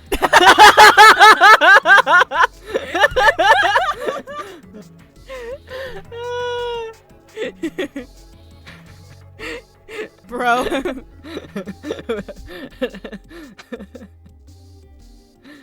Lotus, however, was in an even worse situation. Oh, no way. That's way too cold for me. I'll freeze solid in seconds. Sorry, but I'm afraid I'll have to pass on this one. I'm going to leave the rest to you. And with that, she ran out of the room. And as Lotus left, June came in. Whoa, it's really cold in here. White puffs of steam hovered in front of their faces as they talked. June had already started to shiver. Hey, you don't need to be in here. You had a fever just a little bit ago. You should stay outside. We got this. Let you have all the fun? No, I'm fine. My fever's gone now. But Junpei had scarcely opened his mouth when the thunderous sound of metal upon metal rang out from behind them. In unison, they spun around to find that the door they had only recently come through was closed. Junpei rushed to the door. Desperately, he grabbed hold of the doorknob. ow! It was cold, beyond cold. Merely touching it was painful. The doorknob had been frozen solid. They quickly deduced that the pipe next to the door had ruptured. Water released by the rupture had hit the door and frozen instantly. I love I the Somnium. Santa shoved Junpei aside and pounded against the door. Hey, Lotus! You're out there, right? Open the door! She wasted no time in responding. What do you want? What's going on? The door won't open. Try opening it from that side. Please. Fine. If you say so. Hold on. Soon they could hear Lotus on the other side of the door.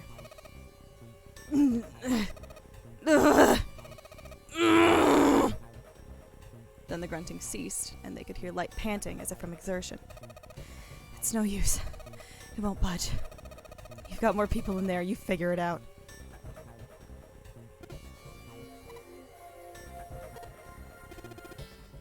God damn it. Santa was shaking like a newborn deer. June was hugging herself and was shivering violently. Even Junpei, with the heaviest clothes of any of them, was clearly feeling the cold. With every breath they took, they could feel the cold working its way deeper and deeper into their bodies. Anyway, let's find a way out. If we don't get moving, we're gonna be permanent residents. Two Two heads heads, that's better you. than none. We're merging. I'm sure we'll figure something out. Yeah, you're right. Let's just take a good look around the room, okay? Right. They pushed in close to one another and began to search. Hey, where the fuck is your hand going, Junpei? Sorry.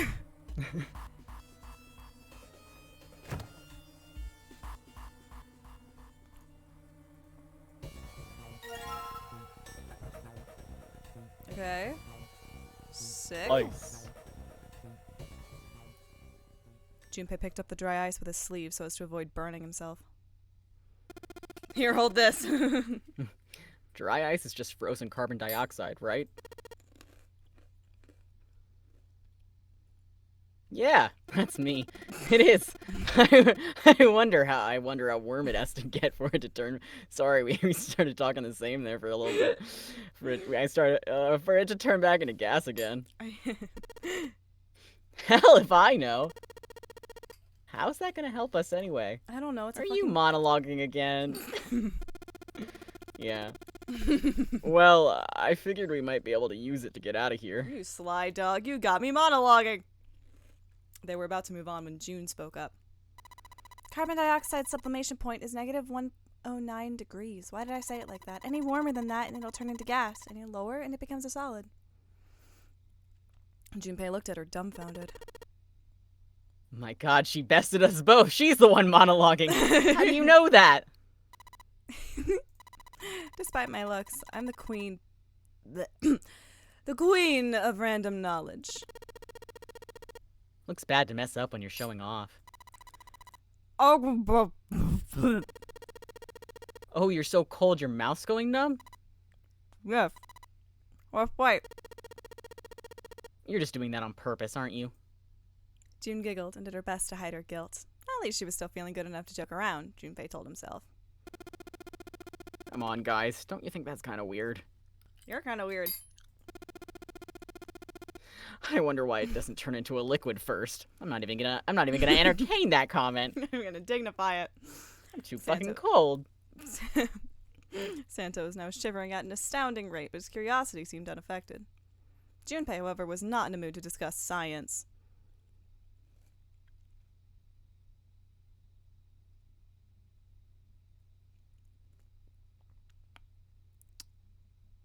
I am. Fuck you.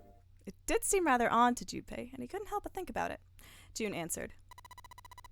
But it can turn into a liquid. Carbon dioxide turns into a liquid if you put it under high enough pressure. But at 1 atmosphere normal air pressure... It won't turn into a liquid, right? That's right. Instead of melting, it'll do what's called sublimating and change immediately from a solid state to a gaseous one. See, that is weird. Water's a liquid between 32 degrees and 212 degrees. So why isn't that the case for carbon dioxide? Because water and carbon dioxide are not the same thing. This has been science. June replied with an answer that stunned both of them. There's a kind of ice that doesn't turn into a liquid when it goes above 32 degrees. Huh? I heard about it. Its melting point is 96 degrees. Ice with a melting point of 96 degrees? You mean there's water that freezes at 96 degrees? Yeah. Well, you could also look at it as ice that won't melt until it's 96 degrees. Water that freezes at 96 degrees. Ice that won't melt until it's 96 degrees. Junpei was cold as hell, but this was too interesting to ignore. He did his best to warm up by rubbing his arms and stamping his feet, then put the question to June. So, what's this ice with a melting point of 96 degrees called? I heard it's called Ice 9. Ice 9? Originally, Ice 9 was a made-up substance invented by a science fiction author. But recently, scientists have discovered that such a substance actually exists. Wait. Hold up. So is this thing called Ice 9? Or is it water? Like I said, if the ice is over 96 degrees, it'll be liquid, but if it's under that, it'll solidify. So, you could think of it as a polymorph of H2O. Here, think of it like diamonds and graphite. They're both made of carbon, right? But depending on the structure of the crystallization, the hardness and structure are completely different. So you're saying normal water and this Ice 9 are like that? Yep. She wasn't finished. Have you heard the story about the crystallization of glycerin? For 150 years after the discovery of glycerin, people cooled it, warmed it, and did all sorts of things to it. But whatever they did, it never crystallized. However, one day in 1920, some glycerin that was en route to England by ship was discovered to have crystallized during the trip. Naturally, scientists worldwide wanted to research this new crystallized form of glycerin and began asking for samples of the seed. A seed is, of course, a sample of the original crystallized substance. With a seed crystal, further crystallization of glycerin would be a simple matter. However, something very strange happened. Not only did the glycerin encouraged by seed crystals begin to crystallize, nearby samples did as well. It didn't end there. After that day, all glycerin in the world began to After that day, all glycerin in the world began to crystallize naturally when cooled to less than 64 degrees. Before that day, no matter how glycerin was cooled, it refused to crystallize. But once the crystallization had begun, it was almost like, how do I put it? It was almost like all the glycerin in the world was communicating. Communicating in some way that we can't sense. I'm sensing a theme here. Junpei was honestly impressed. It was, in fact, a pretty interesting story. Wow. That's pretty interesting. But, what does that have to do with Ice 9? To his surprise, it was Santa and not June who answered. What she's saying is that it's a lot like Ice 9. What happened, I mean. A lot like? That would be bad.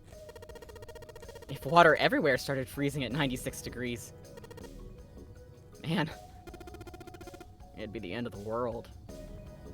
Junpei felt that Santa might not be treating the idea of the end of the world with the proper concern. At any rate, we're not gonna have to worry about the end of the world unless we can get out of here pretty damn quick. He was right. Junpei shivered. Alright guys, I think that's enough of that. I didn't think we'd get quite this far off topic. I mean, I know I'm kind of at fault here, but we can't be screwing around anymore. It was interesting, Santa. Shut up. Listen, I know we all have ADHD and the Adderall shortage really is hitting hard, but It's hitting really hard, Santa. I'm so sorry. hey, maybe if Junpei wants to share one of his many outer layers with us, you know. He's wearing like a vest, a flannel, like 2 jackets. It's not my fault I came prepared. Seriously. I might go by the name Santa right now, but I didn't grow up in Iceland. Greenland. Fuck you. I freaking hate the cold. So let's get cracking, alright? We gotta find a way out of here. Santa stopped off, clearly doing his best to pretend the cold wasn't affecting him. The cold So- doesn't bother me anyway. Selfish, isn't he? Thought Junpei to himself. Still, Santa was right, and it was high time they got back to their search. The story of Ice 9 had him interested, but there'd be time to think about that once they'd gotten out of the freezer. Junpei looked at June, nodded, and resumed his search of the room.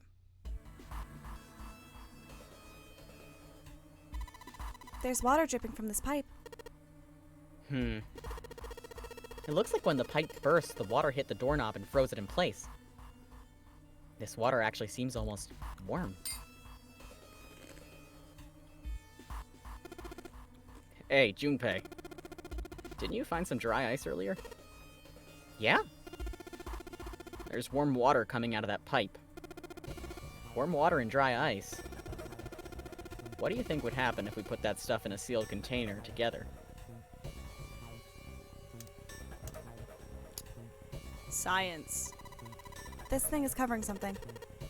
It's frozen solid. I can't flip it over. It's a thin pipe. It's at the edge of the bed.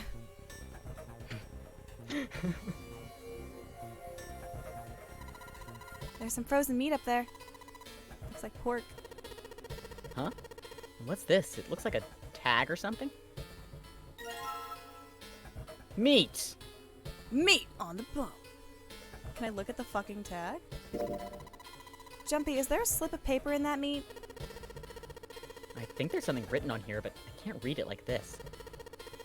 If we try and pull it out, it'll probably rip. That's a very pixelized piece of meat now that I'm looking at it. Yeah, it's really pixelized. God damn, you need to defrost that. Don't think It's we're so gonna be doing that. pixelized, you again. need to frost. Clear it right up. It'll get more pixels in there. Don't think we're gonna be doing that in this room. The molecules moving around will level out the texture. Yeah. Video game science, bitch.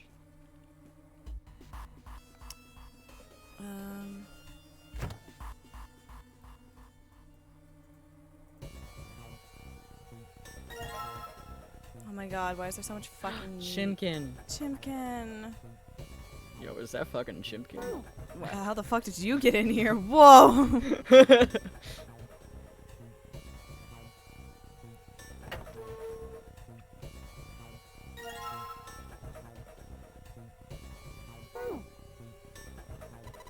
There's so much stuff in here. Why don't we take some of it out, Jumpy? I would love to. Oh, shit, yeah. Oh, fuck yeah.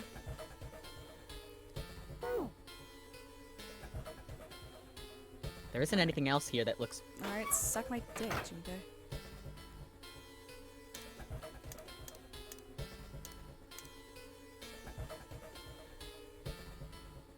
warm water flowing from the pipe. Okay, what order do you want me to do this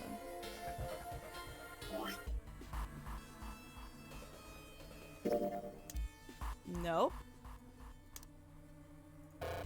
Fuck you. What order do you want me to fucking do this in?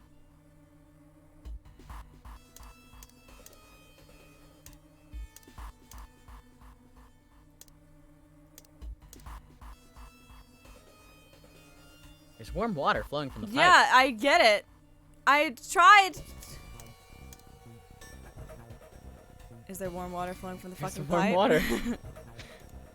It's flowing from that pipe. It's flowing so hard, baby girl.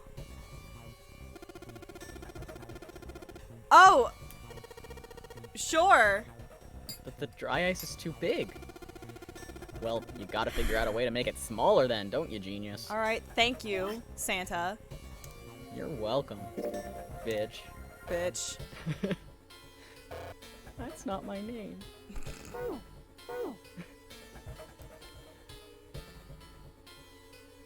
If I keep calling you bitch, it might work.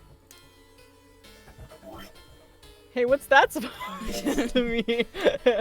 Don't worry about it. Don't fucking worry about it. Don't worry about it. Just keep combining fucking everything. I don't care.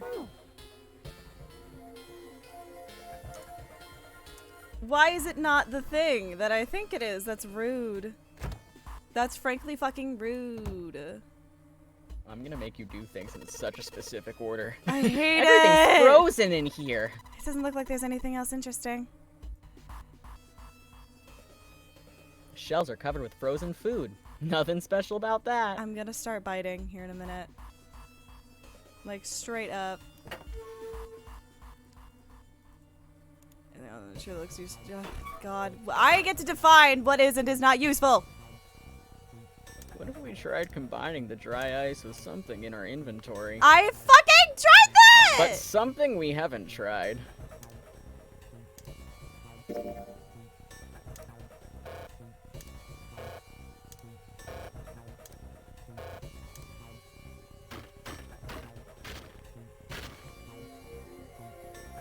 Alright, the dry ice is all in pieces now. I whacked it with fucking chicken! The logical step! Thanks, chicken.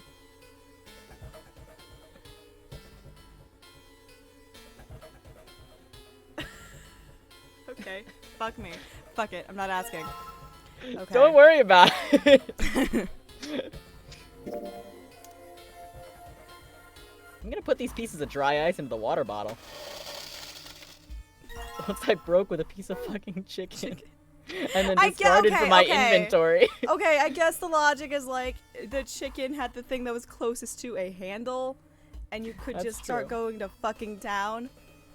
It's certainly not my first train of thought. But No, the ant, like, you could, whatever. I'm not good at fucking escape rooms, as we've very clearly determined before. The only reason I know what to do is because I've played it. Otherwise, not yet, Junpei. There's a very specific order I need you to do this in. Motherfucker! We're not gonna, unless you gotta hook it. It's gonna explode Why? right next to the ice on the doorknob. You're gonna kill us all. What do We you need to mean figure what? out a way. Okay. We need to attach it with something. Fine. Fine. I'm very Keep combining, impatient. whore. Let's just tie a rope Suck on my here. dick. Water bottle bomb. Warm water dripped from the ruptured pipe near the door. Junpei pulled out the water bottle filled with dry ice, let a good amount of water fall in, and then quickly sealed it up tight. The makeshift bomb complete, he tied it to the doorknob as quickly as he could manage in the cold.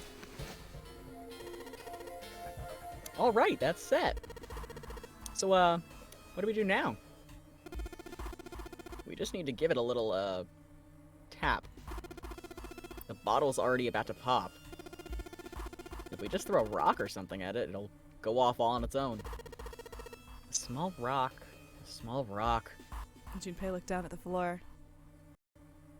Scattered across it were pieces of dry ice left over from the larger chunk he'd crushed earlier, with a piece of fucking chicken. There's little pieces of chicken on the floor.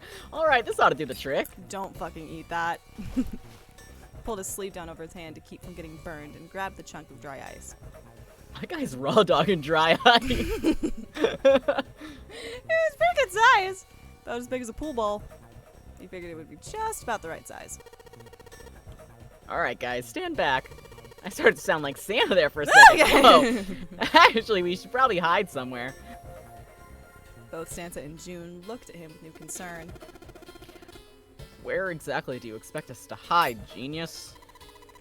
There isn't really anywhere big enough.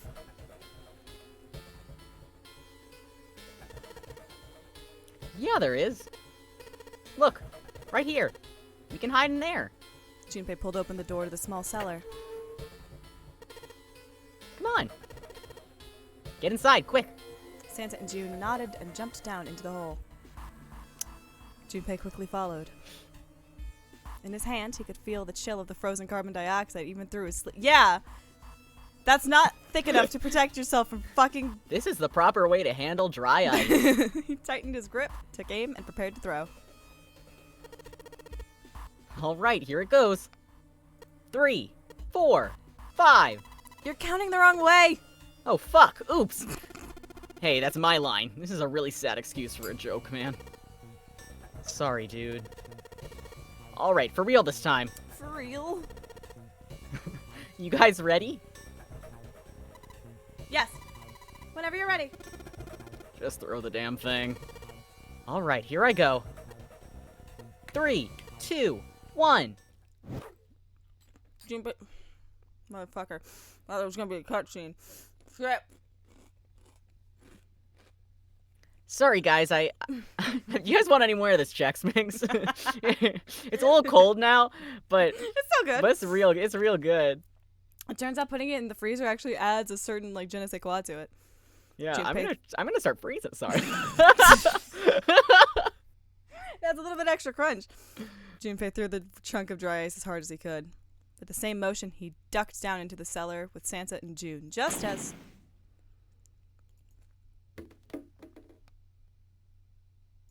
We broke off the doorknob. Fuck. Junpei leapt up out of the cellar and ran to the door. Jumpy! The ice on the door! Is it gone? Yeah, it's gone. Blast must have shattered it. Yes. All right, let's see if it opens. The ass blasted that door. Junpei grabbed the knob and pushed with all his might. It was a pull door, and so he looked like a fucking idiot. The door gave way easily, and all three of them tumbled out of the freezer at once. Hooray! We're out! June. Oh, no. Oh, I broke it. Uh-oh. June, relieved, collapsed onto the floor. Move. Santa shoved past Junpei and ran straight to the grill, which he immediately grabbed. Ow! Yeah, what was your plan?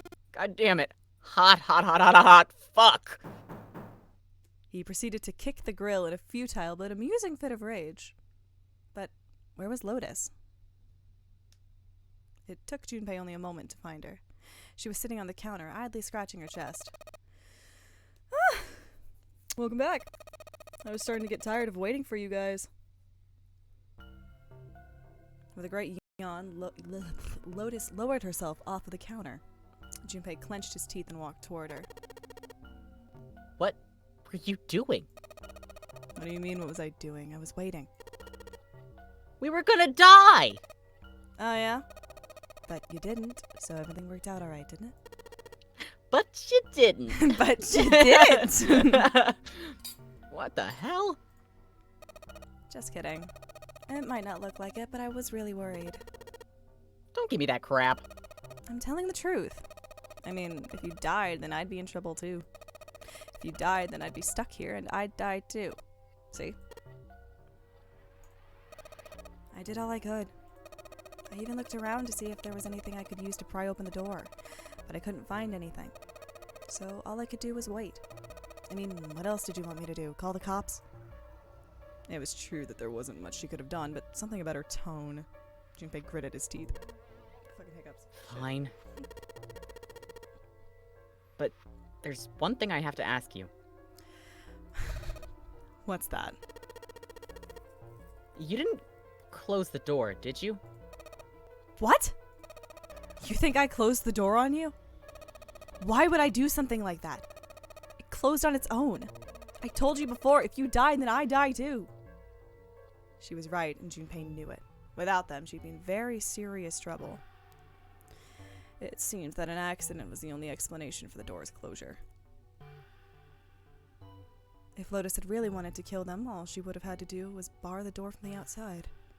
And she hadn't. Well, she hadn't done anything. The most she was guilty of was laziness or negligence, not attempted murder. Junpei swallowed his anger and did his best to apologize. Well, I'm sorry. I'm sorry I doubted you. Oh, yes. Well, that's all right. As long as you understand. Lotus looked away and twirled her hair between her fingertips. His vengeance against the grill complete, Santa swaggered back towards Junpei and Lotus. Hey, no more screwing around, you two. Break time's over. Especially for you, lady. You've just been sitting on that fat ass of yours while we were freezing to death. How rude. I was plenty busy. Yeah. How about you put all that energy into something besides bishing? Let's go. The girls are fighting. Girly pops are going at it. Oh my god. Like, are you seeing this shit, Are June? you? June, are you fucking seeing this shit? They're biting. Guess I'll put this meat on the grill. Hey, what are you doing? Cooking Mama. It's like Cooking Mama. You ever played Cooking Mama, Lotus? How are you playing both this game and Cooking Mama at the exact same time? I How are you- love Cooking Mama, Lotus. how are- What are you going to do if the paper burns? Come on, it'll be fine. I mean, it's not like it's gonna burn right away, right? We just gotta keep an eye on it and the paper will be fine. Well, they can argue all they want. I was busy studying the chicken. I'm gonna keep an eye on this pork. Cool, looks like it's about time. I'm gonna try taking this paper out. I'm gonna burn myself on this fucking pork. Jumpy, be careful! Sweet of her to care, but I know what I'm— OUCH! See? I told you. Hey, what the hell are you doing? Hurry up and take the paper out. It's not coming out! This thing's frozen stiff, I can't get it out. So are we going to have to cut the meat? Yeah, it looks that way. If only we had a thing to cut meat with. Yeah, I sure wish we had a knife or something. Oh shit! Whoa, alright, now that I've sharpened the knife. Yes, I cut the pork. Awesome, Junpei. Now we can cut out the paper.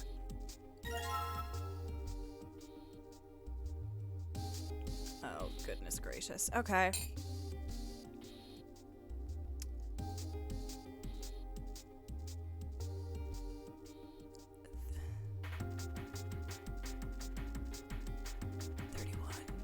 $41, $41.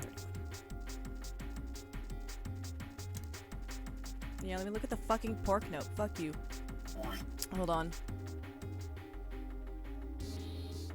Anything on the back? No. Okay. So, that is 12 plus 16 plus 15? Yes. Wow, I wasn't even fucking close. Wait, hold on. That would be... Wait, it's 31 plus 12. 43. 43? 43? Yes. Yeah! This is probably what you're supposed to use to enter the password. Maybe if you put in the right number, it'll open the oven door. Junpei, maybe the note you found earlier. Yeah. I know. Do you know how to enter those numbers? I think No, I've E never is- pressed numbers before. I think E is for enter and C is for clearing. So basically, when I'm ready to submit my answer, I press E. So if I screw up, I just press C, right? Lotus nodded. Congratulations.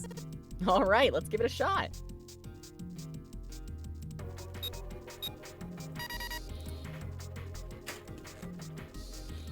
Sounds like metal is falling. But does it sound like metal upon metal? Well, I guess that went well.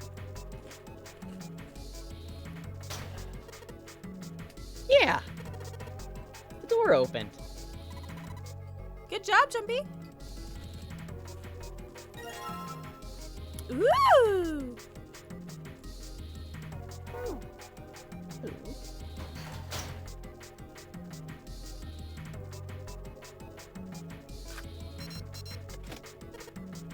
Yes! I think it's unlocked now. You did it, Jumpy. Let's get out of here. Yes, let's go.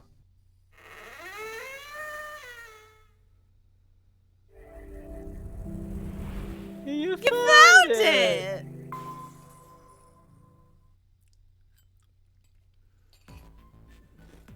They stepped out of the kitchen and into a hallway that looked rather familiar. A metal grate stretched from wall to wall. Beyond it were 2 elevators and the entrance to the kitchen.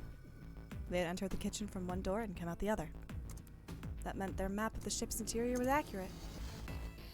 They laid the map out in front of them and began to discuss their There were 4 possible routes. A, B, C, and D. First, A and B. A and B both seemed to connect to an L-shaped room. However, the 2 doors that led to the room were both locked and could not be opened. Next was Route C. This goes all the way to the main staircase. That means it's door 5, one of the numbered doors. Then do you think we would meet up with the other 4 after this hallway? No, I don't think we will. Why not? Look. There, by the stairs. See how the gate is open? When we went into the kitchen, it was closed. But it's open now. What do you think that means? They opened it. Most likely. Then if we take Route C, we're going backwards. That would be pointless. Then that means... All 4 looked at the map. They all looked at the staircase, its lazy curve leading down, deeper into the ship. Route D, then. D it is. I know you're excited, Santa. Yep, Route D. Then we're set. They jogged down the staircase until they reached the C deck. Just to be sure, they kept going to check the deck beneath. Yeah, just like I thought. Deck D is totally underwater. Just like the bottom of the central staircase. The water gazed back at them, its smooth surface like a great mirror. And as ominous as it was, Junpei took at least some comfort from the fact that the level hadn't gone up much since the last time he'd seen it. They turned back to C deck. C deck's nuts! It didn't take them long to find the 2 elevators in front of the stairs. They looked identical to the elevators on the top floor, with one exception. These elevators had a card reader on the wall between them. On the card reader was a strange mark. Hey, look, it's Lotus's symbol. Huh? See? It's the woman's symbol with a thorn on it. That seems like... Ouch! Ouch! Ouch, ouch, ouch, ouch, ouch! Lotus had taken hold of Junpei's hair. She began to shake him violently, and he thought he heard a low growl coming from her throat. Such violence! Such unnecessary! Junpei began to wonder if she was not the devil himself. I don't know, Junpei, you kind of fucking earned that one. I was being misogynist. We don't stand for that shit. With an uncomfortable smile, June spoke up. This is a Mercury symbol. The thorn symbolizes the wings on Hermes' staff. Hermes, herpes, whatever. If we can't get this thing to work, these elevators aren't going anywhere. In other words, we need a key card with the Mercury symbol on it. Probably. They gave up on the elevator and returned to the stairs. A hallway stretched out to the left. A great many doors lined both sides of the hallway. They weren't sure how many, but certainly enough to be discouraging. Damn it. If we try and search all these, the sun's gonna go down before we're done. Oh, before we've done half of them. I think the sun already set. I have a feeling this ship is the only thing that's going down anytime soon. That's even worse. I mean, not if I can do anything about that. Well, we can come back to this hallway later. Let's check the hallway on the other side, shall we? Frustration and fear building, they walked back to the stairs. To their right was a small hallway. Quickly, they headed into it. It was approximately the same size as the alcove in front of the stairs. The hallway led toward the stern, and at its end was a set of double doors. I am intrigued by the narration's use of, like, past tense third person. Let's open it. Junpei nodded and grabbed the one closest to him. He gave it a small tug and felt it move. It was unlocked. Thrilled to have found an unlocked door, he threw it open.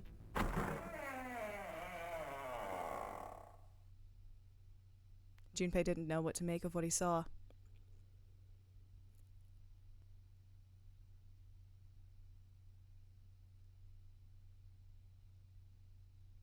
He simply stood, unable to speak. The other simply stared, open-mouthed. After a few long moments, Santa managed to speak. What the hell is this? A massive room stretched out in front of them, more a cavern than a room. Its vastness was oppressive, and it bore down on the four companions. It was not empty, however. The entire room was filled with lines upon lines of beds. There's probably small pipes at the end of all of them. They were simple things, little more than pipe and thin mattresses. Is this a hospital?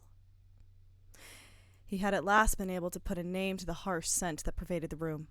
The room swam with the harsh, biting smell of antiseptic.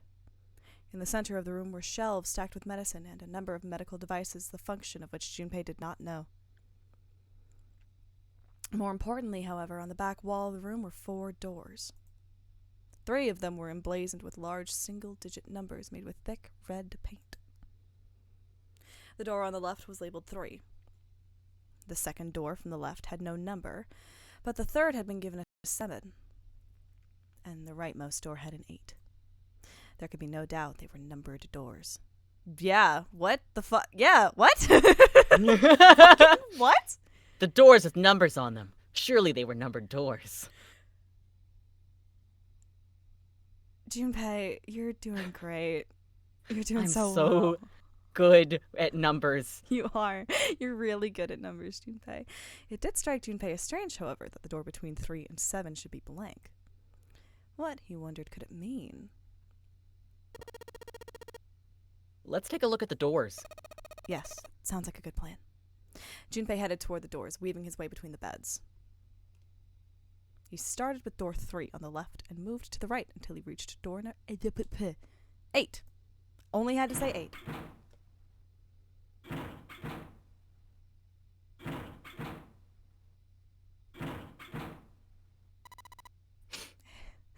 It's no use. Well, of course. If it was that easy to open these doors, what would be the point of the nonary game? We have to activate the red, or the numbered doors won't. Wait a minute. What's wrong? Look, the display on the red. There's nothing on it. Huh? Don't you remember the red at the central staircase? If no one was inside, it said vacant. Oh, yeah, you're right. But this one... there's nothing on it. Right? I wonder if it's broken. Only one way to find out.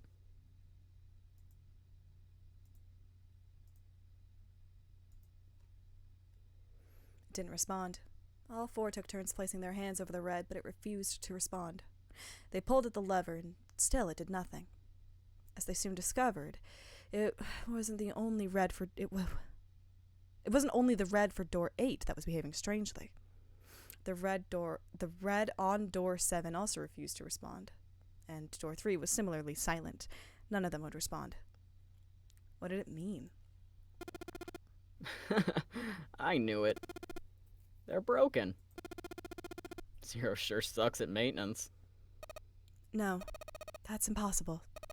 You really think Zero, who prepared all of this, would make such a stupid, simple mistake? Maybe, but that doesn't explain why this thing ain't working. It was at that moment that they heard a voice from behind them. I believe the bottom of the device has been removed. They spun around to see Snake! but it was more than just Snake. Ace, Clover, and Seven quickly filed into the room as well. Although they were glad to see one another, it wasn't terribly surprising that they had. If it had been the other party who'd opened the gate in front of the kitchen, it wasn't unreasonable that they'd bump into one another eventually. The rest of Snake's team, however, did look rather surprised. How? How did you guys... How did you end up here?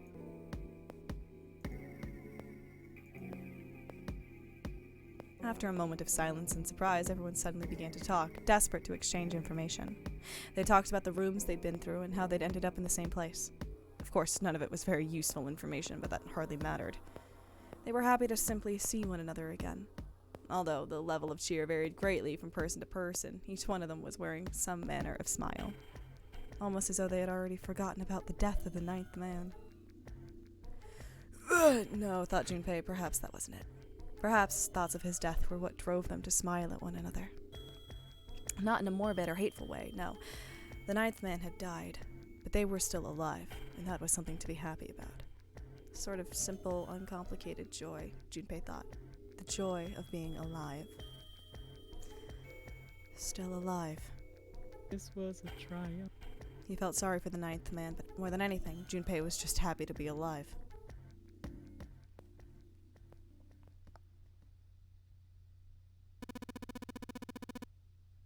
There you have it, our half of the story.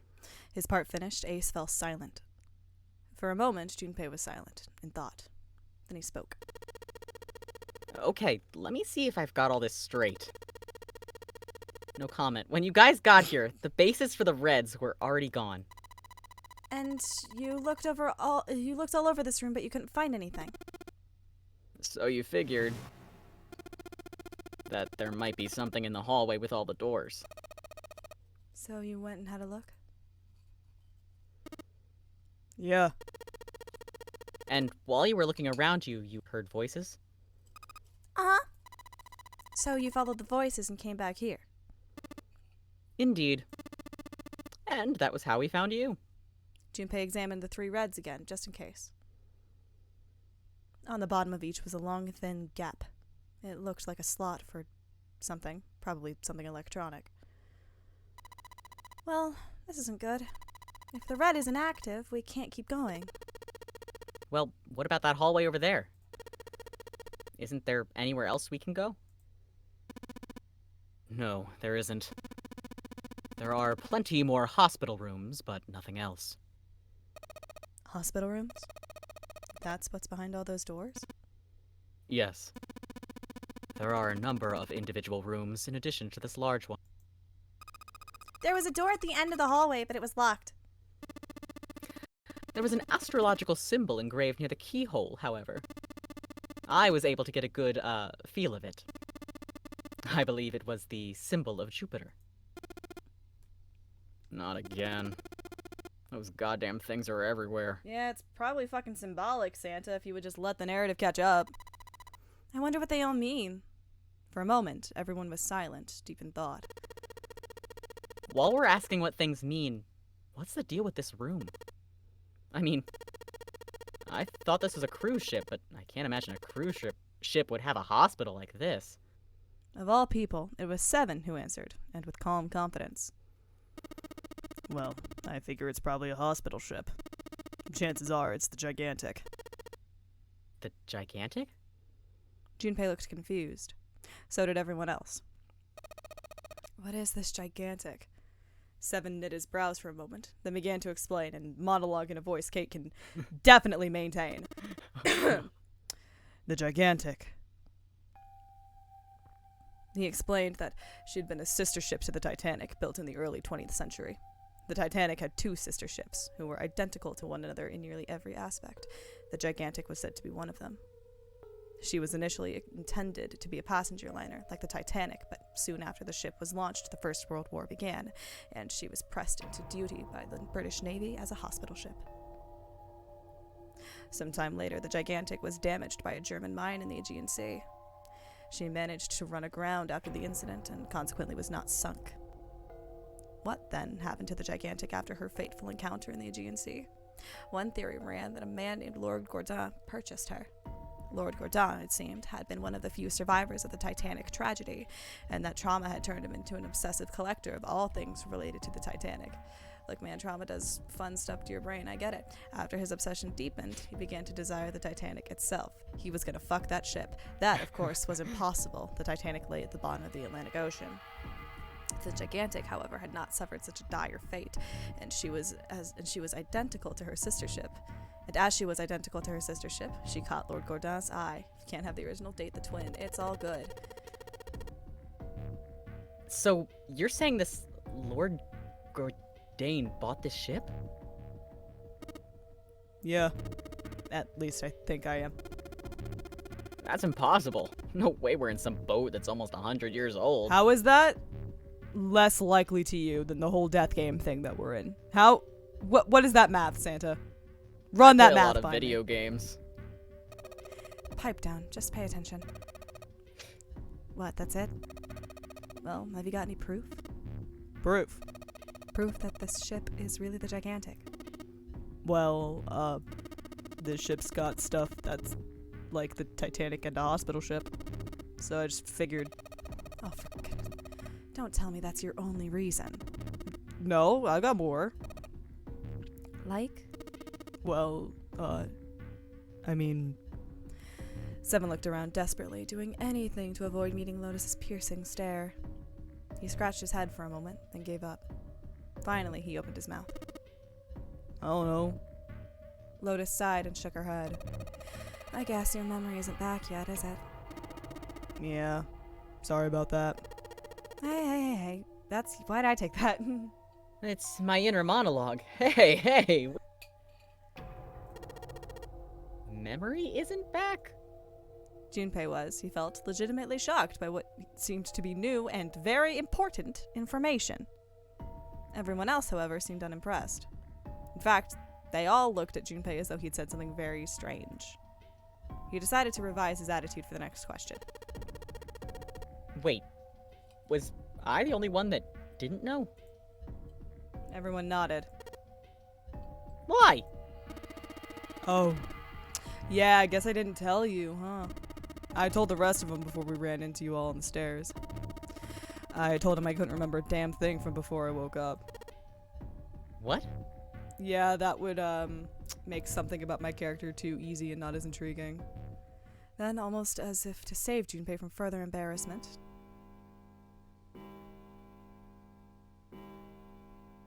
a bell began to ring from far away. It sounded as though it was the clock at the main stairway. Junpei counted each chime carefully. 10, 11, 12. It's midnight. Then we still got 6 hours left, right? We don't have any time to screw around. Let's get going. We gotta find the missing parts for the Reds. What do you mean find? How on earth do you propose we do that? We've looked everywhere in this room. That only leaves one place to look. One? Well, I guess that's not really right.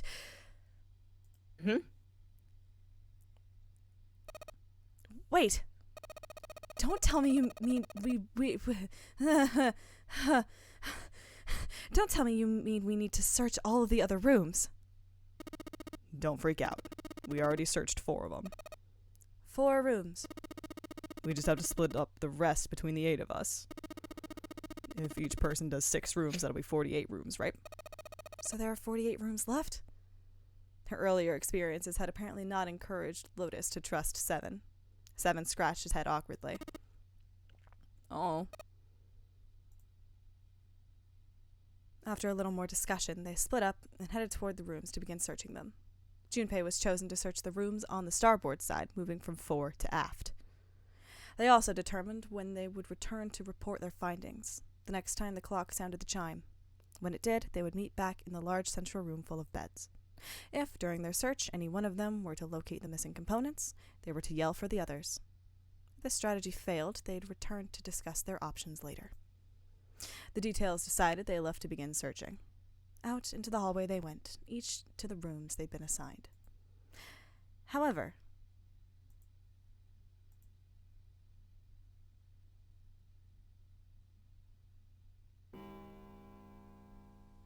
from far away, Junpei heard the bell ring. It did so only once. It was 1 a.m.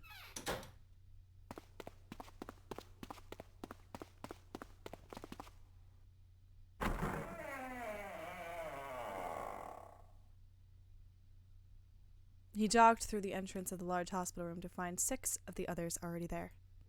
Ace, Santa, Clover, June, Seven, and Lotus. They had gathered in front of the door number 8. Or, perhaps to be accurate, they had gathered in front of the red next to door number 8. Had one of them found the missing piece? What happened, guys? It was June who answered him. Jumpy, look! She was pointing at the red. He pushed through the others until he stood in front of it. Immediately, he knew what she had meant. The display on the front of the red read vacant. Junpei sighed. Come on, guys, who was it? I thought we're supposed to yell if we found it. Well, Junpei wondered why she was hesitating. The others looked as confused as June, but kept their mouths shut. What the hell? What is up with you guys? They all knew something he didn't, and Junpei wasn't about to leave things that way. Finally, Lotus frowned and spoke. Well, that's the thing. We don't know. You don't know? When I got back, it was already like this. There was no one else here. That means I was the first one back, but the missing parts were already back in the red. Junpei looked at the bottom of the red again, just to make sure. The slot that had been open on the bottom was now covered with metal. Clearly, whatever had been missing had been returned. What about the other 2? Ow! They're the same. Junpei quickly examined the other 2 boxes. Satisfied that they were also repaired, but still very confused, he returned to the others. Alright, I just want to be sure here. Nobody has any idea what the hell happened here, right? Ace and June nodded silently. Seven raised his hands as if to say, not me, and Santa just shrugged. Only Clover lowered her head and did nothing. Huh? Wait a minute. That was when he noticed. Where's Snake?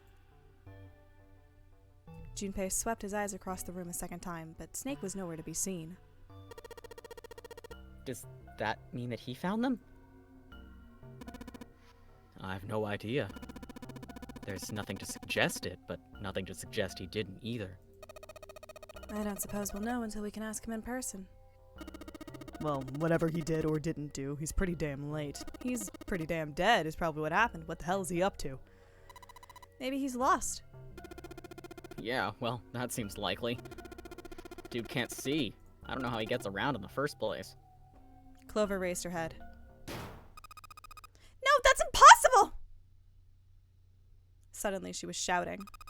Yeah, my brother's blind, but he's got really great hearing.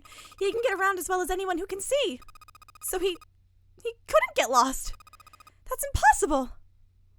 Clover had started to shake, and the knuckles of her hands had gone white. She spun around, but before she did, Junpei noticed tears welling up in her eyes. I'm gonna go look for him! The words were barely out of her mouth when she began to run. Hey! Girlie. Hold on, Clover, wait! Junpei cried out to her, but he was too slow. She kept going, and before anyone else could react, she was gone. Damn it. What should we do now? Well, the red is working now. No, we're not leaving 2 people behind. We should go look for them. Oh man, this ain't good. Oh yes, what an excellent idea. We just wasted a bunch of time looking for some piece of electronic junk. Now let's waste some more of it by looking for a couple of idiots. Then remain here if you feel you must, but there's no time. We've only 5 hours left. Junpei and the others nodded to one another and took off at a run.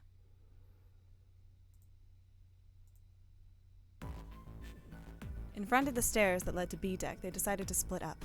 They quickly assigned search areas and went their separate ways. Soon only 2 of them were left. Those 2 were Junpei and June, who had been a few steps behind the others. All right, we should go too. Yes, let's go! But where should we start? Let's see.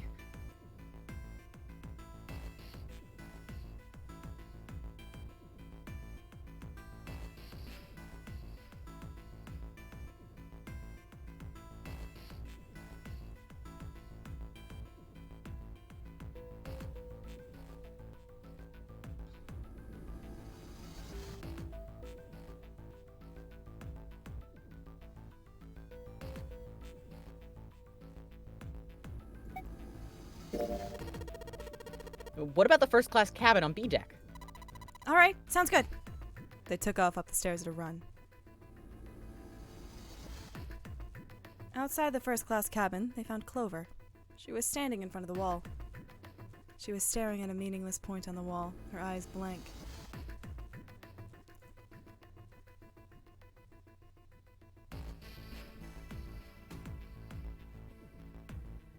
Hey, girly. Are you all right? He did his best to sound friendly, but Clover didn't respond. Look, I know you're really worried, but, He could think of no words to say that didn't sound hollow and fake. Junpei hesitated. Clover was so consumed by worry and fear that Junpei feared it would crush her. Her actions didn't surprise him. She had suddenly lost her brother, who she seemed to have been very close to. Lone. Her voice was thin and barely audible. Lone. Huh? Lone. Huh? I said leave me alone! Suddenly she was screaming. You're so annoying! Just go away and leave me alone! Just looking at you guys is pissing me off! Go away, okay? Just go somewhere else. Stop bothering me! Junpei was taken aback. Such anger and hate. Jun's eyes had gone wide with surprise as well. Why are you still here? Didn't you hear me? Fine, forget it. If you aren't gonna leave, then I'll just... all right. Let's go, June. Yeah. They turned and left Clover. As they did, Junpei glanced back over his shoulder to see Clover wiping tears from her face. Clover had driven home the misery of their situation, but Junpei told himself that getting depressed would get him nowhere but depressed. For Clover's sake, they had to find Snake, and fast. He did his best to push away the misery and depression, and forced a smile. So, where do you think we should go next?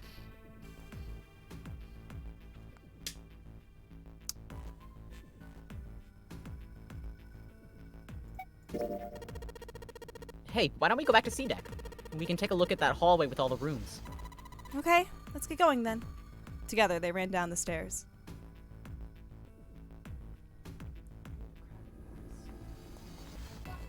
Okay. Ahead of them, farther down the hallway, they spotted Ace. Hey! Snake! Where are you? Answer me if you're there! Junpei paused.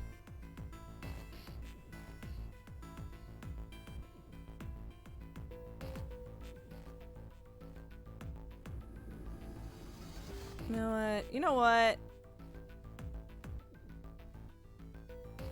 I think Ace has got it. I think Ace is... We're not gonna do anything fucking worthy of contribution here. Why don't we just leave this area to Ace? We can go somewhere else. I don't mind. But where? Well, let's see. Let's take a look around the casino. Okay, let's go. They turned and headed toward B deck. Hey, why did you run downstairs and then immediately want to leave again? I don't know. I thought We're it was getting our gonna be steps. We don't skip leg day here, June. Before they Before they knew it, they were there. So was Lotus. She was leaning against the wall, examining her nails. Hey, What do you think you're doing? She glanced up at him, unimpressed. Isn't it obvious? I'm looking for Snake. I'm just not seeing it. Really? Maybe you need to look harder. Junpei didn't think that was the problem. Oh, by the way, I've got a proposal for you two. Care to hear it?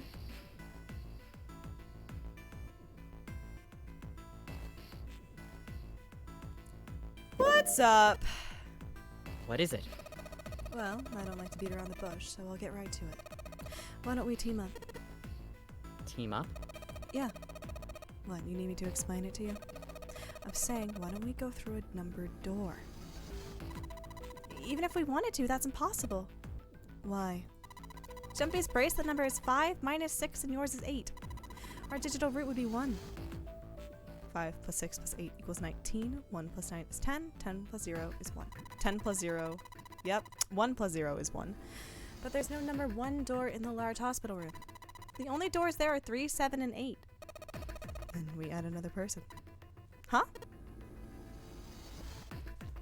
Who? What? Isn't that easy? 7. She was right. They added 7. 5 plus 6 plus 8 plus 7 equals 26. 2 plus 6 equals 8.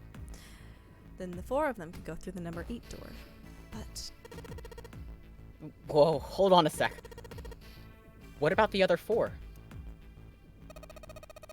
why don't you add them up? That was simple enough. 1 plus 2 plus 3 plus 4 is 10. 1 plus 0 is 1.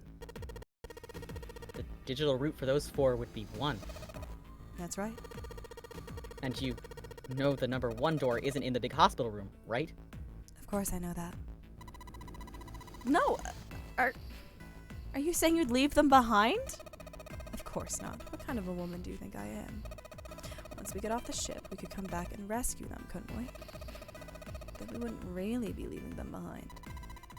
Don't try to lie to us. That's you. Don't try to lie to us. I don't think you do anything of the sort. Really. Why do you think that? You remember, don't you? We have less than 5 hours left. Even if we manage to escape, there's no way we could come back to rescue them in less than 5 hours. Well, you never know until you try. No. No. You're not thinking this through. Even if we brought 7 with us, we wouldn't be able to get off the ship. The 4 of us couldn't open door 9. It is hidden, but an exit can be found. Seek a way out. Seek a door that carries a 9. Yeah, that's right. The digital root for us 4 would be 8, so we'd have to add ace to make 9.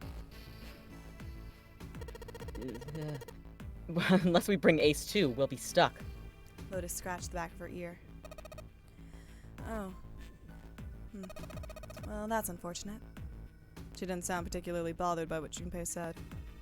Nor did she seem particularly surprised. Well, let's try and find another way, okay? A way to get out of here with all 8 of us. That's impossible. Are you being serious? You do know that only 5 people at most can go through one of the numbered doors, right? The number 9 isn't going to be an exception to that rule.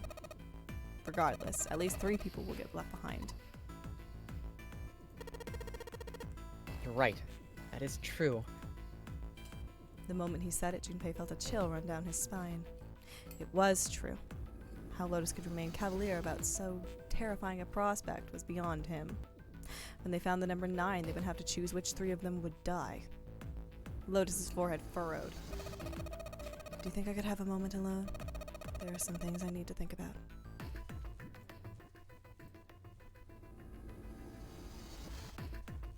Junpei and June turned and began walking away from Lotus. Talking to her had left them feeling ill. Junpei's heart felt heavy and his steps sluggish. But he told himself pessimism would get them nowhere. So he forced himself to smile and turned to June. Let's just focus on finding Snake for now, okay? Yes, you're right. We can think about those other things later. Junpei nodded. Alright, where should we go next?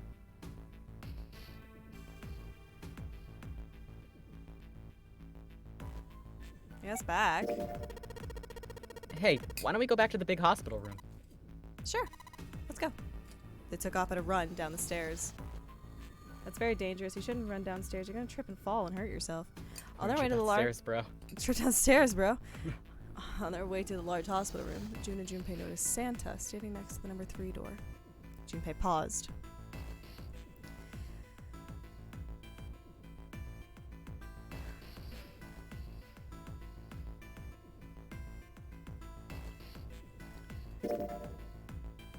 Junpei and June walked up to Santa. What are you doing? What, you can't tell? I'm checking out the red. Why? Is there something bothering you? What, it's not bothering you? Huh? The guts of this red. Why wouldn't you wonder who the hell put it back in here? Yeah, that's true. Well, I'm curious too, but... Who do you think did it? Santa's eyes narrowed as he looked at June. She shook her head. I don't know. Well, what about you, Junpei? Who do you think fixed this thing for us?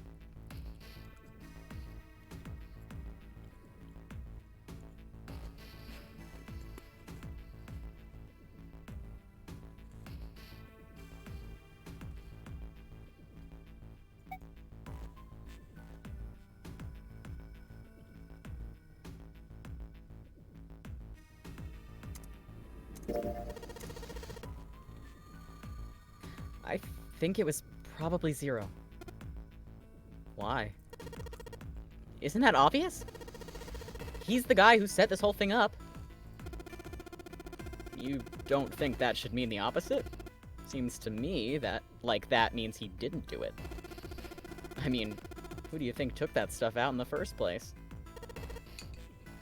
Probably Zero. Yeah, exactly. And why the hell would he put them back in after he'd taken them out himself? It just doesn't make sense. Why do all that work? Yeah, I guess that makes sense. So what happened then? Who put that stuff back in the reds? Junpei furrowed his brow. So, in other words, one of us is the person who fixed the red. Santa grinned. Bingo. We have a winner. But if that's true, then the person who did it doesn't want the rest of us to know they fixed the red. Yeah. But why? No idea. Maybe if they come clean on that, it means we'd find out something else. Something bad. Something bad? Dunno. But whatever it is, it's gotta be worth hiding. Of course, it could have something to do with Snake's disappearance. You think maybe they did something to Snake? It's not out of the question. Junpei stared at Santa. There was something about him that made Junpei wary. At first, he'd assumed the other man wasn't terribly clever, but Junpei was beginning to think he would need to reevaluate that assessment. When Santa spoke again, his voice was quiet. Look, if you trust anybody in this game, you're gonna lose. You've got to be careful. The person you trust the most could turn out to be the one who stabs you in the back. With that depressing suggestion, he turned and quietly walked away. Junpei and June looked at one another and smiled awkwardly.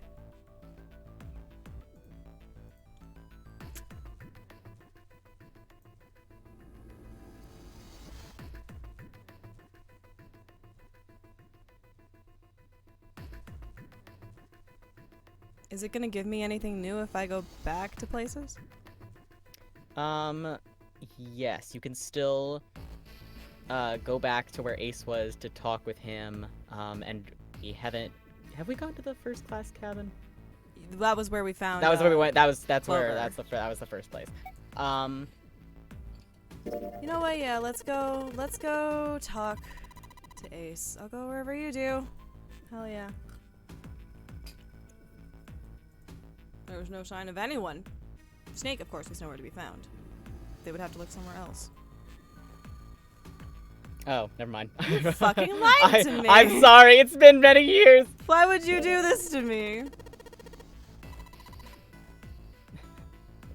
Junpei, why the fuck did we come back here? You fucking idiot. There was no one to be seen. Okay, now It'll tell you. It'll gray him out. Fair. All right, I see.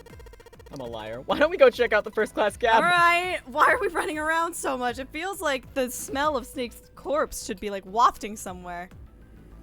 I'm trying to catch the scent.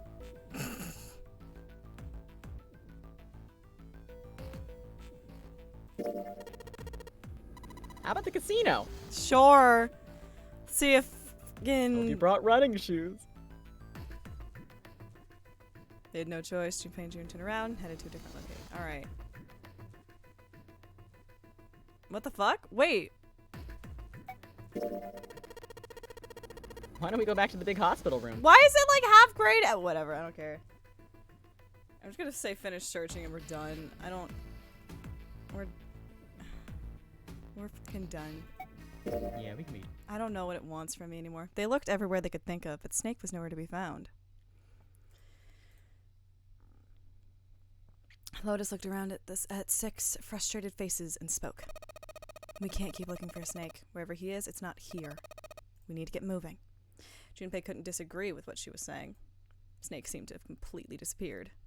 There was no point to wasting any more time. The others seemed to be having similar thoughts, but they stayed silent. Finally, 7 spoke. We don't got a choice. Lotus is right. We're not gonna find Snake. There's a problem, though. We've got to figure out who's gonna go through which door. Yes, I have a proposal. She walked back and forth across the floor, her heels clicking against the wood. Finally, she stopped. Why don't we decide on one person to sacrifice? Sacrifice? Well, perhaps that's a bit of a harsh word, but yes. You've all figured out by now, haven't you? We can't all make it through those doors. If we split into 2 teams of 4 and 3 people respectively, then 3 people will be left behind. If we split into 2 teams of 5 and 2 people respectively, then 2 people will be left behind. But if we split into 2 groups of 3 and leave 1 person out, then only 1 person will be left behind. Leaving behind 3 people with 2 teams of 4 and 3.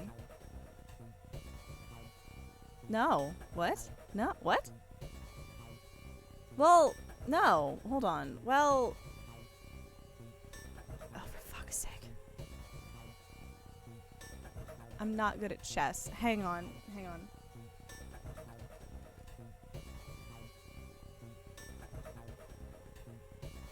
So we have 1, 3, 4, 5, 6, 7, 8. Mm-hmm.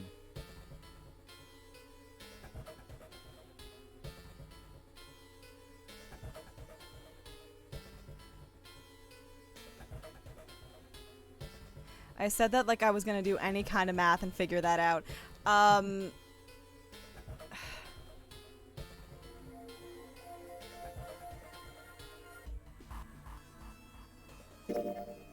Junpei wasn't quite sure that was true.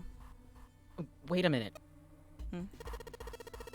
2 people get left behind if we split into 5 and 2. And 1 person is left behind if we split into 3, 3, and 1. I got that part. You can't go through the numbered doors with any less than 3 people. But if we split into 4 and 3, then why do 3 people have to be left behind? Just run the numbers. Let's say we go through door 7 with 1, 4, 5, 6. Who's left over? That would be 3, 7, 8. What's the digital root for that?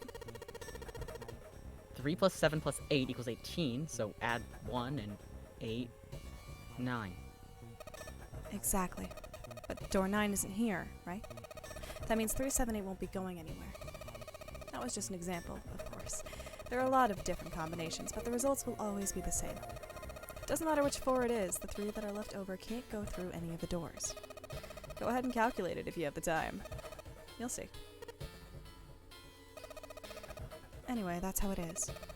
Now, if we can get back to my proposal, we only have to sacrifice 1 person if we split into 3, 3, and 1. When 7 spoke, his voice was strained. Then you're saying we gotta decide who's gonna stay behind. Yes, we do. Given our circumstances, it's logically and morally the best solution. If the other 6 are to survive, then 1 person has to sacrifice themselves. No, that's too cruel. What's so cruel about it? To just sacrifice someone like that. Then what's your plan? Maybe we should sacrifice 2 people instead of just 1. That's not what I meant. We shouldn't sacrifice anyone. I told you that's impossible. Wake up. Whoa, whoa, calm down, you two. Santa stepped between Lotus and June. Look, what Lotus is trying to say is that you should aim to bring the greatest amount of happiness to the greatest amount of people, right? Exactly. That's how democracy works. And for that reason, I think the only fair way to decide who will be sacrificed is through a vote. What do you think? No, that's terrible. I'm not asking you. Shut up. What about you, Santa? Me? Well, I agree, I guess. All right, that's 1 vote for. Counting mine, that's 2. 7? I can't say I agree with you, but we don't exactly have a choice. If we don't do something, we're all gonna die. Glad to see you get it. If I can get 1 more vote, then it's decided. What about you, Clover? Clover had moved away from the group and was sitting on one of the beds. Her whole body drooped. Junpei didn't know if she'd even heard Lotus's proposal. Lotus walked over to Clover and gently laid a hand on her shoulder. Your brother has to be behind one of the numbered doors. We searched everywhere, but we didn't find him. Doesn't that mean he has to have gone through one of them somehow? Clover slowly lifted her face. Let's go look for him together, okay? If we sacrifice 1 person, then we can go look for him. You agree with me, right? Clover nodded once. The motion carries. Lotus spun around and walked toward Junpei. Now, let's start a vote to... That won't be necessary. Ace had barely spoken for Lotus's entire speech, and everyone jumped a little. 6 pairs of eyes turned to look at him. He didn't seem to notice or even care. I will stay. That should solve our problem, yes?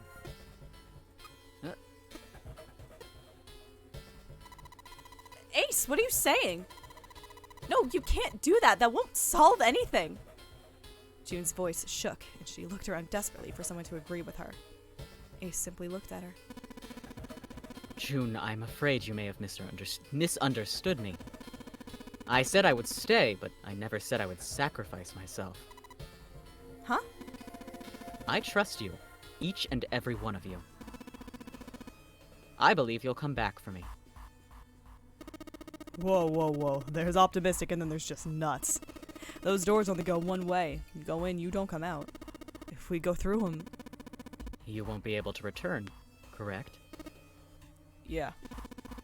True, but that will not be the case once you've escaped from the ship. What? Please, I beg you. Once you've escaped, come back and rescue me. Ideally, within the time limit Zero has given us. No, that's ridiculous! There's no way we could get back in time. Finally, Junpei could hold his tongue no longer. We've only got 5 hours left. We don't even know where the hell we are. How on earth are we gonna find someone to come and rescue you? Then perhaps you would prefer to stay instead of me? Or perhaps you would be willing to leave June behind. Ace's voice was dignified and without a hint of cruelty or malice. Junpei had no rebuttal. You see? There's no other choice. Then I see we've come to our conclusion. Go on. Don't worry yourselves about me. Go. Quickly. Junpei stood frozen by indecision, unable to move. June bit her lip so hard that Junpei feared she would break the skin. Santa stood against a wall, calm and aloof. Seven tore his beanie from his head and turned it over anxiously in his hands. Only Clover stared at Ace with an expression Junpei was unable to decipher. Lotus's attitude, however, was different from the others. Good. Let's accept his kind offer, then. She smiled, her eyes bright. Ace answered with a smile of his own. Good. I think this is the best for me. Perhaps I'll be able to take a nap. Perhaps it's my age, but I get tired so easily these days. As he spoke, Ace lowered himself down to the floor next to one of the beds. From somewhere deep in the ship, Junpei suddenly heard the screeching of metal on metal. It was almost as if the ship were screaming. Would it really hold until their time limit was up? Already, D-deck was flooded. In the sudden silence, the only sound was the sad metal wail of the ship. Unsurprisingly, it was Lotus who spoke first. Well, what are you waiting for? We're wasting time. Why don't we hurry it up? As if a spell had been broken, the others all began to talk at once. You're right. We should get going. That's all we can do right now. 7! Seriously. Honestly, I was getting kind of sick of listening to you guys talk. You too, Santa? I have to find my brother. Wait, all of you! Let's just calm down and think about this. There has to be a way to get everyone out. There has to be. Right, Jumpy? Say something. Yeah, let's think. There's gotta be another way. His words sounded hollow and fake. Fine! Forget about it. I'll figure it out on my own. She spun around and ran toward Ace. He had slumped down next to the bed when June grabbed his arm and pulled. Come on, Ace, please stand up. You can't give up yet. We just have to sit down together and think about this. We'll figure out a way that we can all get out of here. Then it happened. Ace fell forward. He slumped over onto the wooden floor, his body folded in half like a boxer out cold. Ace! June cried out and dropped to her knees beside him. She put her arm around his neck and did her best to lift him up. What happened, Ace? Say something! She shook him frantically. His eyes fluttered open. I'm all right. His voice was weak and slightly slurred. How are you fine? This. He held out his left arm and slowly opened his hand. In it was a syringe and a small vial. The vial was empty. It had only recently been emptied. A few drops clung to the sides. There was a label taped to the side of the container. It read, Saporal Beta. Saporal Beta? Junpei had no idea what it meant or what kind of medicine it might be. Did you use this? Yes. It's just anesthetic. I'll be fine. Anesthetic? I found it earlier, while we were searching the hospital rooms.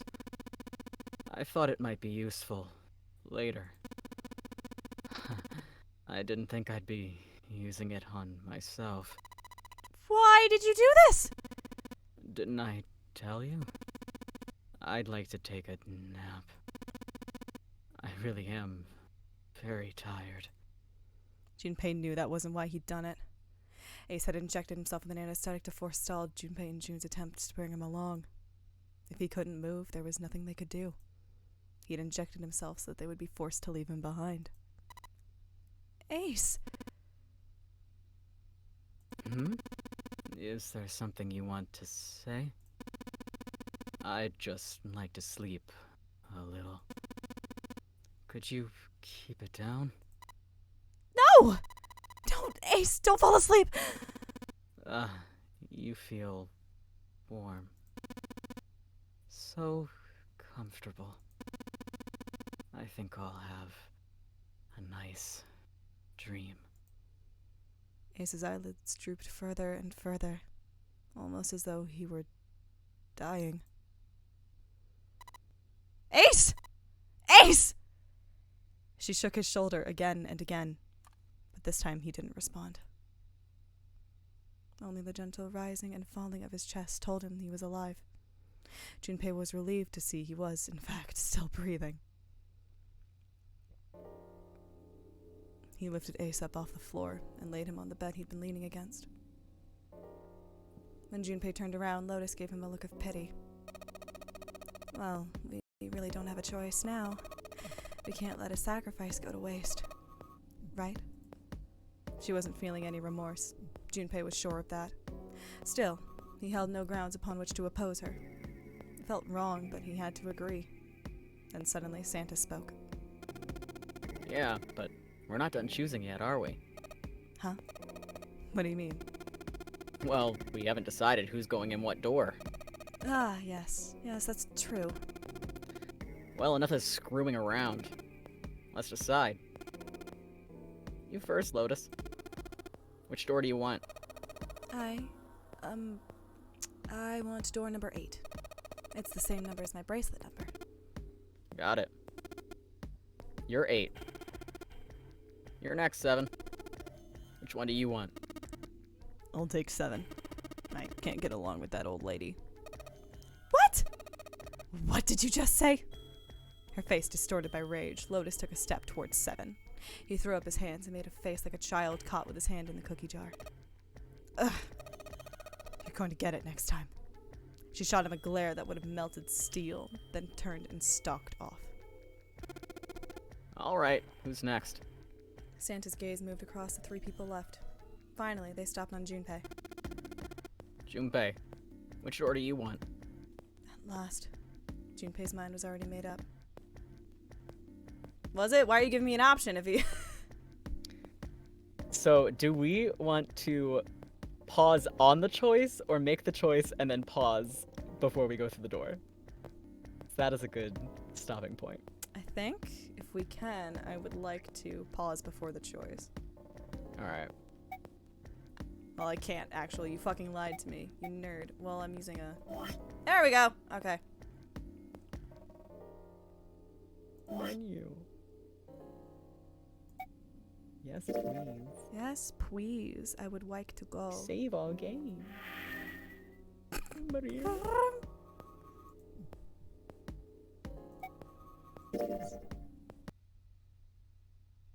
You know, I probably could have just let it play on that, very chill music, actually. Instead of, having this music repeat. But it's fine. So we've started 999.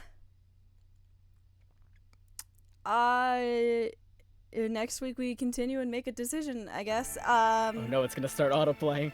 Shh. Shut your mouth. Shh.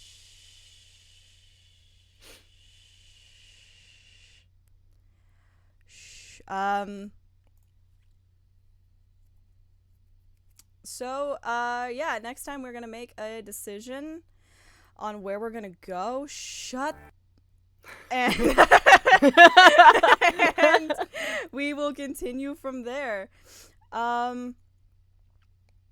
It's literally just gonna keep doing that unless I just like there we go.